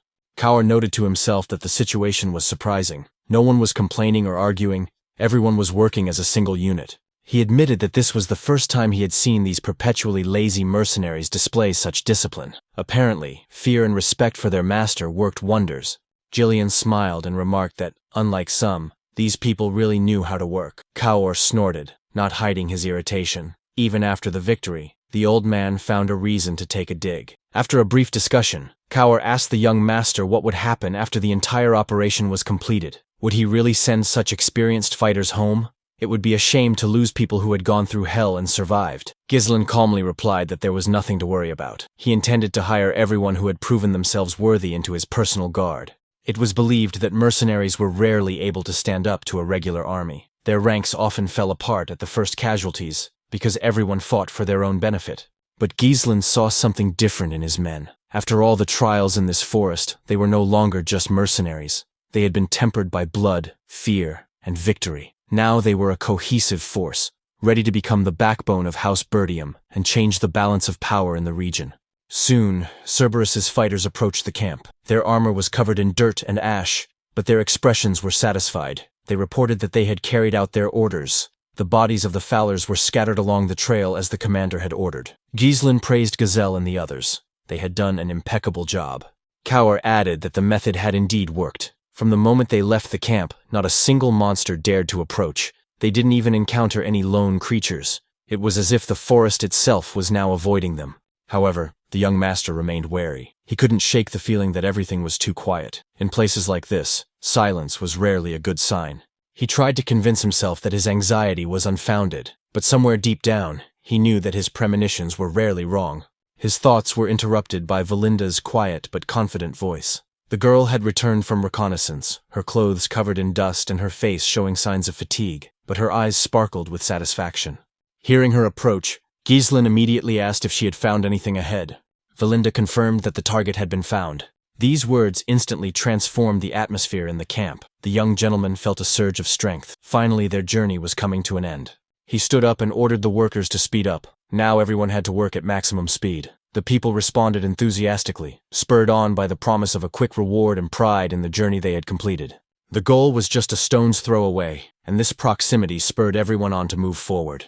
And finally, after a short time, the forest parted, revealing the long-awaited place. When they stepped into the clearing, the mercenaries froze, struck by what they saw. Even the roughest among them felt awe at the scene that unfolded before them. Ghislain confirmed that this was indeed the final destination of their expedition. Before them lay a deposit of rune stones, and not just any stones, but ones of the highest quality. Their glow pierced through the earth, as if magic itself was bursting out. Kaur could not contain his surprise.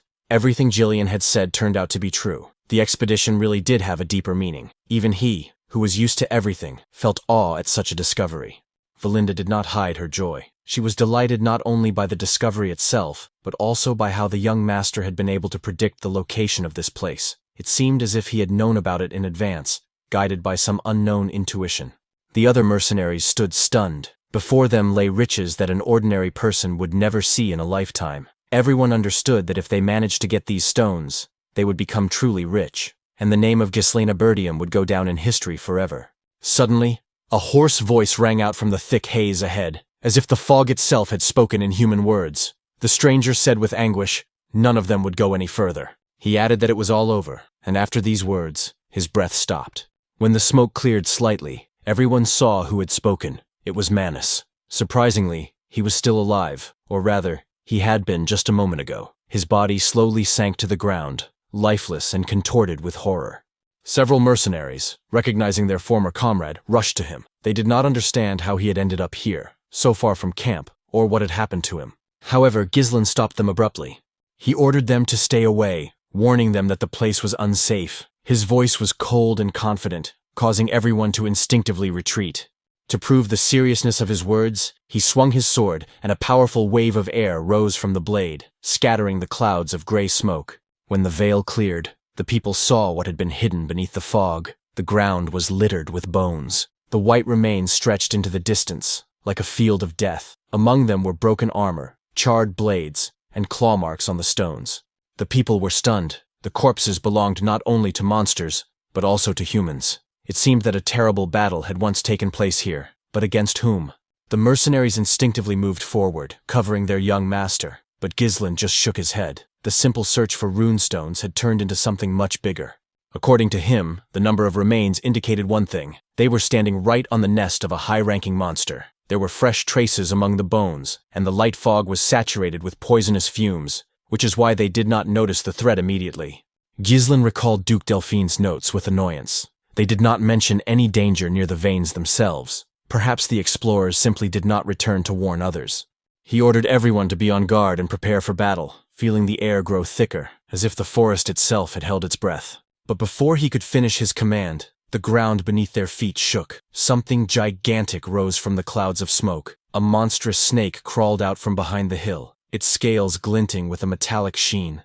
With a hiss like the roar of the wind, it opened its mouth, preparing to swallow the nearest people.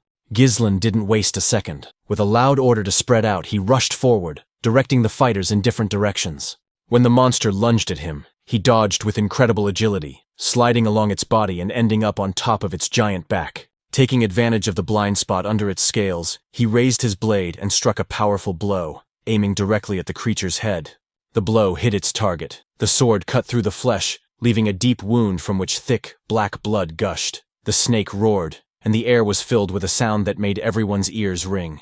However, to Gislen's surprise and bitter disappointment, his blow did not even leave a scratch. The blade slid off the scales like steel, leaving only sparks.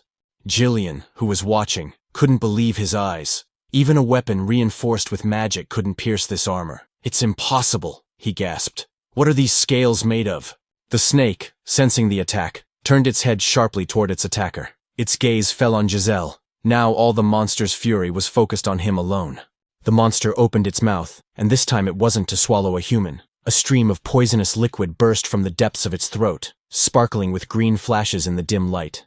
Gislen instantly realized the danger. This poison could kill even through touch. He managed to cover himself with his cloak, exposing the fabric to the attack instead of his skin. He managed to avoid a direct hit, but the fabric instantly began to smoke, as if acid had been poured on it. The cloak began to corrode before his eyes, and the snake was already raising its tail for the next attack.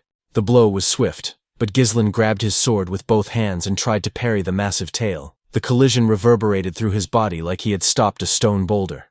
The enemy's strength was monstrous. He couldn't hold off the onslaught for long. The ground beneath his feet cracked. The next blow knocked him off balance. The boy's body collapsed to the ground, and the heavy tail crashed down nearby, raising clouds of dust and debris. Valinda screamed, fear in her voice. She rushed toward her master, but thick smoke and the monster's movements prevented her from reaching him. The enormous snake writhed and struck the ground with its body. Its movements split the soil like the blows of a giant hammer. Where the mercenaries stood, everything turned into chaos. People screamed, commands to dodge and not stand still rang out. But in the midst of this madness, no one understood where this monster had come from. It seemed to have grown right out of the ground, out of the ore vein itself.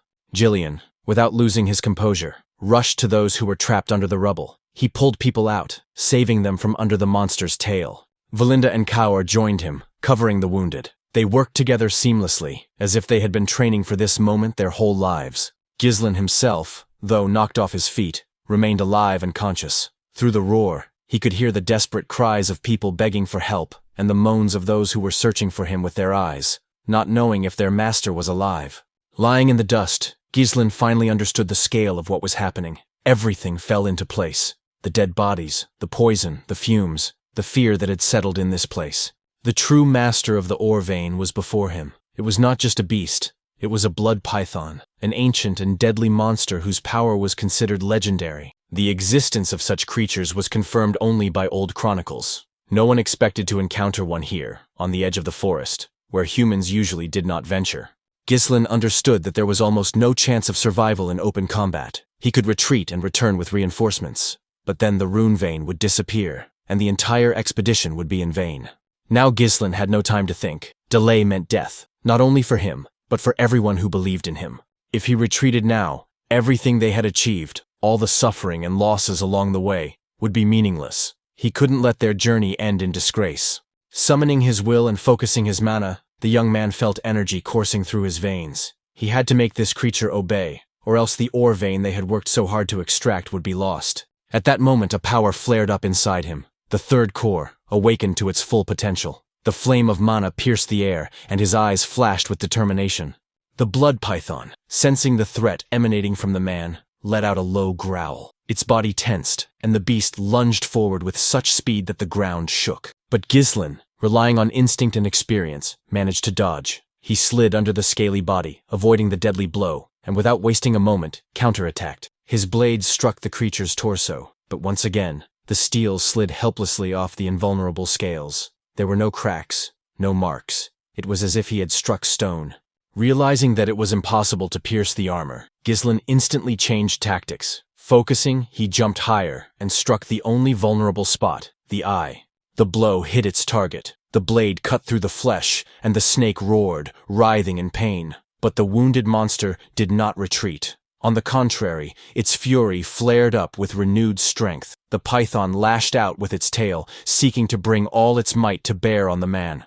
Ghislain managed to notice the movement, and gathering his last ounce of strength, raised his sword to meet the blow. With a crash, metal collided with flesh. The weight was monstrous. The guy barely managed to stay on his feet. His muscles tensed to the limit. His joints creaked with the effort.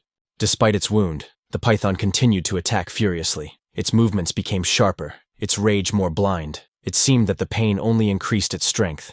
Ghislain managed to hold his defense, parrying blow after blow. Each maneuver was at the limit of his endurance, but he did not allow the monster to break him. Deep down, he understood that even if the chance of victory was slim, there were battles that could not be avoided. Just as his father had once done, he must accept his fate and fight to the end, bearing the responsibility for all those who stood behind him. When the fog cleared, the mercenaries saw a majestic, almost unreal picture before them. The young lord, surrounded by flashes of light and dust, stood face to face with the giant creature. In an instant, he lunged forward, putting all his strength and will into the blow. The sword flashed with mana and cut through the air, piercing the python's body. The recoil threw Ghislain backward, and he fell to the ground, rolling over, but immediately got back on his feet. Looking up, he saw the monster's body shudder. It seemed as if the snake was about to collapse, but the python did not move. It froze, as if assessing its opponent. An uneasy silence hung in the air before a new wave of fury. Keeping the third core active for too long could prove fatal. Mana was rapidly depleting, and the hero's resources could run out before the monster was finally defeated. At that moment, a noise reached Ghislain. People rushed to him from all sides, gathering at the scene of the battle. His subordinates instantly formed a circle around him, ready to protect their master and check on his condition. Their faces tense, each one checking to see if the man who had led them on this expedition was still alive. Valinda demanded an immediate retreat, ready to hold off the monster on her own if it meant saving the people. But Ghislain insisted otherwise. He gave the order for the men to leave, taking the survivors far away from the enraged creature. At first, those present were confused. Many found it difficult to decide whether to stay and fight or obey the order and retreat. Even Jillian, who was used to acting quickly and decisively, paused for a moment, trying to understand the young lord's intentions. Ghislain explained that he could not guarantee the safety of all his subordinates if they continued to fight a monster of such size, and that the risk of losing the entire group was too great. He could not allow the people who believed in him to die in vain. Their lives were worth more than any loot. Valinda still did not understand why he was willing to take such a step. For her, abandoning the team was tantamount to the master's self-sacrifice. Part of this misunderstanding was explained by a miracle. Everyone was still alive after what the squad had been through, so the risk seemed unjustified to her. That is why her anxiety seemed justified. It seemed unimaginable to leave the young master alone with such a creature. Their thoughts were interrupted by another display of the python's fury. It spat venom again, reminding everyone of the mortal danger. Hearing this, Ghislain hastily reinforced the order to retreat, realizing that further delay would be fatal. His subordinates began to retreat into danger, but not in fear. They moved in an organized manner to get as many people as possible out of the danger zone. Many of them, however, stood next to their master, unwilling to leave him alone. The retreat was replaced by a rush to return and cover his rear. Ghislain was struck. He did not expect people to respond so decisively to his choice. Their gaze and determination spoke otherwise. They would rather fight side by side. His subordinates reverently expressed their willingness to fight alongside him. Their duty and gratitude for the lives saved became stronger than their personal fear. The men's behavior was shaped not only by fear, but also by gratitude. The man who had repeatedly rescued them from danger received their collective loyalty in return. Now, the thought of leaving Ghislain alone seemed impossible to them. If victory was possible, it would be shared, and then the fruits of the expedition, the rune stones, would become the spoils of all, not the feast of one. Jillian did not back down either. He was going to distract the monster's attention in order to create a breach in its defenses and give Ghislain a chance for a decisive blow. His subordinates believed in their master. Now they wanted him to trust them in return. Their determination was stronger than their fear. Ghislain listened silently, assessing the balance of power and the risks. He understood that the enemy was monstrously huge, and its power was destructive. The python's scales were as strong as metal, its venom deadly, and a single blow from its tail could bring down an entire section of rock. Any delay would cost the lives of dozens of people. But the monster was not invulnerable. It had an open wound and a damaged eye. This gave hope. A blow there could decide the outcome of the battle. Ghislain commanded everyone to prepare. The expedition that had gone through the horrors of the forest had to finish the fight together. The mercenaries were inspired. Doubt gave way to excitement. Now everyone wanted to contribute to the victory. In the next moment, the python moved forward again, cutting through the air with a roar and a blow of its body. Ghislain was the first to meet the attack, and the others followed him, unleashing a barrage of blows on the enemy. The blades left small but frequent cuts. With each new lunge, the monster lost speed and accuracy. These wounds were insignificant individually, but their cumulative force exhausted the python, causing it to lose concentration. Seizing the moment, Ghislain broke through closer and struck the already blinded eye. There was a dull crack, and the creature howled in pain. But even a well-thought-out strategy rarely goes perfectly. The chaos of battle made its own adjustments. Ghislain understood that if he hesitated, people would die, and so he could not afford to take a step back. He decided to stand his ground until the end, because the fate of the entire expedition and the future of these lands depended on him. Only he knew why all this was happening, and what secrets this territory held. But when he made a new lunge, the python suddenly opened its mouth and swallowed him whole in one movement. The people froze in horror. Screams pierced the air. Everyone thought their master was dead. But in the next moment, a blade burst out of the monster's head. It cut through the flesh from the inside, and a scarlet line ran down the snake's neck, widening more and more. With a last effort, Ghislain, overcoming pain and fatigue, cut the monster's head in two. The blade cut through flesh and bone, and the huge body of the python crashed to the ground with a loud crack. Gritting his teeth, he got up, barely able to stand, but still smiled. Not for himself, but for those who had been waiting for this moment. The victory was theirs. He understood clearly that he could not stop. After all, he was not just a member of the expedition, but the heir to Perdium, the one who was obliged to pave the way for the future of his family. At that moment, an anxious atmosphere reigned in the Perdium family castle.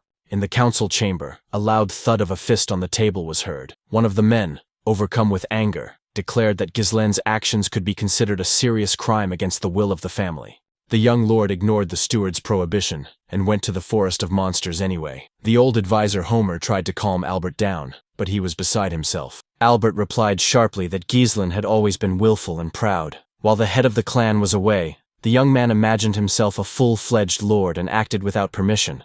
Homer sighed. It was too late to be upset now. Ghislain had been in dangerous lands for 2 weeks, where every day could be his last. The old man reminded him that it was all Scoven's false report that was to blame. If not for that, they could have intervened earlier. Now the knight who had covered for the young man risked losing his title. The advisors gathered around the long oak table unanimously agreed. The heir's disobedience could not go unpunished. Measures must be taken before the situation got out of control. Upon his return, he would have to be taken into custody and subjected to a strict investigation.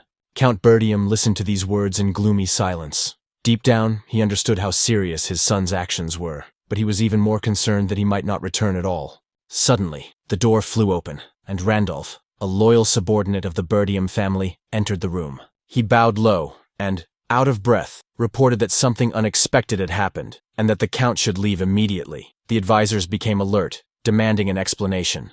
Randolph looked up and said that young Master Ghislain had returned. With these words, all eyes turned to the door, and indeed, standing at the castle threshold was the heir, tired and covered in battle scars, but there was not a trace of fear in his eyes. After a while, the same people gathered in the hall again. The air was tense, as if before a storm. The advisors exchanged glances, waiting to see how the conversation would end. No one dared to break the silence first. The Count sat at the head of the table, clutching the armrests of his chair. His eyes were full of anger and fatigue, and he was barely holding back from exploding. Finally, Ghislain stepped forward and calmly announced that he had returned from the forest. His voice sounded confident, but there was a hint of hidden fatigue from what he had been through. In response, the Count's heavy voice reminded him of the broken order. He had forbidden his son to enter the forest of monsters, and he had disobeyed. Ghislain bowed his head and quietly uttered words of apology. He realized that he had disobeyed a direct order, but he felt that he could not have acted otherwise. His duty to his family and to the future demanded this step. The advisors looked at each other in confusion. No one understood what he meant when he said he had to. Randolph, who was always straightforward, asked if the young man thought this was a valid reason for disobeying the Lord's order. One of the senior advisors sternly reminded him that entering the Forest of Monsters was a serious crime not only under the internal laws of the House of Perdium, but also under the county code. After all, if the monsters had followed him out of the forest, they could have attacked the castle, putting everyone in danger. Ghislain replied calmly, though there was steel in his voice. He pointed out that, as everyone could see, he was alive, and the monsters were still within the forest, meaning the danger had not spread. These words caused a wave of indignation. The advisors, red with rage, considered them insolent. Albert rose sharply from his seat and asked if the young man really found the situation amusing, since he was speaking as if it were all insignificant. The man admitted that since the expedition had ended without disaster, they could temporarily turn a blind eye to the violation, but no one had cancelled responsibility. Albert took a folded sheet of paper from his inside pocket and unfolded it on the table, stating that words were meaningless in the face of facts. Ghislain took the letter and immediately recognized the seal of Ryfold County. Albert confirmed that the document had arrived recently. He said that as soon as Ghislain's unauthorized return became known, news came from Ryfold that the young man had extorted 20,000 gold pieces from Lady Amelia. Considering that the woman already sent money regularly to maintain the castle, such an act seemed like blatant insolence. In his letter, Count Ryfold expressed extreme anger. He announced the termination of financial support, the withdrawal of slave servants, and the dissolution of the engagement between Amelia and Ghislain. This jeopardized the future of the entire House of Perdium. Ghislain silently examined the letter. It was indeed signed by Ryfold, a count whose cold contempt for Amelia was well known to everyone, but even so, it seemed impossible to forge his style and signature. A mixture of disappointment and pain boiled inside Ghislain. It all looked like a carefully thought-out intrigue. Amelia, driven by a thirst for power, had probably allied herself with their enemies to destroy his reputation and weaken the house. Now it was clear. No agreements or deals could restore trust. Any movement of money, any trade contract would serve as proof of his guilt. He noted to himself that if he had returned later, he would have been trapped, accused and isolated inside the castle. Everything that was happening confirmed that time was indeed against him. Then Adrian, one of the oldest advisors, turned to the Count and asked if he had anything to say to his son. While the discussion was going on, Homer suggested that the first thing to do was to return the 20,000 gold pieces. Randolph supported him, noting that this amount could provide for the Order of Knights for months to come without worrying about expenses. But Ghislain calmly interrupted the discussion, saying that there was nothing to return. The money had already been spent. Everyone present froze. The young man clarified that it was with these funds that the expedition to the Forest of Monsters had been organized, allowing them to destroy the threat and discover the deposits of runestones. After these words, a heavy silence fell over the room. The air seemed to freeze. No one dared to speak first, not knowing whether to consider what they had heard an excuse or madness. Adrian broke the silence, his voice sounding almost incredulous. He rose from his seat and asked if the young man had really spent all the gold on an expedition into the cursed forest teeming with monsters. Ghislain replied calmly, without trying to justify himself. He admitted that it was true, and that he had no excuses. Not to his father, not to his house, not to the allied county of Ryfold. Suddenly, someone grabbed him sharply by the shoulder. It was Randolph, his face contorted with rage. He shouted that such behavior was a disgrace to an heir. How could this boy, not yet old enough to rule, sell the future of an entire county for a crazy scheme? Homer supported the outburst of anger. The old advisor declared that from that moment on, Ghislain was no longer an heir, but a criminal, and should be immediately imprisoned to prevent further misfortune. But the young man did not back down. He replied that he would make up for everything, and from now on would personally replenish the castle's treasury, including the sum of 20,000 gold pieces. The count, who had been silent all this time, finally looked up at his son. His voice sounded hoarse but firm. What did he mean? Where was he going to get that kind of money? Ghislain gestured to Valinda, who was waiting outside the door to enter the room. The girl came in, holding a small wooden box in her hands. While she placed it on the table, the young man continued speaking. If he had simply wanted to prove his stubbornness and return from the forest empty-handed, he would not have started all this. When the lid of the box clicked open, surprised exclamations rang out in the hall. Dozens of bright crystals sparkled inside. These were high-quality runestones, shining with a soft, living light. Their rarity and purity amazed even the most experienced advisors. Homer and Adrian exchanged glances. The young man's theory, which they had only heard about in stories, turned out to be true. One of the advisors muttered in confusion. Had he really bought all this for the 20,000 gold pieces he had borrowed from Ryfold? Ghislain shook his head. These stones were not bought. They were mined in the very heart of the monster forest, thus proving that his expedition was not reckless, but purposeful. Adrian frowned. If the crystals were real, their value would be enormous. But even so, would it be enough to maintain the entire estate? Ghislain allowed himself a slight, almost weary smile. He replied that these treasures would be more than enough. After all, the box was only a small part of what had been extracted from the depths of the forest. And soon the young man's words were confirmed. Wagons stood in the castle courtyard, where mercenaries carefully unloaded sacks and boxes full of sparkling stones. Workers sorted them, removing dirt and roots so as not to damage the precious finds. Homer looked at the young man in amazement. Could he really have obtained all this in just 15 days? Even the most experienced miners would not have brought back so much in years. Heavy breathing could be heard in the hall. No one could believe their eyes. The count, still not believing what he saw, turned to Valinda. He wanted to hear confirmation from someone he trusted. The girl replied firmly, yes, all this had been found during the expedition, and it was the young Mr. Ghislain who led the operation, risking his life to bring everyone back alive. Soon, mountains of trophies began to be unloaded in the castle courtyard. The remains of the Ent horrors, the skin and bones of a blood python, and other traces of monsters that once held the forest in fear. Among them were boxes filled with runestones, which shone dazzlingly in the light of the torches. And yet, as Ghislain noted, this was only a small part of what had been obtained during the expedition.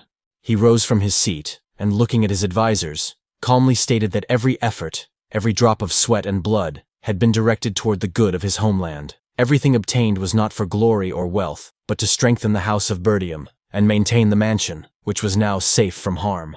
Adrian, leafing through the appraiser's records, addressed the count with restrained enthusiasm in his voice. According to rough estimates, the value of the runestones and trophies found is so great that the county will be able to forget about debts and hardship for many years to come. Moreover, the House of Perdium will now have the opportunity to reaffirm its influence in the region.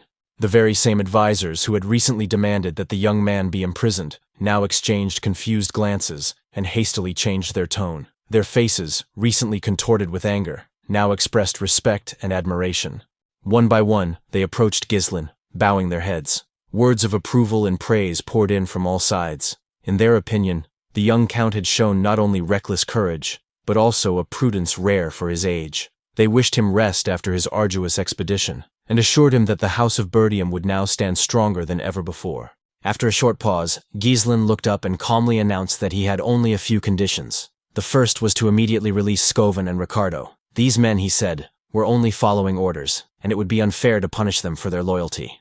The second condition was secrecy. He insisted that the entrance to the monster forest remain closed to all outsiders. Spreading rumors about the expedition and its results could result not only in the envy of neighbors, but also in the attention of those who craved easy prey.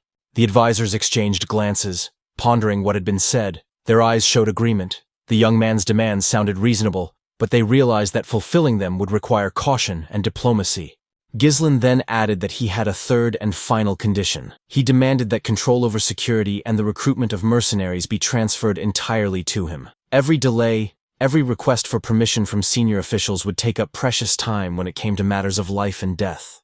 Randolph couldn't take it anymore and jumped up from his seat. His indignation was obvious. He loudly declared that such a request was tantamount to creating a personal army. After all, who knew what the young master's true intentions were?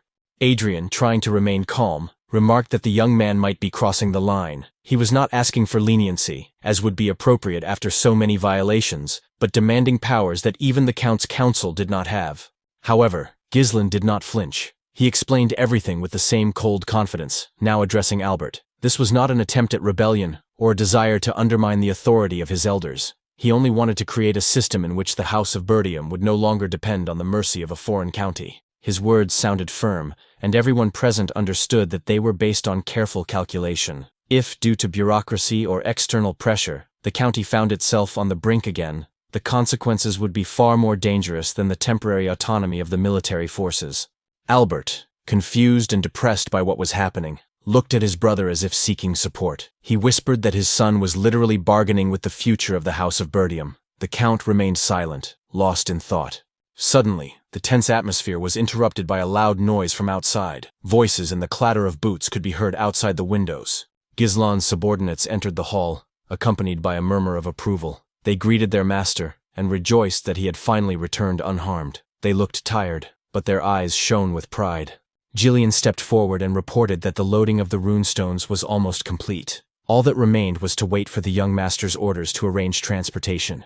Kaur, as always, added with a note of professional confidence that everything was going according to plan. The remains of the Ent horrors were safe for storage, and the blood of the bloody python, if properly processed, could prove to be a valuable alchemical material. Ghislain nodded, adding that the carcass had already been cut up. The poison, blood, flesh, and skin must be carefully separated from each other to prevent decay and preserve the value of all components. The subordinates replied in unison that they understood everything and hurried to carry out the orders. Then the Count turned to Randolph and asked quietly what he thought of it all. For the first time in a long time, he was at a loss for words. The scale of what was happening, the discipline, the number of people, their confidence in their master, made a far greater impression on him than any words could.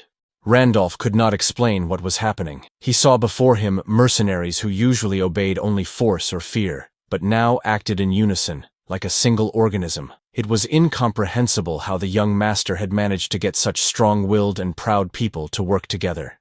The Count's thoughts about his son's talent only grew stronger. He too realized that he was not just an heir, but a man capable of uniting people. He said aloud that Ghislain's men looked like a real elite squad, tempered not by orders but by trust in their commander. Getting mercenaries like these to follow orders was almost impossible. However, Ghislain gently objected that this was not the case. It was thanks to these people that the expedition had taken place at all. Without their participation, the journey into the forest of monsters would have ended in disaster. The Count listened to his son, and realized that there was no youthful boasting in his words, only honesty and awareness of his responsibility. So he stood up and, glancing briefly at his advisors, ordered the meeting to be adjourned. This decision surprised many. No one expected the conversation to end so quickly.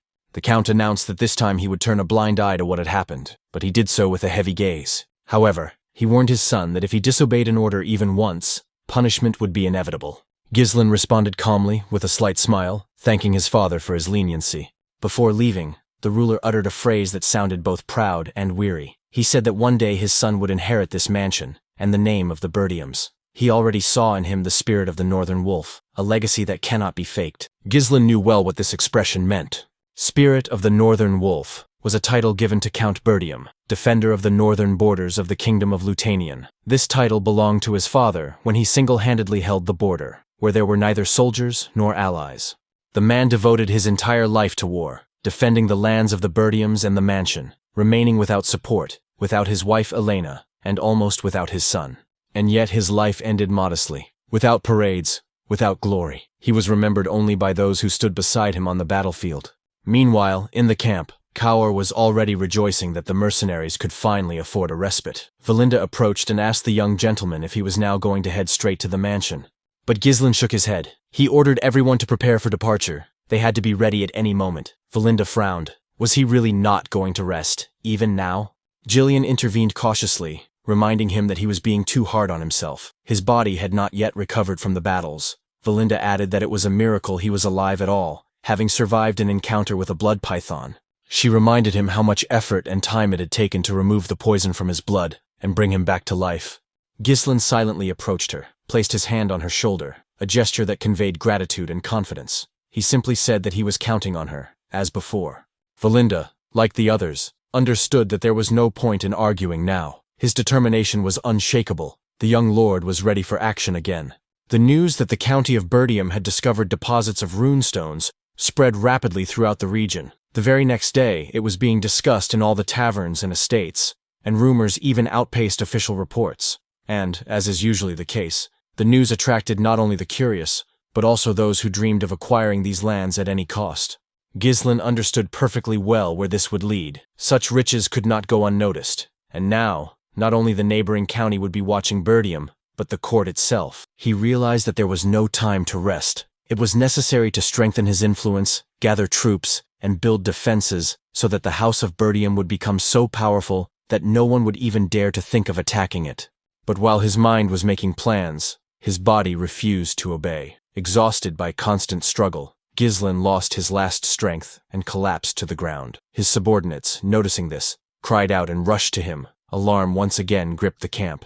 At the same time, far from Perdium, in another castle, a carrier pigeon landed on the arm of an influential man. The man took the message from its feet, unfolded the sheet, and carefully scanned the lines. The letter reported on the partial exploration of the Forest of Monsters and the discovery of runestones. It was followed by an order to take advantage of the situation, start a territorial war with the House of Regressed, and destroy the Perdium family in the process. After that, as indicated, the duchy would intervene and establish a new order. The recipient of this message was not only unsurprised, but also clearly satisfied. He had long been waiting for the right moment to wipe Perdium off the map of the northern lands. At a meeting held that same evening, the discussion was lively. It was decided that the time had come to make the lands of Perdium no man's land, deprived of an heir and protection. The Duke intended to personally appoint a new tax owner of these territories. One of the aristocrats asked how many of their people remained within the borders of Perdium. The answer was short: only 2 vassals and 1 knight, left behind to keep watch. The leader of those present nodded and gave the order. Send these vassals to the Regressed and tell them the false news that their heir, who had disappeared earlier, had died on the lands of Perdium. This pretext would be enough to start a war. Victor was put in charge of the whole operation, a man whose name caused instant tension among the nobility. A muffled murmur spread through the hall. Someone whispered that using Victor was too risky. Desmond was their strongest warrior, their trump card, whom they had been saving for a special occasion. If Frank had carried out his mission properly, Perdium would have fallen on its own, without intervention. One of the advisors dared to ask aloud, wasn't the duchy being too hasty in revealing its cards? Until now, their actions had been secretive and cautious, and now, open war. Why did the Duke of Delphine, renowned for his cold calculation, suddenly decide on such direct intervention? The chief aristocrat replied coldly, it was all because of the Forest of Monsters. Those present looked at each other, not understanding. Then he explained, the order came directly from the Duke of Delphine, and his decisions were not open to discussion. The order was clear: prepare for war. The time for secret games was over. The man giving the orders turned out to be Count Gerald Desmond, head of one of the oldest houses in the duchy, whose loyalty to Delphine was unquestionable. He rose from his seat and asked in an icy voice, is there anyone else who knows about the current situation? His gaze swept across the hall, and everyone fell silent. During the same period, anxiety reigned in the Duchy of Ryfold. News of the discovery of the runestones had reached the local estates, disrupting the usual order. Amelia was overcome with rage and despair, and her heart filled with indignation at the good fortune that had befallen Ghislain. Her personal knight tried to keep the situation under control, taking measures to prevent his mistress from acting impulsively. Amelia's irritation was also dictated by the fact that the very vein had been obtained thanks to 20,000 gold coins squeezed out of her under pressure. money that had previously been taken from her and unsuccessfully returned. Even the mercenaries hired to eliminate the problem proved powerless, and Amelia herself was forced to swallow her pride and humiliatingly ask her father to stop supporting Perdium, a step that left her in a vulnerable and ridiculous position. The knight noted that such behavior was not consistent with the lady's former demeanor. Her previous decisiveness had been replaced by confusion. Finally, Amelia took a deep breath, trying to release her pent-up anger and regain her clarity of thought. Realizing that emotions would not help her bring back the past, she admitted that she had given in to her feelings too much and now needed to act prudently. In the end, she came to understand that what had happened could not be changed. All that remained was to bravely accept the consequences and plan her next steps. At Bernard's request, she refocused on her duties and began giving orders, returning to her usual role as mistress of the house. It soon became apparent that the discovery of the vein would radically change Perdium's financial situation. Amelia's mind flashed with the prospect of celebration and debt relief. But the market was not yet ready, and there was only a minimal amount of time to organize sales channels. The rune stones had been found very recently, no more than 2 days ago. This circumstance prompted her to take advantage of her rival's temporary advantage and intervene before Perdium had time to sell the find. The knight clarified the tactic, not a direct attack on Ghislaine, but an interception of shipments, preventing the goods from reaching buyers. Amelia noted that there were few sales options. In the north, there was only one serious entity capable of purchasing large quantities of rune stones, the Crimson Tower, ruled by the 7th Circle Archmage Delmuth. Magical research was interested in runes, and the tower's suppliers always attracted close attention. Therefore, Amelia's plan required an ambush operation on the main roads leading to the tower. The target was not Ghislaine itself, but the caravans and workers transporting the runes. The task was to organize lightning raids and interceptions, and keep the rune stones for themselves. Bernard wondered whether they should also consider the Tower of the Scarlet Flame in Briavante, but Amelia replied that the situation there was worse. The market had dried up and competition was weaker. The conclusion was simple. Ghislaine, with his pragmatism, was unlikely to be inclined to deal with a less profitable tower, so concentrating efforts on the Crimson Tower seemed logical. Amelia's determination grew. This time, the plan was not just simple intervention, but the systematic deprivation of all the benefits that Perdium had wrested from him with his rune stones. Meanwhile, Ghislaine himself lay unconscious in his chambers. His body was motionless, and his breathing was barely perceptible.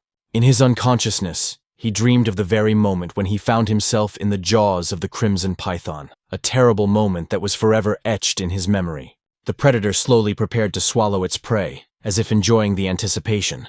Before closing its epiglottis and letting its victim pass, the monster secreted poison from the inner lining of its throat, a viscous, sticky liquid that corroded flesh to make it softer for digestion. However, the mana from Ghislaine's third core reacted with the poison, burning it on contact. This saved the body from poisoning, but caused thick smoke, a poisonous fog that was impossible to breathe. Any other victim would have died at this stage. Most lost consciousness before the python finished its meal. But Ghislaine, despite the pain and weakness, forced himself to hold on. He understood that if he lost consciousness, it would all be over. His expedition, his dreams, everything he considered his future depended on whether he could survive.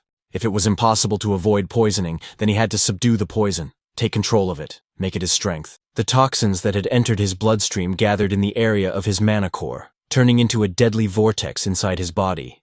Then Ghislaine decided on a risky move. He accelerated the rotation of the mana to neutralize the poison, using the pure energy of the core as an antidote. Such control required superhuman concentration. Only those who were called superhumans were capable of such a feat. He was going to turn the poison into a source of power, fuel that could withstand even a mana explosion and strengthen his body from within.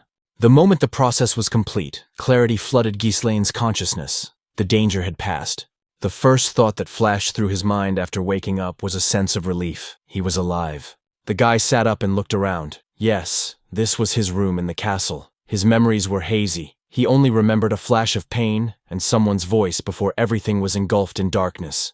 Suddenly, he noticed a familiar silhouette in front of him. It was his younger sister, Elena. The girl happily rushed to her brother and, unable to contain her emotions, hugged him tightly. With a smile, she told him that Ghislaine had been asleep for 2 days. Everyone was worried. He had left without warning, returned, and immediately lost consciousness.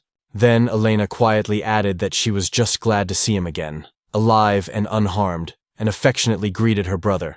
The girl, embarrassed by her own feelings, suddenly pushed her brother away. and he lost his balance and fell back onto the bed. Her face showed a mixture of confusion and relief, as if the realization that he was alive had only just dawned on her. Blushing, she hurriedly ran out of the room, hiding her embarrassment behind her hasty steps. In the corridor, her voice echoed off the stone walls. The maid was instructed to report that the master had regained consciousness. Silence fell upon the room. Thoughts gradually came together, like dust settling after a storm. The realization that 2 days had passed seemed almost unreal. After the battle with the monster, the help he received was superficial, just bandages and rest. Despite his weakness, the young man continued to work for several more days, trying to keep everything under control. His body withstood the unbearable strain until, at some point, it broke down. And yet, contrary to expectations, his overall condition was surprisingly good. The wounds had healed, his breathing had become even, and his muscles no longer ached. For such a short recovery, it was unthinkable. There was something unnatural about what was happening. It was as if the body itself knew how to repair the damage, acting faster and more accurately than before. The internal flows of mana were different, denser, deeper. It seemed as if its very nature had changed, becoming stronger and freer. These changes bore the mark of an alien force, perhaps the energy of that very monster. It was possible that the blood python's venom had reacted with the mana, creating a new, dangerous fusion of human and animal power. Nothing like this had ever been mentioned in any treatise. Such a combination seemed impossible, but reality refuted everything that had been known before. The risk taken without calculation turned into a discovery capable of changing the very nature of power. This assumption had to be tested in practice. If confirmed, this effect would allow one to develop faster than any mage of previous eras, but the price for such power could be exorbitant. Right now, the primary task remained the sale of the runestones. Too much depended on time. 2 days of rest could cost him the initiative. Rumors had surely already spread throughout the neighborhood, which meant that envious people would appear. Preparations were proceeding quickly when a soft but confident knock sounded in the corridor, a sound that brooked no delay. Heavy footsteps approached, conveying the confidence of a man accustomed to giving orders. Standing in the doorway was a figure whose presence could not be mistaken for anyone else. The head of the clan entered the chambers, accompanied by several close associates. His gaze reflected fatigue, but deep in his eyes there was a glimmer of relief. His appearance combined the severity of authority with a barely noticeable pride in someone who had managed to return from the heart of the forest. The unexpected appearance of the head of the house in his private chambers was perceived as the beginning of a conversation that would change many things. Valinda's words reached the Count before his son had time to recover from the events. She recounted in detail how the young man, risking his life, had thrown himself into the monster's jaws and been poisoned by its venom. Now, standing next to the bed, the father watched his heir's awakening with restraint, wondering how serious the consequences of his ordeal would be. Seeing that his breathing was even and his gaze clear, the Count felt a slight relief, which, however, did not show on his face. In his case, joy was expressed by silence and a short approving nod. Valinda, standing slightly behind him, still looked agitated. Her master's loss of consciousness had taken everyone by surprise, and now she found it hard to believe that he was really all right. Anxiety was evident in her every movement. After a short pause, the Count spoke again, his voice sounding calmer than usual. He announced that they had a serious conversation ahead of them, one that concerned only the two of them. His tone was restrained, but also had a certain gentleness that was unlike his previous orders. He was about to make a request, which was unusual, as Count Perdium was not a man who was capable of asking for things. His son was surprised. In his mind, his father was more likely to give orders than to ask for favors. Such words seemed unusual and even alarming. A little later, they both found themselves in the training arena. The stone floor still bore traces of previous battles, and the cold morning sun fell on the swords waiting for their moment. Everything that was happening resembled not just an exercise, but a kind of ritual. It was the first time that father and son stood side by side without witnesses, without the pressure of titles, without the gaze of advisors, just them and the silence of the arena. Once, the young man avoided such meetings, unable to bear his father's stern gaze and fearing inevitable condemnation. But now, there was no longer the same turmoil in his soul. The Count broke the silence and apologized for calling the heir immediately after he woke up. His voice conveyed respect for the trials he had endured, even though he did not say so directly. The response was calm. There was no need for concern. The recovery had been successful, and his strength had returned. Nevertheless, the question remained. What was the head of the family trying to achieve with this conversation? What request was he hiding behind his outward composure? The Count held his gaze on his son, as if assessing how ready he was to hear what was about to be said. Then his gaze shifted to the side, as if an invisible weight forced him to avoid direct contact. The man's behavior betrayed an inner struggle, a desire to speak and an inability to find the right words. At that moment, the young man remembered his mother's words, spoken once in his childhood. At the time, their meaning had seemed mysterious, but now he was beginning to understand their true essence. His mother had said that the head of the Perdium family was unable to openly show his emotions, preferring the power of feelings to expression. The boy did not understand then why a person who protected others did not allow himself to be simple. For his father, there was only one duty: to be a support for his subjects, to put the welfare of the estate above his own desires, to maintain cold composure even in the face of pain. Only once did this man allow himself to stray from the rules, a declaration of love that became the only revelation in his life. That is why his mother asked him to be lenient with his father, not to see his coldness as indifference. She said that this man simply did not know how to express his feelings in words, and sometimes replaced care with severity, and tenderness with silence. Now everything became clear. The head of the Perdium family, Svalter, suggested that his son raise his sword, not for the sake of argument, not for the sake of power, but as a way of communicating, where words give way to steel. The heir accepted the challenge without hesitation. He understood that this was how his father showed his affection, through a duel, where respect was expressed not with words, but with blows and fortitude. Soon, two blades clashed, cutting through the air with a ringing echo. A duel began in the arena, more like a quiet conversation than a fight. The father moved first. His step was firm, and his strike was precise and confident. The young opponent had to take a defensive stance to withstand the onslaught. But soon the initiative passed to the young man. Now it was he who was pressing his opponent, forcing him to go on the defensive. Their movements were precise, as if they could read each other's minds. There was no malice in their blows. They were filled with respect, testing, a desire to understand the limits of their strength. A few moments later, the weapons froze in the air, the blades crossed, and both stopped, catching their breath. The heir felt the weight of his father's sword. It carried with it years of experience in war, the weight not only of metal, but also of the responsibility that rested on its owner's hands. This power was not just physical. It resembled an iron will, capable of subduing any enemy that rose from the north. But for all the power in Svalter's movements, there was also softness, defensive, restrained, as if the steel itself understood where the line between threat and care lay. His father did not allow himself any leniency. His attacks remained precise and rhythmic, each requiring maximum concentration from his opponent. However, the young man did not give in. His blows showed his determination to prove that he was worthy of the name Perdium. More flexible and resilient, he used techniques that combined speed and calculation, traces of a school different from that professed by his father. Soon, the two swords met at a dangerous point where any movement could be decisive. The blades stopped at their opponents' necks, and it became clear that victory could go either way. The silence was broken by Svalter's voice. He acknowledged that his son's sword skills had improved significantly. It was not just praise, but recognition of strength and maturity. The heir bowed his head in respect, accepting the words without pride. But the lesson was not over. The Count added that true mastery lay not in the power of the blow, but in the ability to restrain it. If you ease the pressure at the moment of crossing swords, your opponent will not be able to read your intentions and will lose momentum. These words touched the young warrior. Usually, in battle, he acted on intuition, relying on a flow of feelings and mana, but now he understood that even in the heat of the moment, there was a place for control and tact. A simple but important thought flashed through the young man's mind. For the first time, someone was really trying to teach him, not just evaluate the result. It felt unusual, not an order, not a reproach, but real instruction, in which there was room for care. Before that, all his skill had come from experience and instinct. Every movement was the result of battles, not training. His style was strength, but not a system. Honed survival, but not a school. Without a teacher, he might not have noticed the weaknesses hidden behind his confidence. His father, unlike others, pointed them out not to reproach him, but to guide him. Thanks to this, Ghislain realized for the first time that relying on oneself does not mean rejecting the knowledge of others, but being able to accept it when it is offered with a sincere intention to help.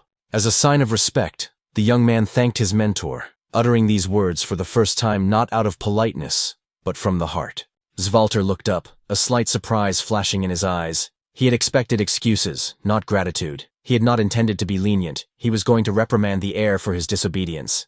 The violation of the order remained a fact, and as the head of the house, He could not forget that discipline was the foundation of order. Without it, any achievement would turn into a source of chaos. But at the same time, he saw that before him was no longer the hot-headed young man, but a man whose eyes reflected maturity.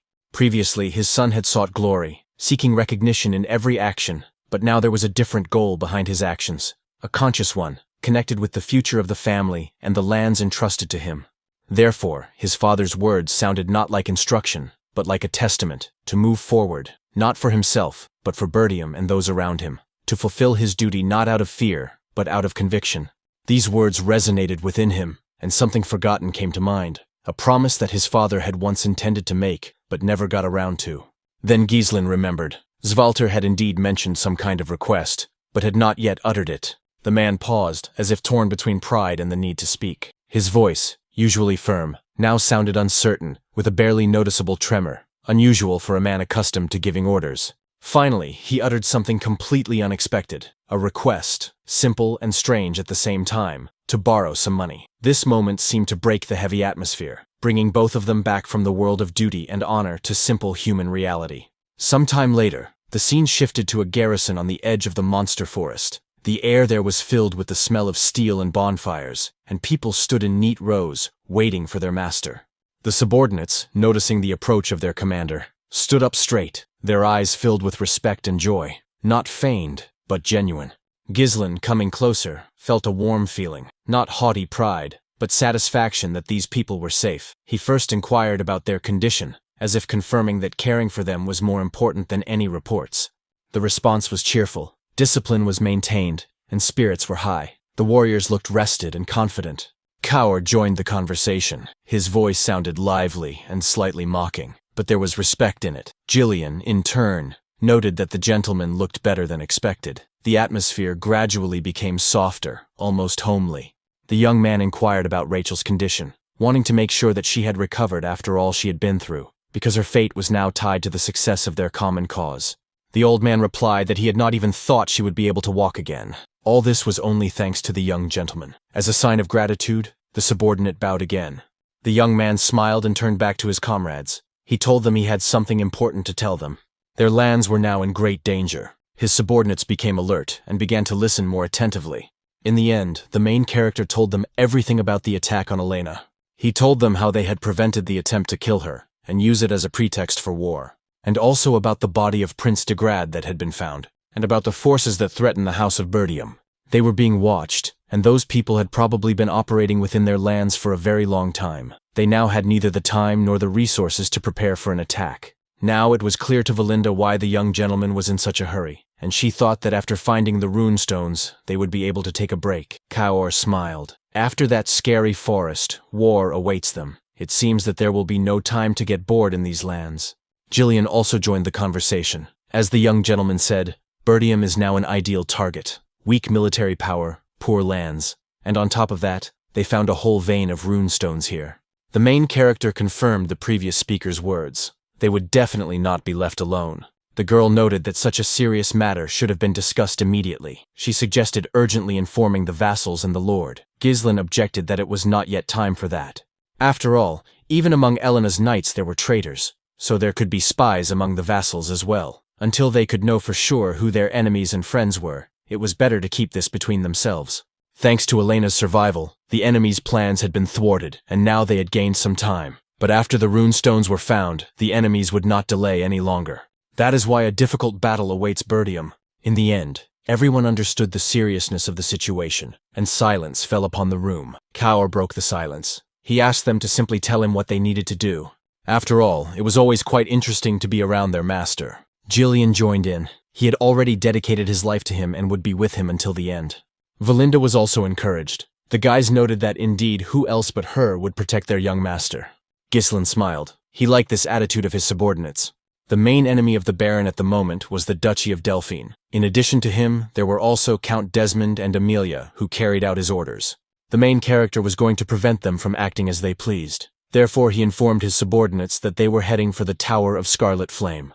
Kaur, without really understanding, was glad that they would finally not sell those rune stones and would now live very well. But Valinda was a little confused. Why should they go to the Tower of Scarlet Flame? After all, the Crimson Tower was much closer, and the prices there were much higher. Ghislain explained that choice by saying that there would be fewer unnecessary problems at the Tower of Scarlet Flame. The girl did not understand what problems he was talking about. At that moment, everything became clear to Jillian. After all, when transporting valuable cargo, uninvited guests often appear. Especially when it comes to precious stones, it is wise to prepare in advance. Valinda realized that, just like last time, there could be an ambush there. The hero thought that after the head of the Crimson Tower, Delmud, became a 7th Circle Archmage, the Tower of Scarlet Flames suffered losses. Since then, it has been considered more profitable to sell runestones to the Crimson Tower, which is the best in the north. The Tower of Scarlet Flame is trying to restore its former glory, but it is not easy, and yet, the reason they are going there lies in it. There was something in the Tower of Crimson Flame that attracted the main character. There, a worried girl sat on the floor near a huge pile of books. She was talking to her teacher, Renato. She didn't understand when the light the man had spoken of would appear. After a short time, the main character and the others set off. The subordinates were delighted. So this is the Scarlet Tower of Magicians. It is very tall. One of the mercenaries noted that he had heard so much about it, but never thought he would see it in person. Even from its appearance, it was clear that this was a completely different level compared to the lands of Perdium. So this is where the magic scrolls are created. Wow, it seems like there are real wizards there. Some are seeing magic not from a scroll for the first time. I wonder what these people are doing here.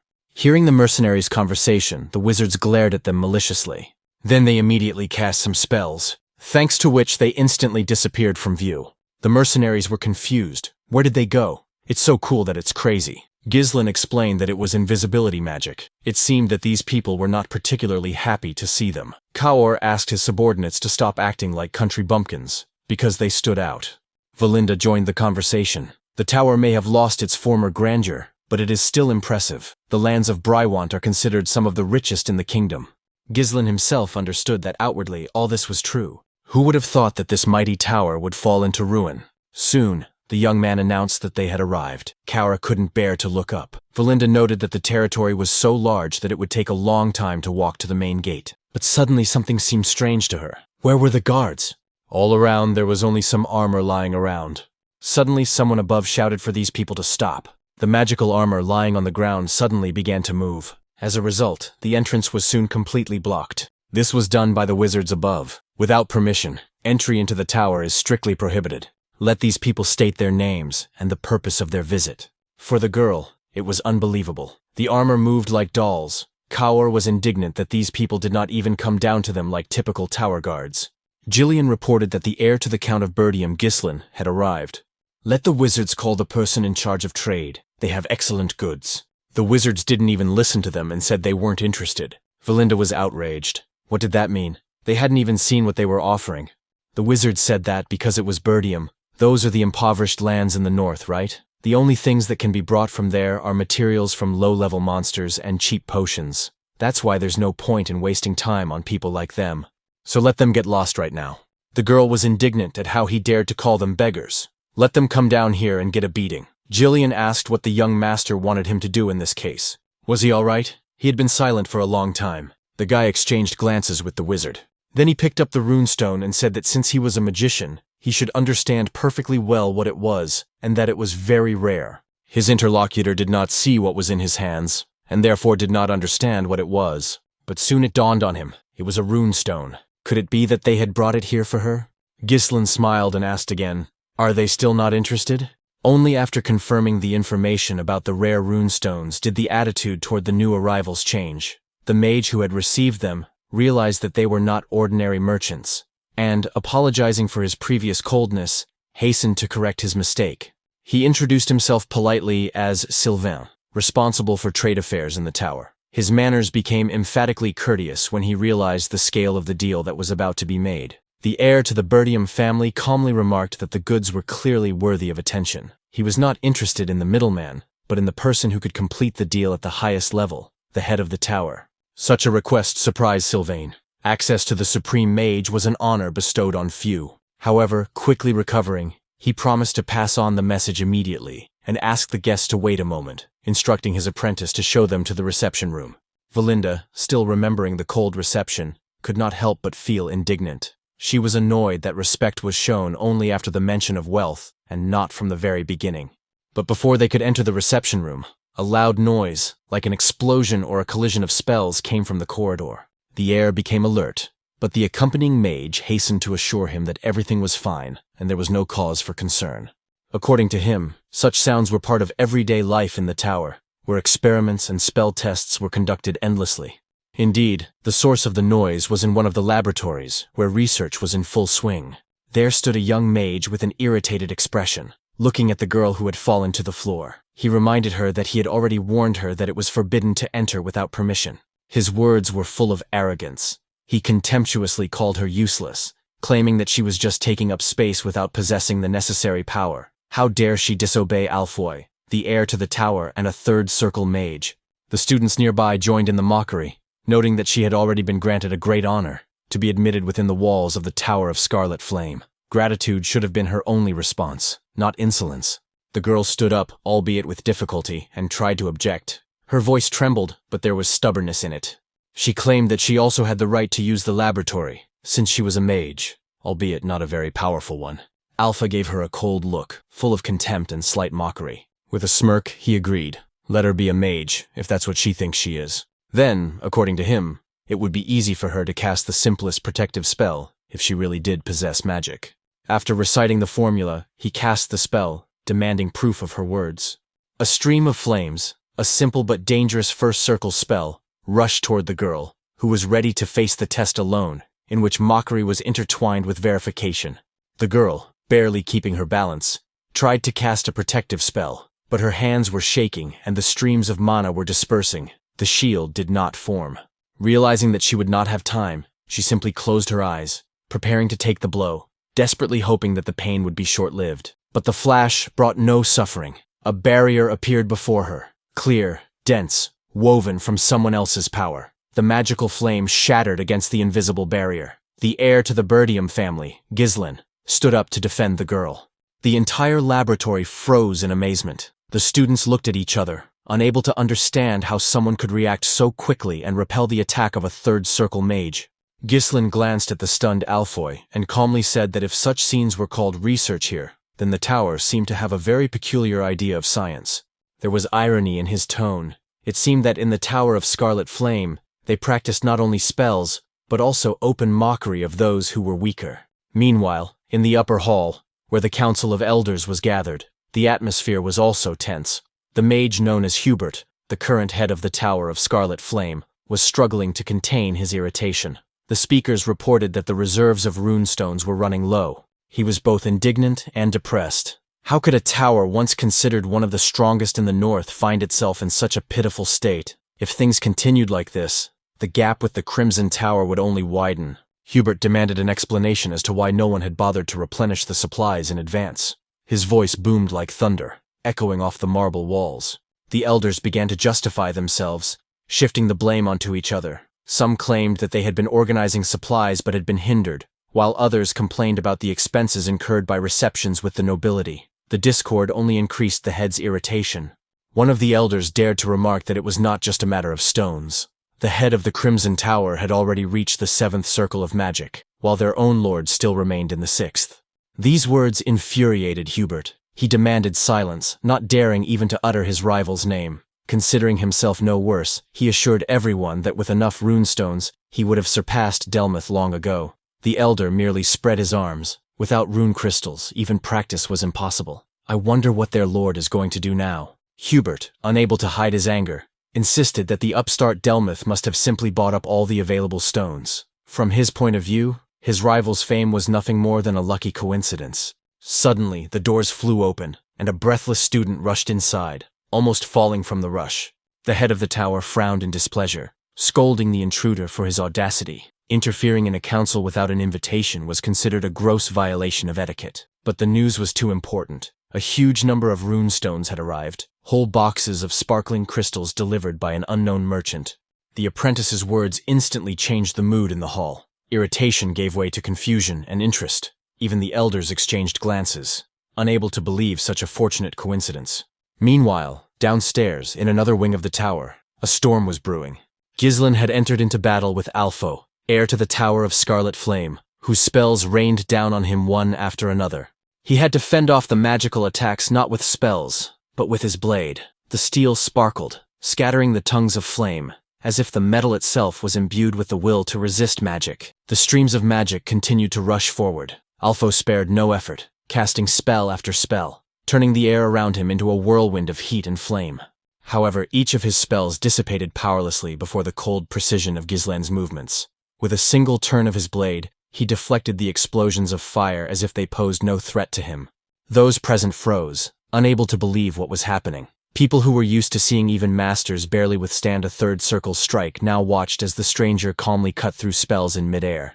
Alpho, whose pride rarely allowed him to be surprised, did not understand how his spells could be cut with a sword. For the first time, he felt his usual superiority crumble, giving way to confusion and anger. With each failed attack, the irritation on the young mage's face gave way to confusion. His opponent, who did not possess magic, stood before him unperturbed. It was at this moment, when the chaos in the laboratory reached its peak, that Valinda appeared behind Ghislaine. Quickly, almost silently, she threw her enchanted ropes, instantly disarming Alpho and pinning him to the floor. Her gaze burned with anger. She couldn't understand how anyone dared to cast a spell against the heir to Perdium. Alpho himself, choking with shame and surprise, demanded an explanation of who these people were and what they wanted. Suddenly, a loud voice, piercing and commanding, rang out across the hall, ordering the battle to stop immediately. A man in crimson robes appeared in the doorway, Hubert himself, archmage and head of the Tower of the Scarlet Flame. His gaze was cold, and his tone brooked no argument. The order sounded as if the air had frozen. The girl who had caused the conflict whispered quietly to those around her that they were standing before the archmage, the man to whom everyone in this tower obeyed. Realizing who had arrived, Ghislaine gestured to Valinda to release the prisoner. The girl obeyed and threw Alphoy sharply to the floor like a useless object. The freed student, forgetting his pride, rushed to his mentor, his movements devoid of any trace of dignity. With a tremor in his voice, he began to justify himself, assuring that he was only protecting the laboratory from intruders. According to him, the girl attacked first, and he was only trying to prevent trouble. He said that he wanted to protect Vanessa because she had no talent for magic. That was the only reason he had decided to act so harshly. Hearing these words, Valinda couldn't help but smile, making a sarcastic remark that this hero was behaving worse than a frightened girl. The remark provoked a flash of anger. Alpho exclaimed that he was not a girl at all, but the heir to the tower.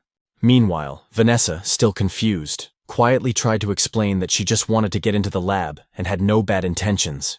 Ghislaine watched what was happening with cold attention. His gaze lingered on the girl for a moment. Her facial features, gait, and expression seemed too familiar. Standing before him was the one whose name in another life was shrouded in fear and blood. Vanessa, the future Red Nightmare, a mage whose deeds would forever remain in the chronicles.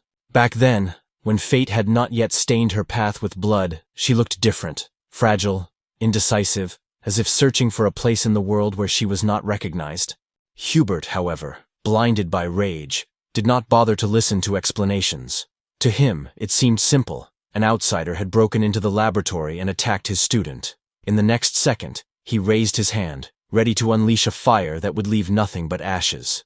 Valinda, standing next to her master, looked at him anxiously. The tension in the air was thick, and she asked what they should do, because before them stood an archmage ready to reduce anyone who provoked his wrath to ashes. Ghislaine calmly took a step forward and bowed his head in respect. His voice was steady as he addressed Hubert, apologizing for interfering without prior introduction. He informed the archmage that he was not a stranger, but the heir to the Perdium family, bearing the name of Ghislaine. He added that he had not come here by chance. The purpose of his visit was to conclude a trade agreement concerning the supply of rune stones. Hubert, accustomed to requests and flattery, was at a loss for the first time in a long time. The unexpectedness of the visit and the young man's confidence made him wary. Alpho, who had been indignant before, also could not believe what he was hearing. Could this insolent stranger really have the rune stones that the tower so desperately needed? Ghislaine calmly explained that all the stones he had obtained had already been delivered and were waiting at the foot of the tower.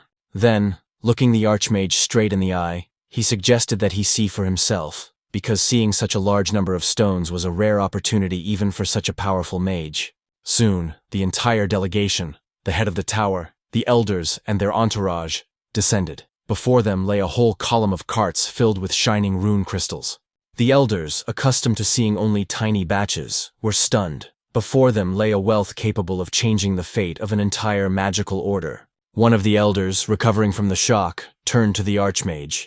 By his count, there were at least 10 carts, and he asked how they planned to use them.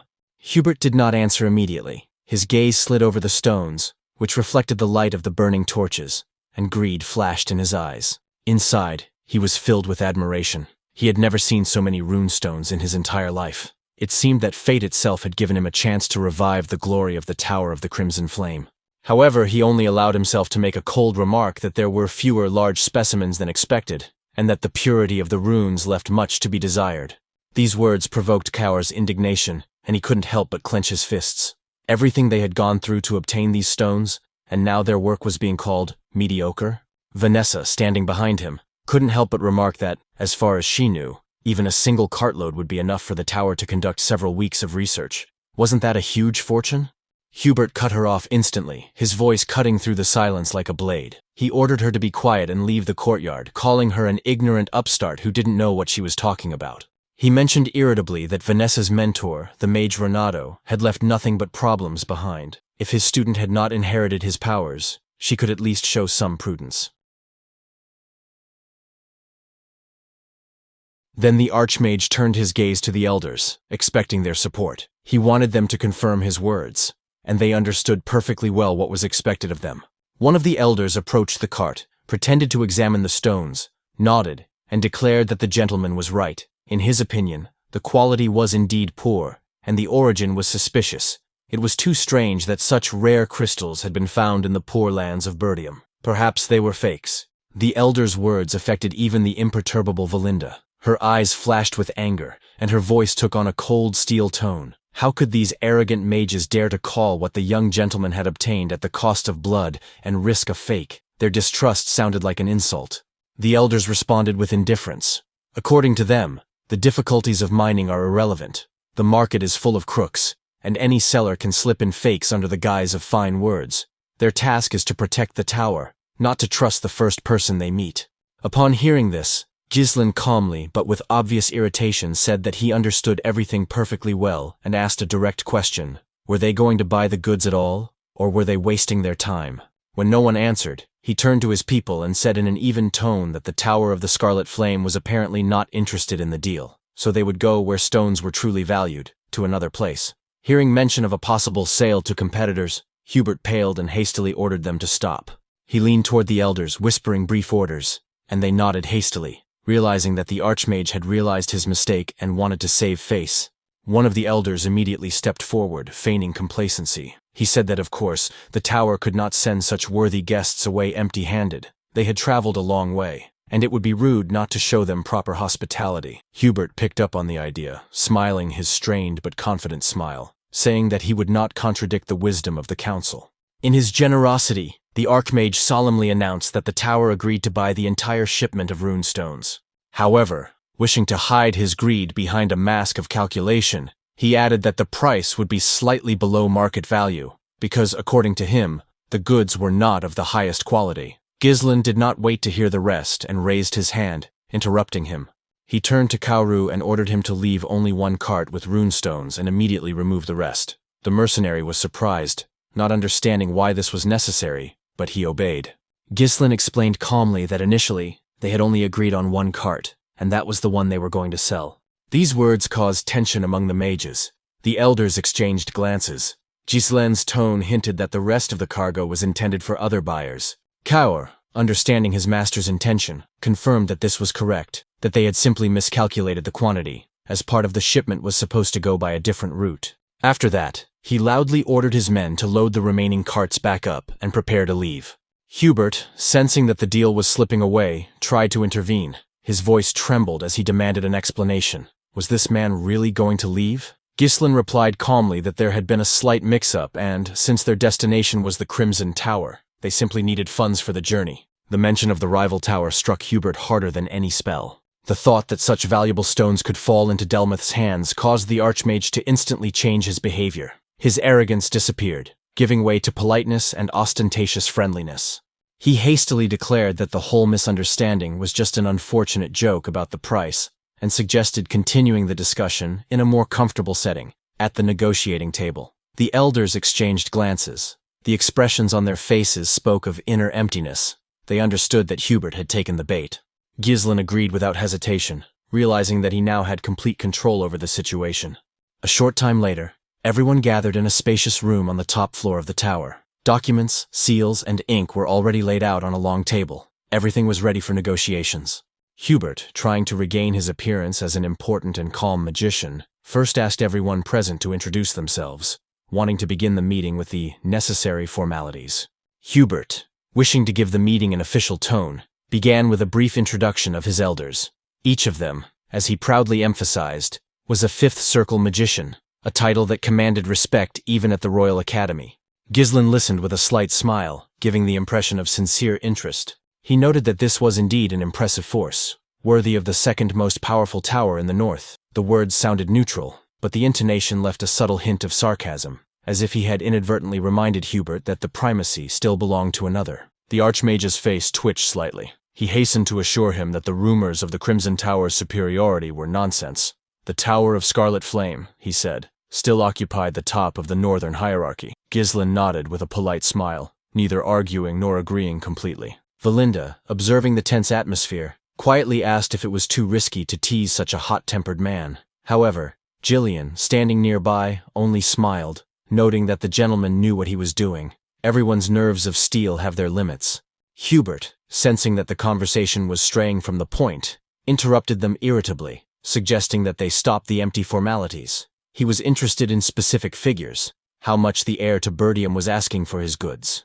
With a smirk, he added that anywhere else, these stones would hardly fetch half the price. Ghislain calmly raised his hand, gesturing the desired amount. Then, with an impassive expression, he said that the price would be twice the market value. A murmur of indignation spread through the hall. The elders whispered among themselves, some even jumping up from their seats. Their voices were filled with indignation. Such conditions were considered insolence bordering on insult. Hubert, struggling to contain his irritation, remarked that the young man clearly did not know how to conduct negotiations. Bargaining is the art of reaching an agreement, not issuing ultimatums.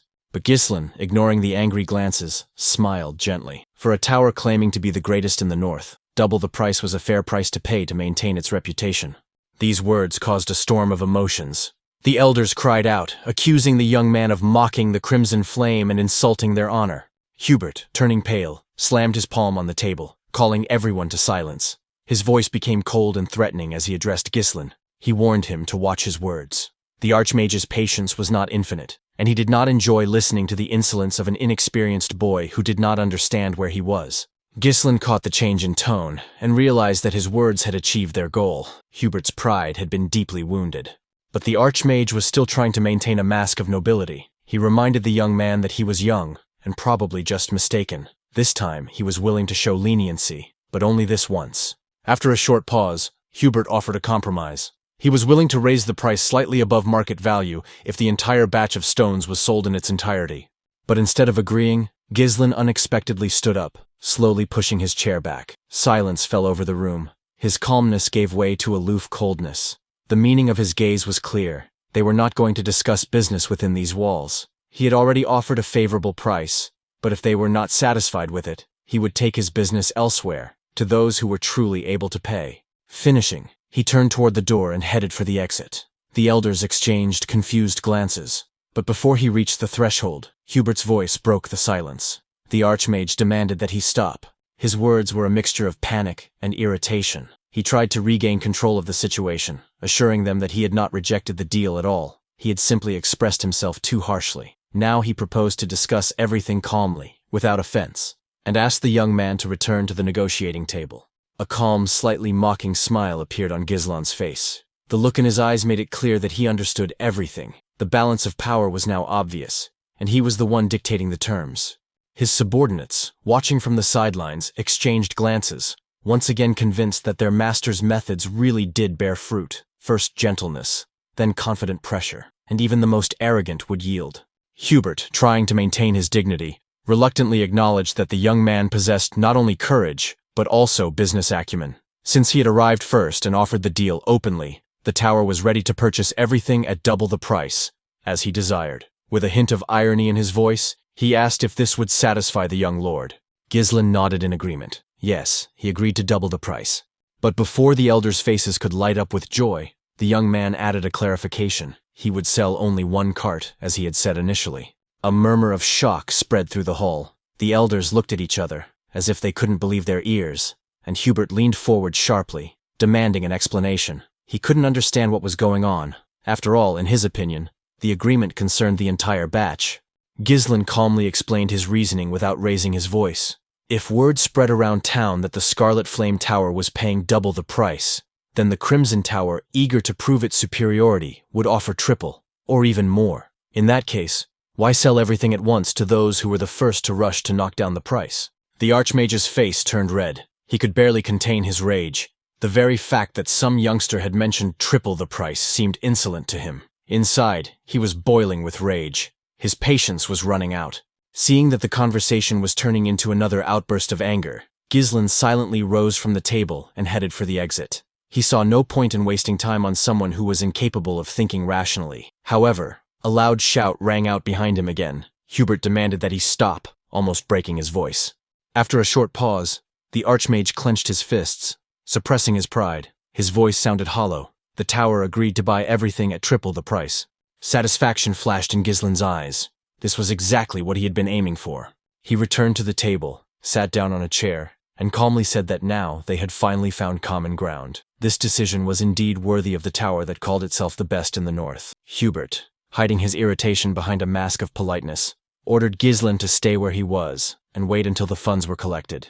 As he walked away, his mind was filled with rage. A sixth circle master, the head of a great tower, and he allowed himself to be humiliated by some young upstart from the provinces. But now there was no choice. The shortage of rune stones forced him to make concessions. However, deep down, Hubert swore that if this upstart dared to dictate terms again, he would burn him to the ground. No sooner had the elders breathed a sigh of relief than Ghislain broke the silence again. He calmly stated that there was one more condition. Hubert's face contorted with indignation. He asked sharply what else this insolent man could possibly want. Ghislain, without changing his tone, said that he was interested in a girl named Vanessa and demanded that she be handed over to him. The Archmage couldn't believe what he was hearing. He asked again, unable to hide his astonishment. Why would he want her, this clumsy student who barely knew how to use magic? Ghislain calmly confirmed that yes, she was the one he wanted. There was no passion or whim in his gaze. Rather, it looked like a decision that had been thought out in advance. He needed her, as a personal student, a companion, and perhaps the key to something greater that only he understood. At that moment, Ghislain froze for a second. His memory flashed back to the past, a distant life, the smell of smoke and roasted meat. He saw himself sitting by a fire, roasting meat over the coals. A subordinate sat nearby and noticed that the pieces were starting to burn. The guy glanced at him mockingly and muttered that if the captain didn't like it, he could roast it himself. It sounded provocative, almost insolent, as if he were deliberately testing his boss's patience. Ghislain, who did not tolerate such a tone, coldly threatened him. After that, the subordinate quickly realized his mistake and changed his tone, trying to defuse the situation. To distract attention from the awkwardness, he decided to change the subject and asked if the captain had ever heard of the Red Nightmare, a mage named Vanessa. Ghislain, thinking for a moment, did not know the name and asked who it was. The soldier perked up. He said he had recently heard an incredible story about a sorceress who had burned the northern lands of Lutanian. That same Vanessa, according to rumors, had reached the 7th circle of magic, a level that only a select few archmages aspire to. Ghislain noted that it sounded almost legendary, the 7th circle and the nickname Red Nightmare, too loud to be true. Why had no one mentioned her before? It turned out that the rumors were very strange. After her ascension, Vanessa began to study not spells, but techniques for developing mana, something that warriors, not mages, usually did. It was considered madness. Even her subordinates thought she had gone mad, trying to combine the incompatible. Since then, she seemed to have lost control. Cities burned, villages disappeared in flames. A bounty was placed on her head, and many troops were sent to capture her. None returned. These words stuck in Ghislain's mind. A mage who had reached the 7th circle, using mana energy instead of magic circles.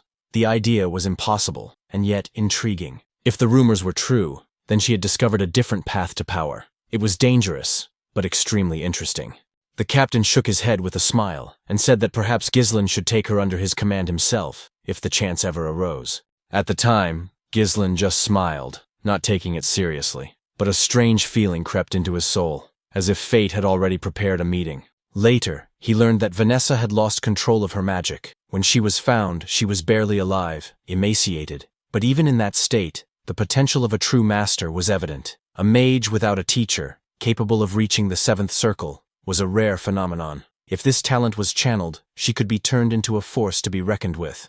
Now, having met her again, Ghislain was not going to miss his chance. He was determined that Vanessa would become part of his team, and under his guidance, this extinguished fire would burn brightly once more. His subordinates talked among themselves. Some recalled seeing the girl before, fragile, shy, unremarkable. Valinda sighed, and remarked that the master should at least warn them before he decided to take someone into his ranks. Meanwhile, at the other end of the tower, the elders were already discussing among themselves that everything was turning out for the best. In their opinion, the girl was useless. She only ate for nothing and got in the way. Let Ghislain take her. It was even profitable. They would get rid of the burden and strengthen ties. Hearing these words, Hubert readily agreed. He hypocritically declared that Vanessa was a gifted sorceress who would now have the honor of serving her new master. Ghislain did not even listen to his pretentious speech. In a cold voice, he added that he would need not only Vanessa, but also a group of third circle combat mages and above. Their purpose was crystal clear. They would serve in Perdium, not as court mages, but as combat units ready to participate in the coming territorial wars that were already beginning to brew in the north. The words about territorial wars came as a surprise. Silence fell over the hall, broken only by the faint crackling of the magic lamps.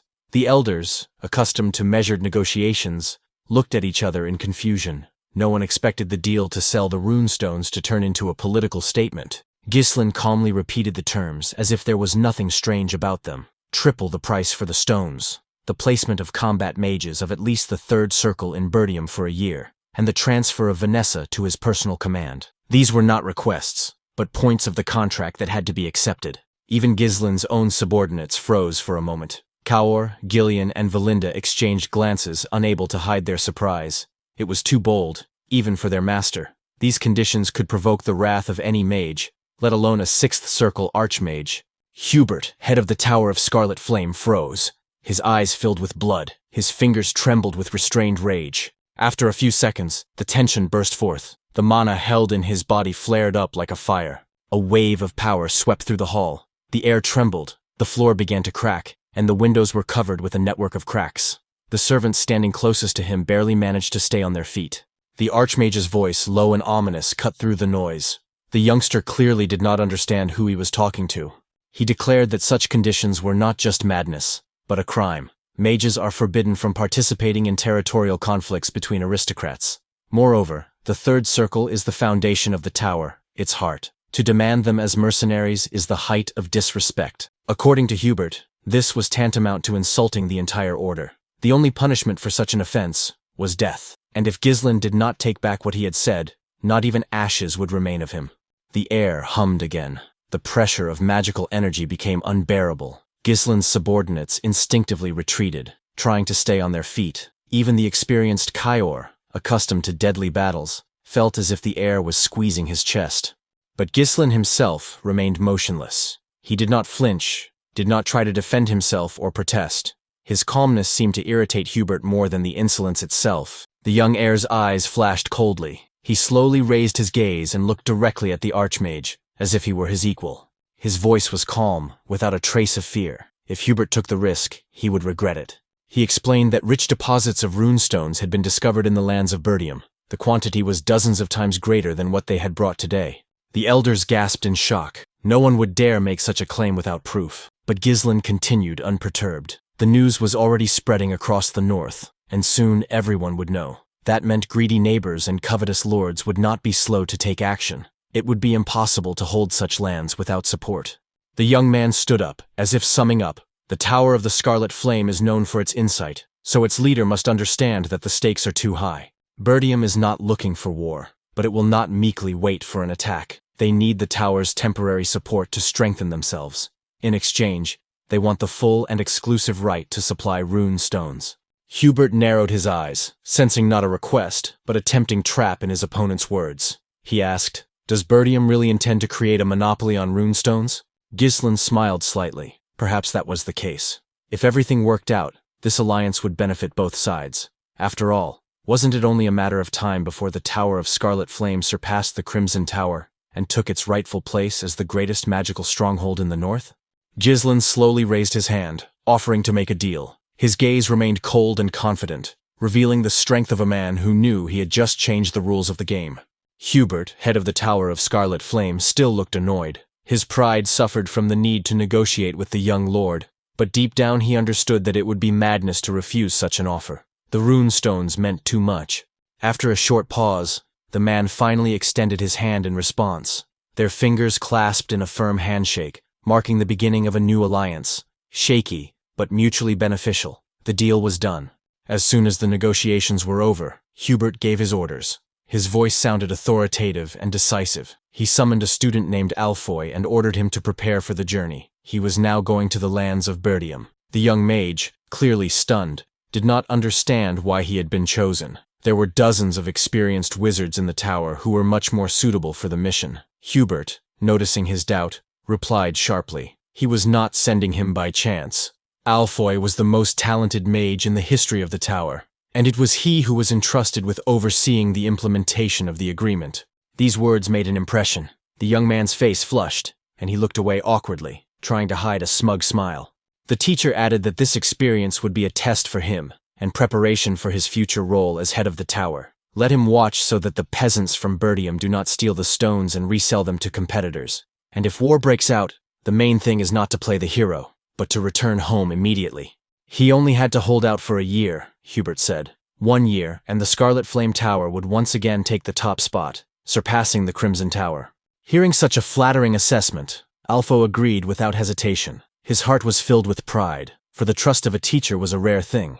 However, when he arrived in the lands of Perdium a few days later, his enthusiasm turned to disappointment. The place he was sent to was not what he had expected. Ghislain and his subordinates met the arriving mages at the gates of the mansion. The greeting was polite, but without excessive pomp, just a businesslike exchange of formalities.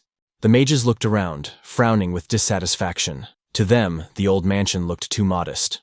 There was no luxury here, only strict, calculated practicality, where every detail was subordinate to function rather than aesthetics. Alfo, with undisguised contempt, declared that it was a god-forsaken place. He felt humiliated, forced to leave the tower for some rural mission. For the heir to a great order, it was almost a punishment. Nevertheless, he introduced himself formally. A third circle mage, Hubert's apprentice, and temporary leader of the arriving detachment. Ghislain listened impassively, then calmly reminded him that there was a lot of work ahead and no time for complaints. Alfo barely contained his irritation. To him, it sounded like a sentence. The young count, this smug commoner, dared to speak to him in a commanding tone. The desire to repay this debt with interest had already begun to form in his mind. But the mage's thoughts were interrupted by Ghislain's voice, who suddenly noticed Vanessa's absence. The heir asked where the girl was, since she was supposed to arrive with the others. Alfo shrugged and replied casually that she was probably behind them, carrying the luggage. Everyone turned around, and indeed a little further away Vanessa could be seen slowly and laboriously dragging several suitcases and bundles. The girl looked exhausted and pale, but despite her fatigue, she did not stop. Her face showed stubbornness, as if she was walking not out of duty, but out of principle, wanting to prove that she was capable of enduring the journey, no matter how difficult it was. As she approached, Vanessa could barely stand on her feet. She quietly greeted Ghislain, introducing herself, but then her voice weakened. She only had enough strength for a few words. Alfo, watching this, frowned irritably and demanded sharply that she move faster, saying that everyone was forced to wait because of her. Ghislain did not hide his dissatisfaction with what was happening. The whole scene seemed humiliating to him. A mage, even a novice, should not be degraded to the level of a porter. In a cold tone, he ordered the girl to leave the suitcases and come to him. However, Vanessa shook her head and quietly said that she couldn't abandon the others' belongings. Alpha smiled contemptuously. According to him, she did the same thing in the tower, carried things, since she was unable to use magic. Let her continue to be useful in this way. But before he could finish, one of the heavy suitcases slammed into his head with force. The dull thud interrupted his speech, and his body, losing its balance, collapsed to the ground. The mages accompanying him rushed to their leader, helping him up. The air was filled with whispers, and the faces of those present expressed a mixture of shock and fear. With difficulty, Alfo, his face contorted with rage, demanded an explanation. How dare they attack him? Ghislain stepped forward. His gaze was cold as steel. He reminded everyone present that Vanessa no longer belonged to the Tower of Scarlet Flame. From this moment on, she was a member of Perdium. Any attempt to humiliate her would be considered an insult to his house. Today he was willing to turn a blind eye to what had happened, but if it happened again, Ghislain warned, Alpha would pay with his life. The young mage turned pale with rage. His eyes flashed with resentment and indignation. This country nobleman dared to speak to him in a threatening tone. He struggled to restrain himself from responding with a spell. After all, standing before him was not just a rival, but a man who had made a deal with his teacher. But his rage was boiling over. A third circle master, heir to the tower, was not going to tolerate such humiliation. Alpha raised his hand, ordering his mages to prepare. His voice trembled with anger. If this self-confident lord wanted war, he would get it. These lands could be turned to ashes in an instant. Ghislain responded by calmly snapping his fingers. In that instant, a living circle of mercenaries closed around the mages. Blades glinted in the moonlight. Steel aimed directly at the arriving wizards. The air thickened with tension. Alpha recoiled, shocked. Never before had he seen anyone dare to raise a weapon against mages. It was sacrilege, a violation of the very order of things. Ghislain did not allow him to say a word. His voice was firm, without unnecessary emotion. Shut up. The contract has been officially signed. The Tower of the Scarlet Flame has placed these mages at Perdium's disposal for a period of 1 year, and now they act according to the will of their new master. In return, the tower receives a monopoly on the supply of rune stones. Let Alpha himself consider whose side the tower's leadership will be on if his actions disrupt such an important agreement. In the lands of Perdium, mages are not chosen masters, but part of a single mechanism, a source of living mana, necessary for the coming changes, and if they demand respect, they must first prove that they deserve it through their work. These words were the last straw. Alfoy's face darkened with humiliation. Being equated with a silent source of mana seemed to him an insult worse than any curse. He clenched his fists so tightly that his knuckles turned white, barely holding back his rage. The tense mana around him was already beginning to tremble in the air, a silent sign that the mage's patience was rapidly coming to an end. Ghislain, tired of watching the fruitless bickering, decided to put an end to the growing chaos. He calmly turned to his men and, with a short, extremely clear order, told them to deal with the arriving mages. His calmness conveyed a cold confidence, and no one even thought to object. Kaor and Jillian exchanged glances, their faces breaking into predatory, almost anticipatory smiles. They clearly enjoyed showing the arrogant sorcerers that titles meant nothing in Perdium, and that respect here was earned not by birth, but by achievement. Alpha instantly realized where this could lead. Cold sweat ran down his temples, and his thoughts raced in desperate panic. To him, these mercenaries were like wild beasts, alien to the true nature of magic and its greatness. Vanessa stood slightly apart, watching what was happening with restrained caution. She did not look surprised, but her gaze betrayed her confusion. The events unfolding seemed too abrupt to her, and she did not understand how best to behave among these people. A minute later, Ghislain approached her. His steps were confident, and his gaze was focused, as if he had already made a final decision that left no room for doubt. He announced that from now on, the girl would answer only to him and would no longer have any connection to the Tower of Scarlet Flame. For Perdium, she would become his personal mage, a person on whom he was ready to place his own expectations. A barely noticeable smile flashed across Vanessa's face, as if for a moment she felt the warmth of recognition that she had so lacked. But almost immediately her joy turned to anxiety. She did not understand why such an influential person had chosen her. Plucking up her courage, she confessed that she was unable to use magic, as Alfoy had claimed. She had been born without the gift, and she felt like a fraud who had been undeservedly entrusted with an important role. Ghislain smiled slightly, as if her revelation did not surprise him in the least. His calmness momentarily threw the girl off balance, and made her wonder if he knew much more than he was saying. He made it clear that he intended to personally teach her how to use magic, relying not on words but on practice. There was not a shadow of doubt in his confidence, as if he had already seen the result that she herself could not imagine. After a while, they reached the training arena together, a vast space where the walls and stone slabs were covered with traces of previous battles, flashes and blows. The place breathed with the memory of hundreds of lessons and trials. Ghislain stopped and turned to her, forcing the girl to focus completely on him. His gaze was calm, but it showed anticipation. He asked how far she had progressed in her study of magical theory. Vanessa replied that she had reached the 5th circle, but all her knowledge remained purely theoretical, without a single attempt to put it into practice. Ghislain nodded approvingly, as if he valued her efforts much more highly than she did herself. He considered even a purely theoretical mastery of the 5th circle to be an achievement accessible only to those with rare perseverance and willpower. The girl did not understand the reason for his approval. It seemed to her that there was nothing praiseworthy in her situation, and his reaction sounded almost like mockery to her. She added sadly that all knowledge was useless because it was impossible to apply it. The mana in her body was immobile, lifeless, and no attempts could revive it. Ghislaine thoughtfully asked if she understood the true reason for this phenomenon, why she had been unable to feel the power since her early years. Vanessa lowered her gaze and admitted that since childhood she had not felt the flow of mana, as if the world of magic existed somewhere nearby but was hidden from her by a thick veil. She admitted that she had long hoped for change, and therefore studied hard, expecting that one day everything would change. But years passed, and she realized that no matter how much she read or trained her mind, she was unable to create even the simplest spell. Sighing, the girl admitted to herself that after her mentor's death, she had lost not only a teacher, but also the goal that had defined her path for many years. Now, along with him, her last hope had disappeared.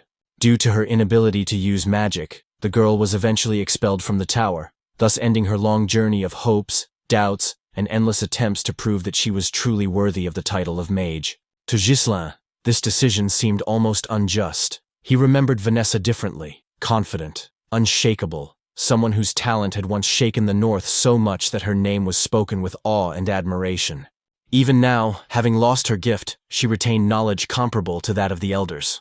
Only those with exceptional mental strength and perseverance could achieve a theoretical understanding of the fifth circle without the slightest practice. Magic cannot be understood through books alone. It requires inner enlightenment, the ability to connect one's own will with the flow of mana and transform dry theory into living force. Vanessa seemed to understand this with her mind, but her body still did not respond. It was easy to imagine the countless attempts to overcome this inner barrier and the despair that accompanied each of them. But her efforts were not in vain. It was just that the path she had stubbornly followed had initially turned out to be wrong, leading her away from the true path. Words from a past life floated into Ghislaine's mind, about the very sorceress who had once burned the north of Ludania and reached the seventh circle, leaving a mark on history comparable to a catastrophe. It was then that he first heard that she, being a full-fledged mage, had mastered the techniques of working with mana, a step so risky and reckless that even geniuses considered it bordering on madness. Remembering this, Ghislaine decided to do things differently than all the other mentors. He was going to teach Vanessa what had once made her great: direct control of mana, bypassing the usual channels of magic circles. The girl involuntarily looked up, unable to hide her surprise. She didn't understand why a mage would waste his energy on such a thing. Mana techniques were considered the domain of warriors, wanderers, and loners. But Ghislaine made it clear that both magic circles and combat techniques had a common basis: the ability to feel the flow of mana and direct it at will. Perhaps she had never really tried to use magic in this way, outside of the usual patterns and memorized formulas. This realization alarmed Vanessa. Somewhere deep inside, a doubt flared up that such an experiment could lead to disaster. She quietly objected to herself, realizing that a mistake in controlling mana could cripple the body, or even destroy the consciousness, leaving the mage an empty shell. Ghislaine reached out his hand, offering to take the first step. There was no pressure in his gesture, only calm confidence and a willingness to support her in her moment of doubt. Vanessa looked at him, and the anxiety that had been building inside her suddenly subsided. In his gaze, she saw not an order or a demand, but a quiet, reliable promise of help. The girl slowly raised her hand, wavering between fear of the unknown and a timid hope that seemed to have made itself known for the first time in many years. A bold thought flashed through her mind. Was it possible that now she would really be able to touch the magic she had dreamed of all her life? The desire to know the answer proved stronger than her doubts. She allowed herself to take a step forward, even if the outcome was unpredictable. After all, if she could feel the warmth of magic again, even for a moment, the world around her would change, and with it, she herself would change. Vanessa slowly turned, pulling the top of her clothing off her shoulders. The pale skin on her back trembled from both the cold and the tension. She prepared herself for the next moment to be the beginning of the mana's effect, a process that could forever change her body and her very sense of self. At that moment, Ghislaine noticed something familiar in her gaze. The same mixture of determination and quiet despair that he had seen once before, albeit in another life. Behind the girl's outward calm lay utter chaos, regret for the past, suppressed anger, and a barely perceptible but persistent hatred of herself, of the world around her, and perhaps of her own fate. Once upon a time, it was this thirst for power, this desire to prove her worth and gain recognition, that led to her downfall. Having mastered forbidden mana techniques, she gradually lost her human essence, becoming an instrument of destruction that destroyed everything she had once sworn to protect. But now everything was different. He stood beside her, alive, aware of the past, and understanding that history did not have to repeat itself. His current goal was simple, and at the same time incredibly difficult: not to let her take another step into the very abyss she had fallen into before. Ghislain intended to keep her from the abyss of nothingness, from which she had once been unable to escape, losing everything she had. Focusing, he directed mana into his hands and activated the flow connection technique. A soft light flashed between his palms, shimmering with a warm glow that then slowly touched the girl's back. Waves of mana rolled through her body, causing her muscles to tense reflexively. Her breath caught, and a sharp pain flared almost instantly, as if a hot fire had passed over her skin. The blinding heat made Vanessa involuntarily open her mouth, trying to breathe in more air, but this only intensified the burning pressure in her chest. Ghislain gestured for her to close her lips. He reminded her that breathing could disrupt the rhythm of mana and distort its passage through the body. His mana was now flowing out of her, and the girl needed to maintain a steady sense of movement to keep her balance and prevent the flow from breaking. The most important thing was to grasp the flow, its depth and direction, to feel it as something alive. Mana spread through her body like viscous liquid light, bending around her bones, filling her muscles, sliding under her skin, and gradually returning to her heart, where it gathered into a dense knot of power. And suddenly, to her surprise, the girl really felt it, for the first time so clearly. The energy surrounded her with a soft tremor, like an invisible breath, rippling the air around her, and evaporating from her skin in a golden haze. Vanessa's consciousness was carried away into the past for a moment. A familiar image appeared before her inner eye, her teacher arguing with another mage.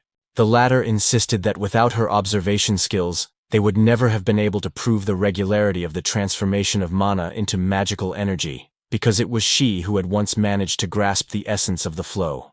Hubert agreed at the time, but still continued to argue that his colleague was too enamored with her innate talent, failing to see the obvious. He reminded her that no matter how brilliant her mind was, no matter how deep her understanding of magic, the fact remained: she couldn't cast even the simplest spell. And so, in the opinion of many, her right to call herself a mage remained in doubt. Renato could barely contain his indignation. Hubert's words cut him like a cold blade, precise, merciless, and devoid of the slightest compassion. The senior mage continued to express his opinion with icy calm, as if he did not notice how each of his remarks caused pain. It was obvious to him. No matter how hard Vanessa tried, her path would still lead nowhere. Now, remembering this, Vanessa felt a real sense of longing. In her mind's eye, she saw herself as she had been before, confused, depressed by endless failures, stuck between a dream and the impossibility of realizing it. Then she just stood in front of her teacher with her eyes downcast, quietly apologizing, admitting that once again she had failed to live up to the expectations placed on her. Her voice was filled with guilt. If she had even a tiny bit of talent, her teacher would not have had to leave the tower to find a solution for her. However, the man just smiled gently and made it clear that he was not abandoning his student. He set off on a journey, seeking a way to unlock her hidden magical gift, buried deep, as if sealed off from the world. Before leaving, he asked Vanessa to lift her head and look at the sky. A simple action, but one filled with meaning. He reminded her that darkness does not last forever, and that one day, light will surely come to everyone who continues to move forward, even if only by touch. These words were etched into her memory forever, becoming the last spark of hope that warmed her in the most difficult moments of her life.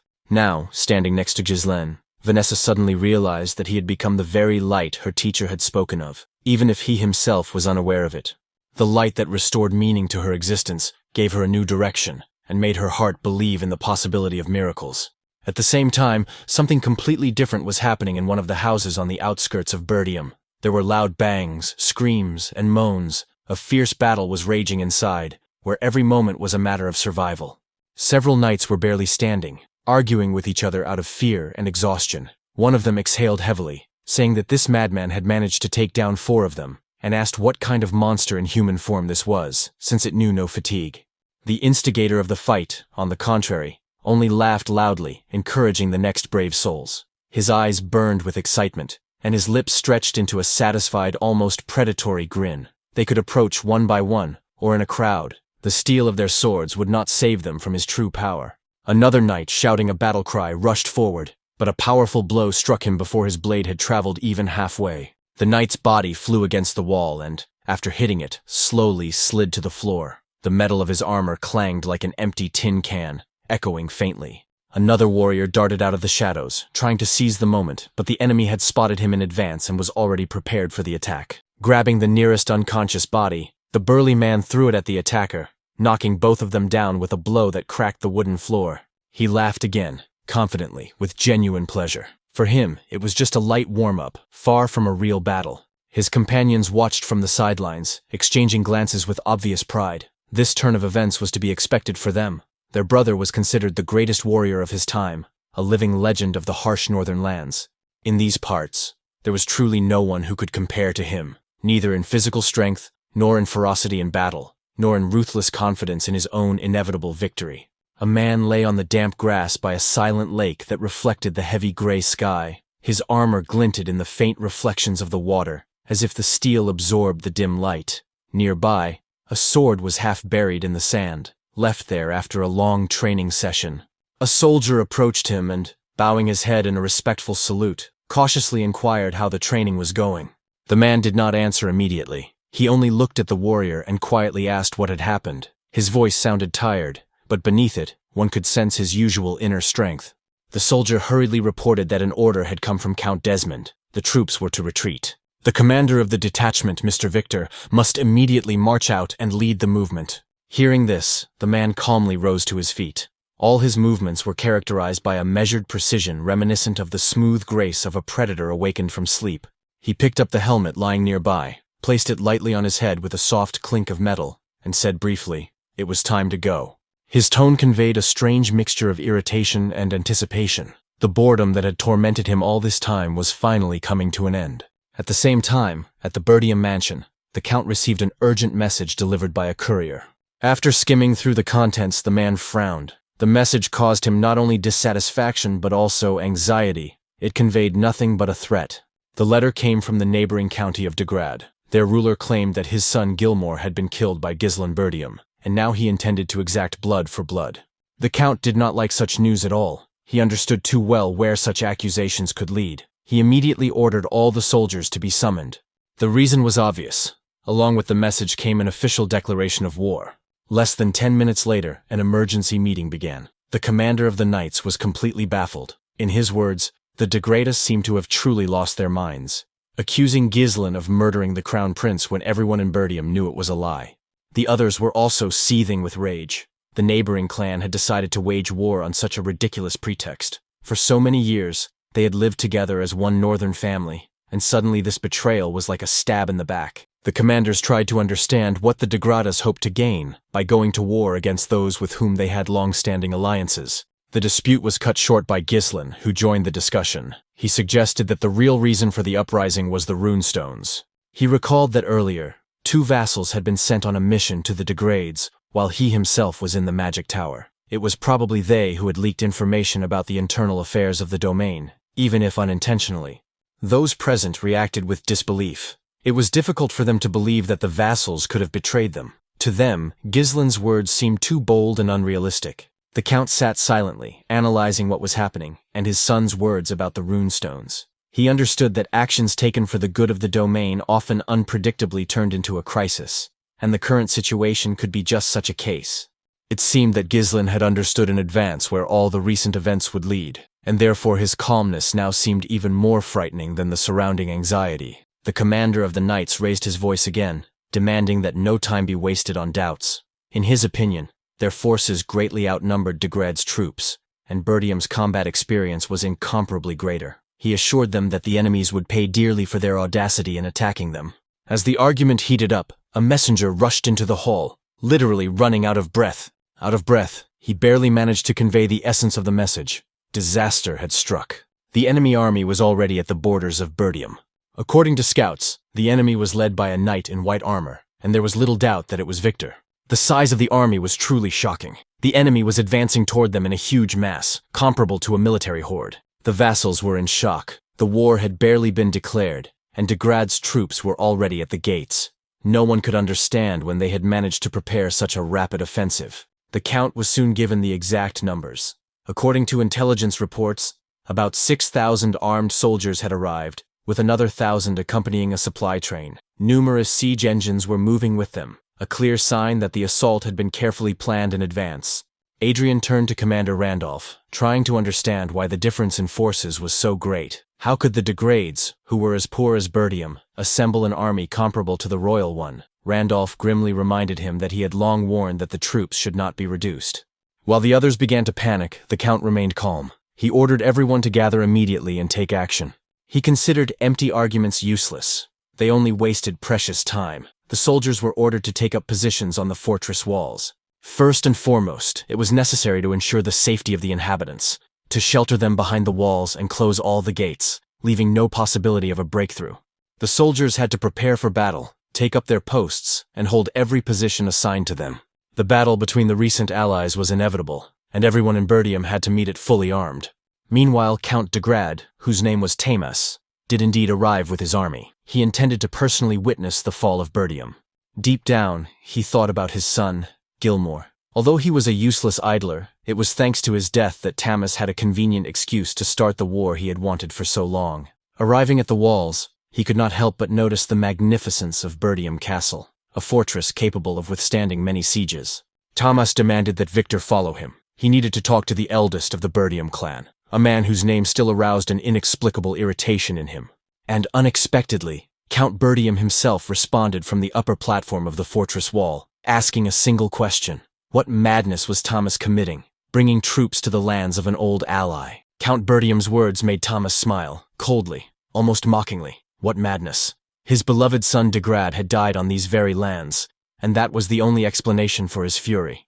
In Tamas's opinion, Gilmore's death was the fault of the heir to the Perdium family, namely because of Gislon's actions. In his father's eyes, there was no more compelling reason for anger. What parent would accept the death of their own child?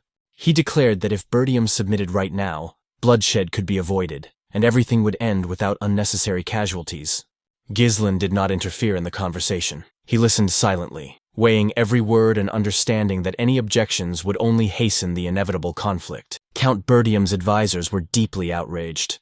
They couldn't believe that Tamas continued to lie so brazenly. For them, further negotiations had lost their meaning, and they urged their lord to take action. Gislon thought for a moment. Gilmore's death made a clash inevitable, even though Elena had been saved. The fact that the enemies had brought siege weapons meant only one thing. They intended to destroy Perdium completely. Everything was unfolding exactly as he had predicted. Suddenly, his father, the Count of Perdium, declared that his son had not killed Gilmore, and that this remained the only truth he was willing to acknowledge. He added that if the visitors valued their lives, they had better leave while they still had the chance. It was not a request, but an extremely clear ultimatum. Those present did not expect such confidence. The Count's words sounded like those of a man who was not going to bow his head. Victor, standing among de Grad's troops, knew Svalter well. He understood that this man, known as the Northern Wolf, was a commander who had defended the northern borders for many years. Tamas only smiled, recognizing in him that very harsh strength, but his thoughts were already occupied with something else. How much blood would be shed because of his own brother's foolish decision, and whether it could have been avoided.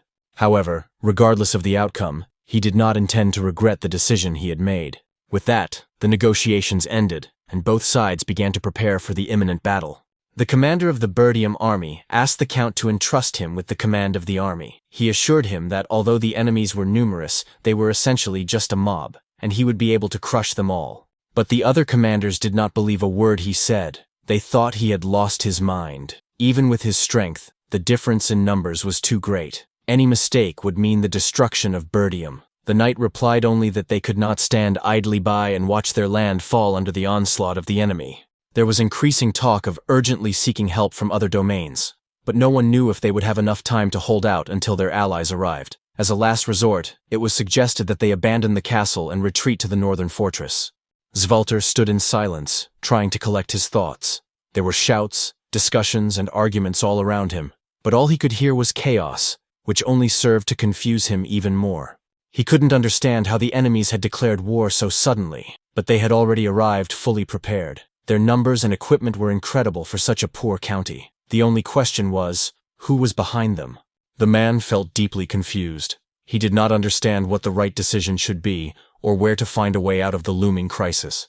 Svalter's train of thought was interrupted by his own son. Gislen calmly stated that it was necessary to immediately prepare for defense. The Count did not understand what his son meant and why he sounded so confident. Gislen began to explain. Degrad's army numbered almost 7,000 soldiers, and this mass intended to descend upon Perdium's barely 2,000 warriors. The enemy's numerical superiority exceeded the threefold threshold. Moreover, Degrad's army was fully trained, well-equipped, and inspired by confidence in its own victory. According to Gislen's estimates, Perdium had about 2 weeks left before the enemy completed the installation of siege weapons, after which a full-scale attack would begin. He clarified that the only reasonable strategy now was to strengthen the defenses and send an urgent request for help to neighboring territories. Svalter acknowledged that such tactics were standard in such situations, but he saw no real way out. The difference in forces seemed too overwhelming. Then Gislen stepped up to his father and quietly voiced what he had been hiding until that moment, words that could change the entire course of events. The Count froze, shocked by what he had heard. He could hardly believe what his son had just told him. It all began 2 weeks before the possible clash. The main character had decided in advance to change the inevitable course of the war. He gathered his entourage in a campaign tent to outline a plan that he considered feasible, albeit risky. Those present understood the main point. It was no longer possible to avoid war. It had begun long before the official declaration. Valinda looked confused, but she, like the others, realized that war had become a reality, and there would be no retreat. Gislen confirmed his words and once again emphasized the seriousness of the situation. He then announced that he was going to reveal to everyone the task that had to be accomplished for the plan to succeed. The main factor in his strategy was surprise. He was counting on a strike that would disarm the enemy before they realized what was happening. Before the assault began, Perdium intended to strike the enemy supply column. If the flow of supplies was cut off, Degrad's army would be deprived of what it needed for a long siege. It really seemed like a well-thought-out plan, but Valinda couldn't imagine how it would be carried out. Degrad's huge army had already gathered in front of the castle, and any movement on their part would be noticed instantly, leading to an attack. In response to her doubts, Gislen looked at Kaur and Jillian, waiting for a report. Kaur confirmed that the troops were already stationed in the Forest of Monsters, as ordered by their lord. The terrain there was dense, hidden, and virtually impassable, so no one feared detection. Jillian added that, on Gislen's orders, the soldiers had been given ponchos lined with Ents horror fabric, a dark material designed for covert night operations. It was ideal for sabotage and allowed them to blend into the shadows. Gislen continued his explanation. A large army would inevitably attract the enemy's attention, but a small detachment, concealed by camouflage clothing, could pass unnoticed even near the camps. The only difficulty was that the exact location of the supply unit remained unknown. Therefore, Gislen decided to entrust this mission to Valinda. The girl accepted the young master's order without hesitation. She understood the essence of the plan and was ready to determine the location of the enemy forces. Gislen was aware of the degree of risk involved. To complete the task, Valinda would have to penetrate deep into the enemy camp, putting her own life on the line. But he was confident that she had both the skills and the determination to succeed. This was followed by the final stage, the decisive blow that would put an end to the looming war. A few days later, events unfolded in Degrad's supply camp. Pablo, the supply commander and former vassal of Perdium, was in high spirits. He drank wine and rejoiced at the outbreak of war, confident that he would finally receive the lands he deserved. He was glad that he had managed to join Degrad in time. With such military support, he could count on a high position in the rear. His subordinates agreed, assuring him that it was thanks to Pablo that a successful future awaited them. Pablo had already mentally said goodbye to his former homeland. He believed that part of Perdium's lands would soon pass into his hands. He and his men had no idea that an ambush was lying in wait in the nearby forest. Gislen was there with his squad, who had chosen the perfect moment for a surprise attack. Valinda and the others noted that the night was particularly gloomy. The darkness was so thick that it could blind you. But Gislen saw this as an advantage. Such weather was ideal for a covert attack. He put on his helmet and prepared for the assault, signaling to his men. They were ordered to destroy the enemy completely, leaving no one a chance to raise the alarm. Several guards sat peacefully by the fire, almost dozing off. They did not expect any danger on such a quiet night. They became alert too late, only when they heard the approaching hoofbeats of horses. But in that same moment, they were struck down by the attackers, without even having time to understand what was happening. The soldiers in the enemy camp were thrown into confusion. They realized they had been ambushed, but could not understand where the sentries who were supposed to raise the alarm had disappeared to. The soldiers never got an answer to their question. In the next second, they were overtaken and killed just as quickly, without even realizing what had happened. From that moment on, Gislin's mercenaries were ordered to strictly adhere to the plan. No one was to be allowed to escape, and no witnesses were to survive. Panic spread rapidly throughout the camp. The night was filled with screams, the clang of metal, and muffled blows that ended in an instant. One of his subordinates ran up to Baron Pablo, out of breath, and tried to report the attack. Enraged by the chaos, the Baron said he could see what was happening himself and demanded an explanation of what his guards were doing. He emphasized that he had 1,000 warriors under his command. If they stopped running around in fear and took up arms, the attackers could be suppressed. However, the subordinate turned pale, not knowing how to tell the truth. He finally confessed that more than half of their men were already dead. The murder had been committed by the same unknown attackers, quickly, decisively, without hesitation, as if these people knew in advance where to strike and what to expect. Pablo was confused. He couldn't understand how such a well-trained squad had been destroyed in a matter of minutes. In desperation, he ordered his subordinate to deal with the situation immediately. Otherwise, he himself would lose his head and the promised lands. But before he could do anything, he was pierced by a blade and collapsed dead, as if cut off from reality. The falling body knocked Pablo himself to the ground. Standing before him was Valinda. She looked at him with cold cunning, as if she had met an old enemy. She remembered Perdium's former vassal very well. Pablo knew her too, and understood that meeting her meant only certain death for him. The supply camp was destroyed swiftly and almost completely. None of the enemies managed to organize a defense. All that remained were piles of bodies, a silent reminder of their futile attempts to protect the supplies. Gislin stood with his men in front of the last survivor, and this man was trembling more than anyone else. Valinda reported that Pablo, one of the vassals sent to the Daygrads as envoys, was standing before them. It turned out that he had not only betrayed Perdium, but also passed on valuable information to the enemy, and then became the supply commander. The Baron, having lost all pride, begged for mercy with trembling hands, hoping to save himself in some way. Gislin asked only one question: who was the real instigator of this whole war? The man shuddered, struck by how quickly he had been cornered, and in fear began to reveal everything he knew. He confessed that the true instigator was Count Desmond. This entire war, all the lies and manipulations, were the result of the intrigues of one man alone.